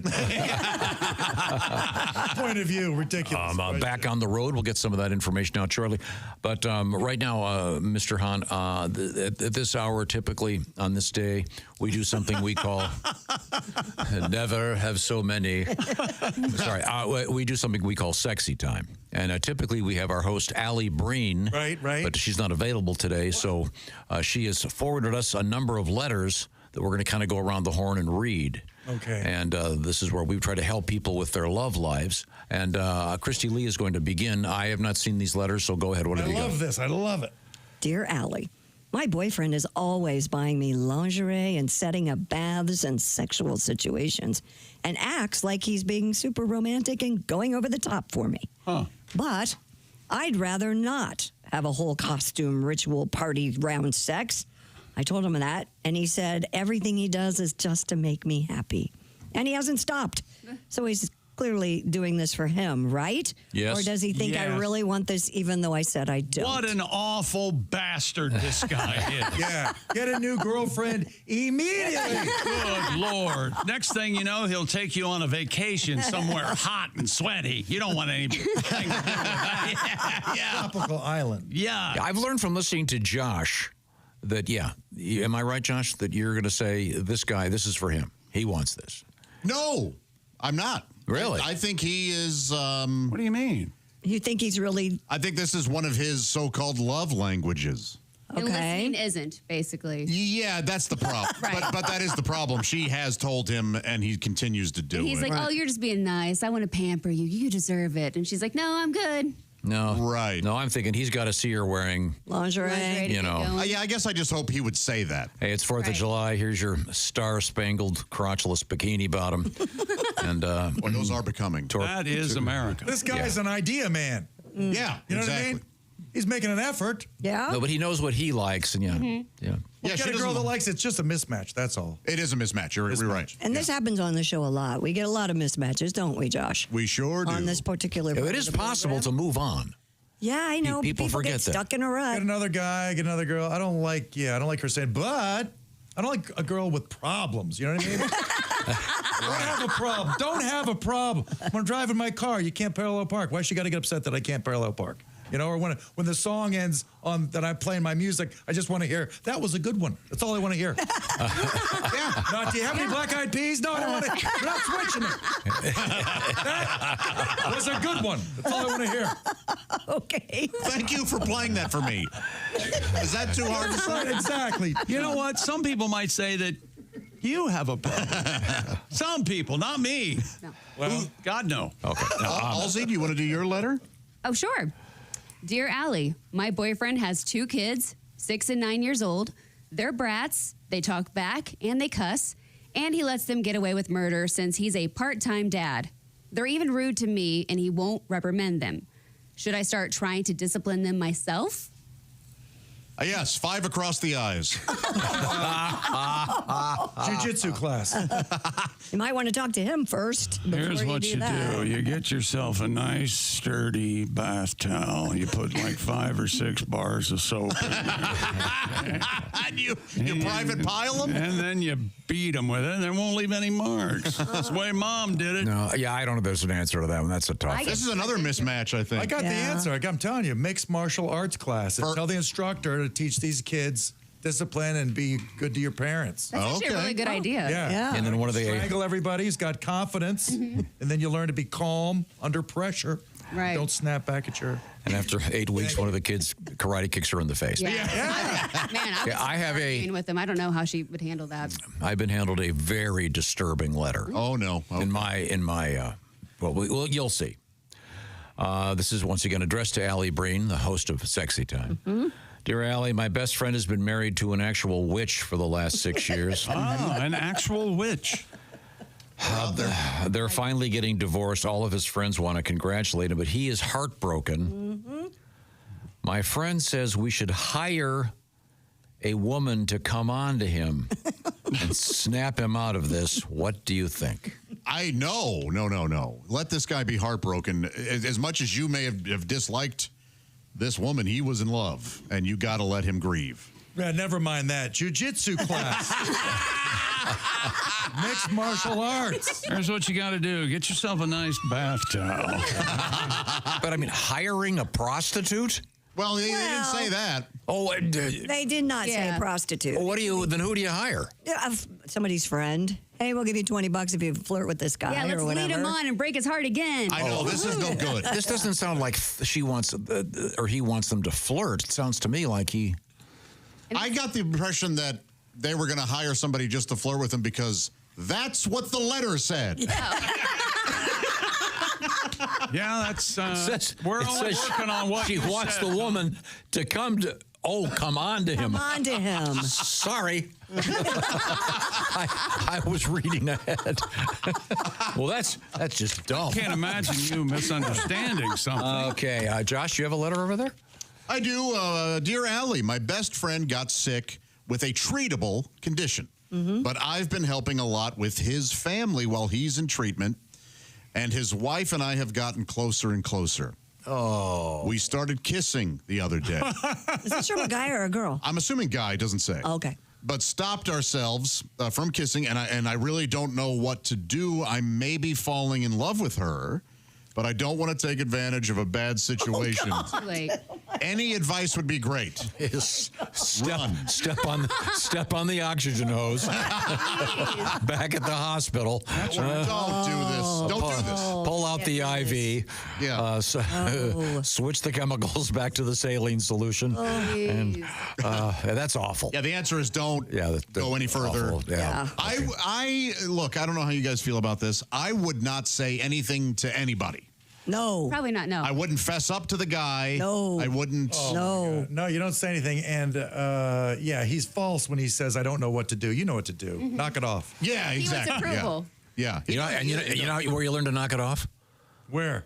At a class for jiu-jitsu. And like it was the third or fourth week, you're knocking stuff off. Okay, good. I love the phrase "knock it off." Yeah, it is good. Knock it off. Yeah, that's great. Okay, who else has a letter? Right here. One of my best friends is going through a divorce. This letter says his wife is trying to turn everyone against him. Friends, family are threatening to try to get him fired at work. Ooh. He's still trying to be nice to her, but it's starting to affect everyone around him.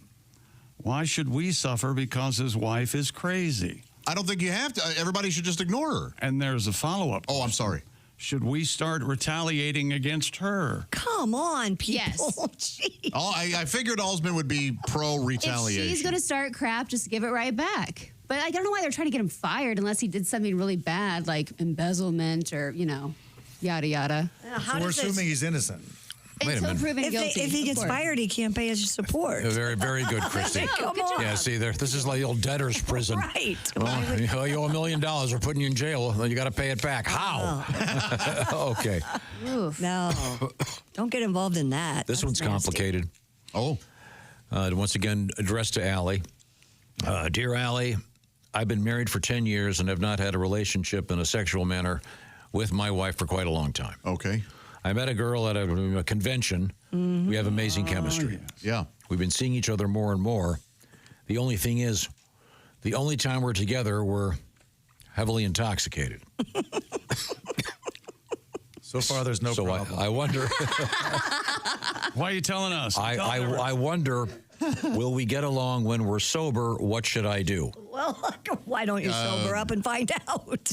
Yeah, I don't. Get a divorce and take your girlfriend to the zoo. He's right. The zoo? Take her to the zoo. Why aren't you taking her to the zoo? Yes. Why haven't you been to the zoo yet? Don't they serve beer at the zoo? No, that's what he's saying. You Walk could be around sober, look at the sober at the zoo. Go make faces at the monkeys, right? Yeah. Yes. I was buddies with a guy. We went to the zoo, a bunch of people, and he got hammered, and that's when we all went, he's got a problem. You can't go to the zoo. Remember that time we went to the zoo and you got really drunk? And he is a bona fide alcoholic. Oh, wow. These are easy. Well, thank you very much, everybody. Once again, this is the Bob and Tom program. We are coming to you from the O'Reilly Auto Parts Studios, the home of the Orange Insole Sports Desk and the Silac Insurance News Desk with Christy Lee. Yeah, I think we solved a lot of problems today. I don't know about that. Well, what else have you got over there, Christy? A woman was hospitalized after being stung by a scorpion Sunday night at Boston Logan International Airport. She was stung while gathering her luggage in the baggage claim area. I like scorpions in the baggage claim area. This will speed everybody up. Not only that, but the scorpion's just trying to get the luggage just like everybody else. Okay? I believe this is my bag. That's right. Pardon me. Oh, the tag fell off. She was quickly rushed to the hospital following the sting. Oh, sorry about the stinger. Sorry. They did not make it clear where the scorpion came from or how it ended up at the airport. None of your business. Minneapolis. Made a connection to Detroit? Yeah, they flew from Brazil, right? Isn't that where scorpions are from? I don't know. You know the thing about scorpions? What? They pinch you. Yeah. And then they sting you. Oh, You get both. They hold you. So I got to hold you with these pins. So they could whip the stinger. So around. Now that's a team. Logan Scorpions. Yeah. Did you say scorpions? Yes. Yeah. Hey, babies. This is your Ace Cosby. Yeah. Ladies and gentlemen. Rock you like hurricane. These are the Scorps, hailing from the Maginot Line. Oh, wait a minute. No, sorry. West Berlin? The Scorps. You got your Sabs, you got your Scorps. This is the greatest. The greatest? Oh, I love this song. For some reason, Columbus, Ohio, a hotbed for Scorpions fans. I still haven't figured it out. I don't get it. They're good, but and there was a story not too long ago about it's like St. Louis and Sammy. The lady with the deadly spider and the bananas. Yeah. At a grocery store. Yeah, that was imported in. I thought that was an urban legend. I didn't know scorpions had 45 different toxins in their venom. I learned that. Well, you'd think just the one would be. Yeah, you think that'd be enough. We have to keep, not only that, but we have to keep all 45 straight. It's very confusing. That's right. Sometimes the 43 will seep into 92, and that's too many. And anywho, I see you're trying to read a magazine. I'll leave you be. By the way, be careful. Many bags look the same. Yeah. If yours has a scorpion. Do you have your bags marked with something special? No. Every time I in that baggage thing, I go, God, I've got to do something special. Is your bag black? Like a purple ribbon or something? Yeah, I did just get these, here we go. What do you call it? Luggage tags that have their photographs. Yes. But they're on metal. That you send them a picture and they put a picture. Have you seen the Lionel Richie luggage tag? No. It just says hello. Oh, nice. Is it me you're looking for? That's right. I just wrote bomb on my suitcase. I recognize it. I figure if they don't get it, if they can't take a joke. Yeah, I don't want to be with them. Right. A giant goldfish has been found in a Pennsylvania waterway. The U.S. Fish and Wildlife Service are calling it a megalodon-like goldfish. The fish was found during an electrofishing survey in Prescott Island. Better be really big. The agency used the discovery to remind people not to release their pet fish into the wild, which can create an invasive problem that can last decades. Goldfish grow massive in the wild, according to the U.S. Fish and Wildlife Service, where they can turn lakes and waterways into murky messes. They steal food from native fish and wreck water quality. Another good team name, right? The goldfish? The gigantic goldfish. Right? The banana spiders. Hey, they say if you can't keep your fish, rehome it. Yeah, right down the toilet. I know that's what they said not to do, but come on. If you put them down when you flush them down a toilet, I know in the movie they make it all the way to the lake, but is that really what? That's not what happens. That's, yes, it is. Yeah, it is absolutely. And they go into raw sewage? No. Well, 90% of toilets in America go right to a pristine lake. Didn't you know this? Or waterway of some sort. Actually, Tahoe is 80% poop. Have you ever been to Lake Tahoe? I love Lake Tahoe. There's an odor. Yeah, oh yeah, you got to wear a nose clip. But, Wow. It's beautiful, but there's an odor. Is that really a thing? What? That if you flush them, they survive? Aren't we? Who's flushing a live goldfish? Yeah, who's doing that? Now, you know what? I would not even give it a second thought. Would you eat one? Maybe. That was a story last week. Yeah, you can't eat live goldfish anymore. Oh yeah, that one country. There's a festival somewhere in Belgium. Yeah, like 600-year-old tradition, and now they've said you can't. The animal rights people said, please. If I ate a goldfish, would you guys laugh? Or would you just go, "Oh, poor chick's lost it"? How long would it live in your I'd stomach? high five you. It would live for only a matter of seconds, I would assume. The stomach acid would just... Would it eat it up? Crying. What about the bones? Goldfish have bones. Wouldn't they get in your, pierce your stomach or something? I asked this earlier. Wasn't that a thing in the 20s? Well, yeah, like the roaring 20s, people would drink goldfish or something silly, right? Yeah. And drinks, yeah. Like a or a fraternity house prank. Mm-hmm. Look at that young flapper over there drinking goldfish. Seeing how many boys they can fit into a phone booth. He's all hopped up on minnows. I mean, it's sort of you kid. I assume it descends from the historical tradition of human sacrifice. What? Well, what doesn't? Yeah, they'd get a local virgin and I admire you. They'd say to the father, "Look, we're going to take her out to the cliff and we're going to have her jump off. We'll play some drums before and have a couple. You want props this year or not? Paint her faces, Little Susie's gonna. If she doesn't jump, we'll push her. There are those who would look upon the virginity mantle as a compliment. They're helping the crops. Yes. That's how they sold it. Right. Yeah. Because the negative part is the death. Yeah, sure. Yeah, that would be rough. Right. Joe versus the volcano. Yes or no? Yes. Haven't seen it. I'm a yes also. Tom Hanks and Meg Ryan, adorable together. Yeah. All three. Does she have to jump off a cliff? I'm not going to ruin anything, but there is the Abe Vigoda is in it. You might enjoy it. Oh, I like Abe. Oh, that'd be very interesting. Who's Joe? Is he a... Tom Hanks. Oh, okay. Okay, well, let's just move forward here. We have a lot to get to, but I want to remind you that you want to feel safe and comfortable in your home? Then you ask Chick McGee how to do that. I do. Simply Safe. That's right. And we trust Simply Safe here at the Bob and Tom Studios as well. Traditional security systems only take action after somebody's already broken into your house and gone through your things. That's too late. Simply Safe has what they call Active Guard Outdoor Protection. It's AI-powered cameras only from Simply Safe, backed by live professional monitoring agents. Monitor your property and detect suspicious activity. If someone's lurking around or acting suspiciously, agents can see and talk to that person in real time, activate spotlights, and even contact the police, all before they have a chance to get inside your home. And with Simply Safe, no long-term contracts or cancellation fees. Monitoring plans start affordably at around $1 a day. And Simply Safe has a 60-day satisfaction guarantee or your money back. Visit simplysafetom.com to claim 50% off a new system and a professional monitoring plan with your first month free. 50% off and your first month free. Go to simplysafetom.com. There's no safe like Simply Safe. Thank you very much, Chick McGee. We're in the O'Reilly Auto Parts Studios. This is the Bob and Tom Show.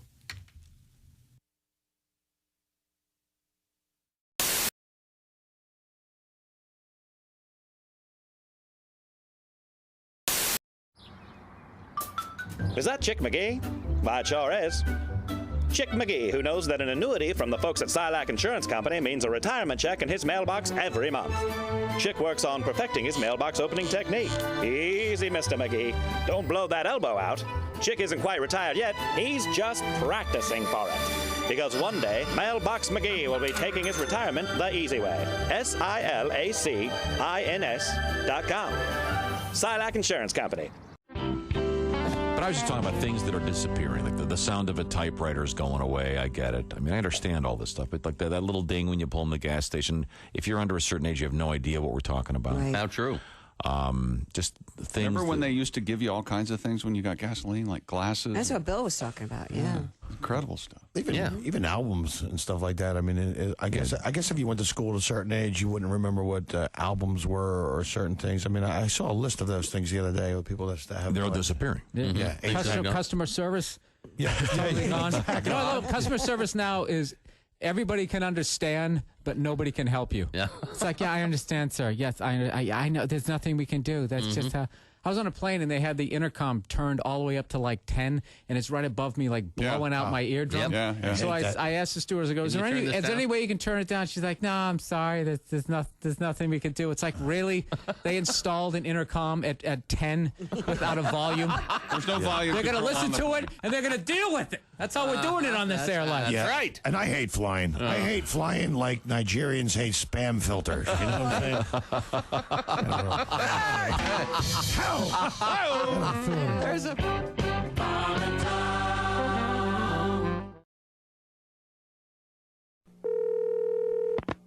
Hello? Hey, it's Tiger. Oh, hey, Tiger. What's going on, man? I need you to do me a huge favor. Yeah, sure thing, man. What do you need? Can you please take your name off your phone? My wife went through my phone and maybe call her. What?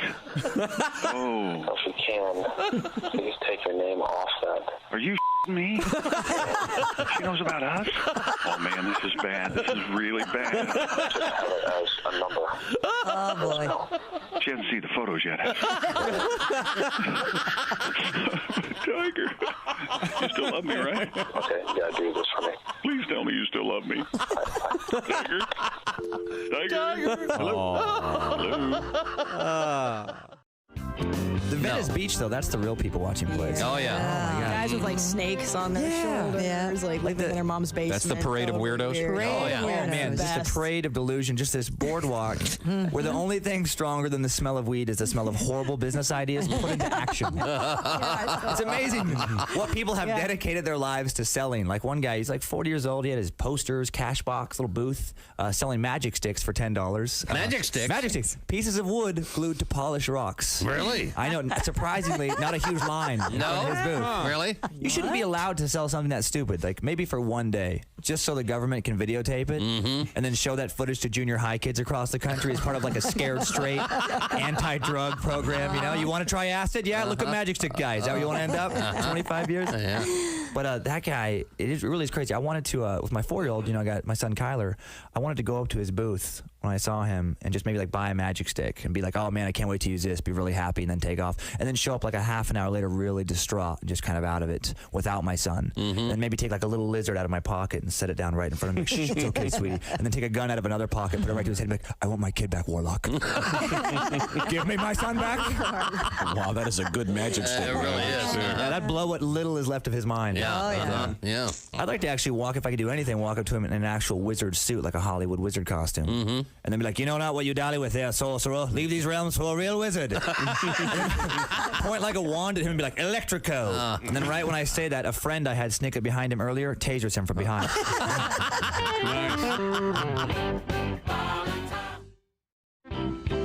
I'm not a stripper person. I don't go to strip clubs. Uh-huh. No, I don't. I know. They come to you, right? Right. Well, kind of. So how I'm dating a stripper, I don't understand how that happened. And what happened was I met her outside of the situation. She's getting a little older to be that, and she said she was a writer. I met her at a social event. She goes, I'm a writer, and I'm like, well, that's interesting. What do you write about? She goes, well, I write about sex work, being a dominatrix, and stripping. And I'm like, why do you write about that? She goes, well, that's what I do. Oh. So somehow or another, I just held on to writer. And fascinating writer. Yeah, fascinating writer. In case your mother's still alive and you have to tell her. See, right. So now I'm dating a woman who who does dominatrix work. She spanks men and says, that whole thing. And I'm not into that. That's not my bag. Right. I just like. It's not my scene, baby. It's not my scene. No. But I know that if I'm dating her, how am I not going to end up tied to a bed eventually? How am I don't gonna know that. Right, because I'm like, well, this is what you do. Let's get it. I picture you tied to a ceiling fan and her saying goodbye. Well, hold on, I'm writing that down. No, but here's what I could see. I go tied to ceiling fan. Give her a good idea. Yeah. Well, here's what I know. What'll happen is I'll end up tied to the bed. I'll be like, oh, now I don't think I'm good with this. And she's gonna be holding a ball gag, saying the safe word is marry me. Marry me. Mark Merritt is our guest.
Please make us your number one preset on the iHeartRadio app. Well, thank you. I'd be happy to. Welcome back to the Bob and Tom Show. Christy Lee at the Silac Insurance News Desk. Hi. There's Jessica Alsman. Hello. There's Josh Arnold. Hi there. There's Ace Cosby. Hey, Greg Hahn's here in the studio. Hey, how are you, Chick? Nice to see you. We're in the O'Reilly Auto Parts Studios. Here's Tom. Thank you very much. Chick McGee, of course, is at the orangeinsoles.com sports desk. Oh, yes. Looking very handsome today. Thank you. As you are, Mr. Hahn. But no, Greg, you've been a professional comedian for how long? I don't know, 30 years or so? 30 years, that's amazing. Oh, yeah, I got the writing down. Yeah? Yeah, you sit down with a piece of paper and a pen, then I'm out of ideas. But seriously. You know what I mean? What do you say there, Josh? Josh, what do you say, doctor? I want to be a nickname guy. A nickname okay. Guy. Hey, how you doing, Tom? How are you, boss? Chick, how are you, champ? Hey, I like this. Yeah. How you doing, ladies? How you doing, babies? I like it very much. You know Hahn, the nickname guy. Yeah. Ace, what's up, doctor? That guy used to work here.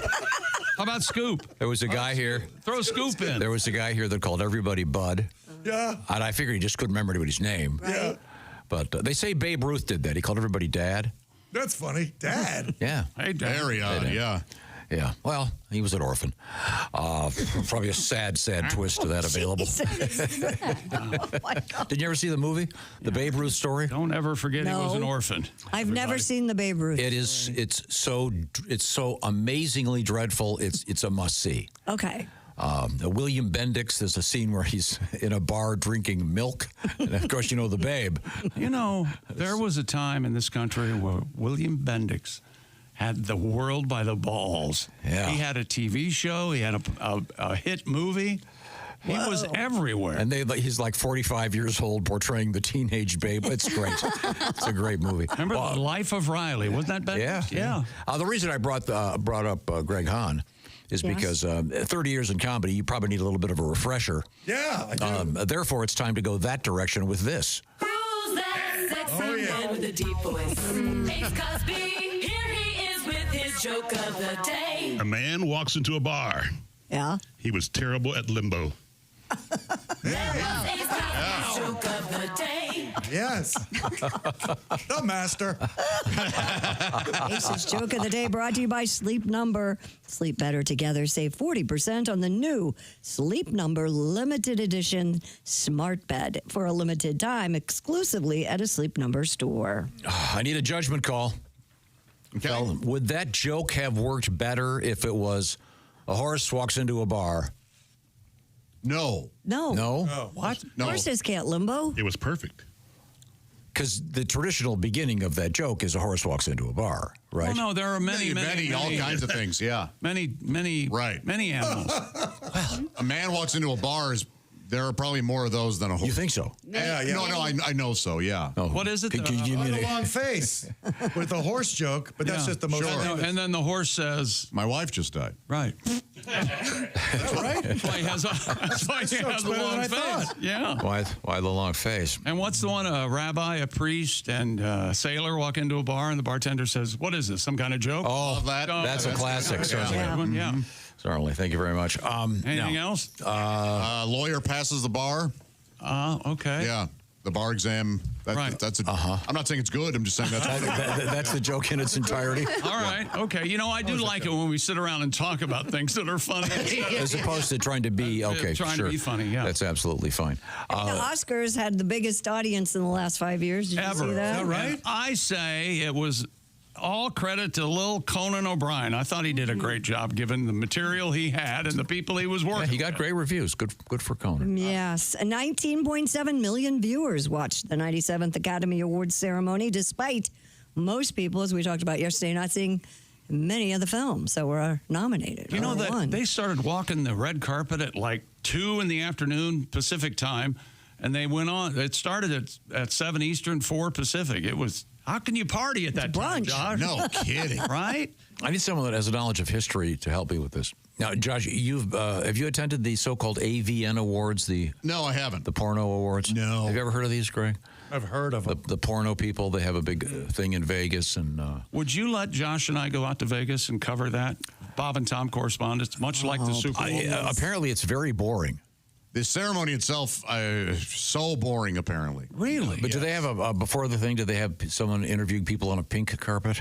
They actually, I don't know if it's pink, but they have a red carpet. On the carpet. Yeah. What is the history? Why is it always a red carpet? I don't know. Is that does that descend from kings and queens when they would go places, they'd roll out the carpet? But then I say that, wasn't purple the royal color, I thought? Isn't that right? Yeah, who knows? Maybe it depends what country it is. I'll be interested to see if there's a big Oscar bump For Honora? for Honora, the one movie that. I know when they have ceremonies like this in Poland, they don't use a red carpet. It's more of a linoleum. They do. Well, it can be rolled out, I guess. I guess you can roll linoleum. Okay. Yeah. Now, Christy, what else is going on over there before we go? Barbara Streisand has received we don't need to talk about that. What else is going on? Audiobook Award for My Name is Barbara. It's the Audio Award. I tried to listen did you? to this, and I couldn't take it. She narrates it herself. I had no idea. I reacted physically to Barbara Streisand's voice. 1,000-page book. I did About her not. life, about her I have no life. doubt. I did about not her care life for and it. career. How many hours is it? Does it say? Doesn't say. Think of her doing "Hello, gorgeous" about 50 times. Yikes. It must feel like forever. Okay, well, thank you very much. A quick reminder. This show, On the Road, 2 days in a row, Major League Baseball opening up, Cincinnati. That's going to be, by the way, it's brought to you by Field of Dreams Whiskey Company. It's going to be Thursday morning, March 27th, at the Smoke Justice Restaurant in Covington, Kentucky. The next day, Friday, March 28th, it's going to be Glass City Center, Toledo, Ohio, celebrating the Toledo Mud Hens. And guess who's going to be there? Toledo on Friday, I know for sure. I know Mr. and Mrs. Red are going to be there Thursday. They usually show up, right? I hope so. Who's going to be there Friday? Muddy. Oh. The Toledo Mud Hen mascot. Oh. Oh, yeah. Is he kind of I can't wait. Muddy Waters? No, it looks like a big bird.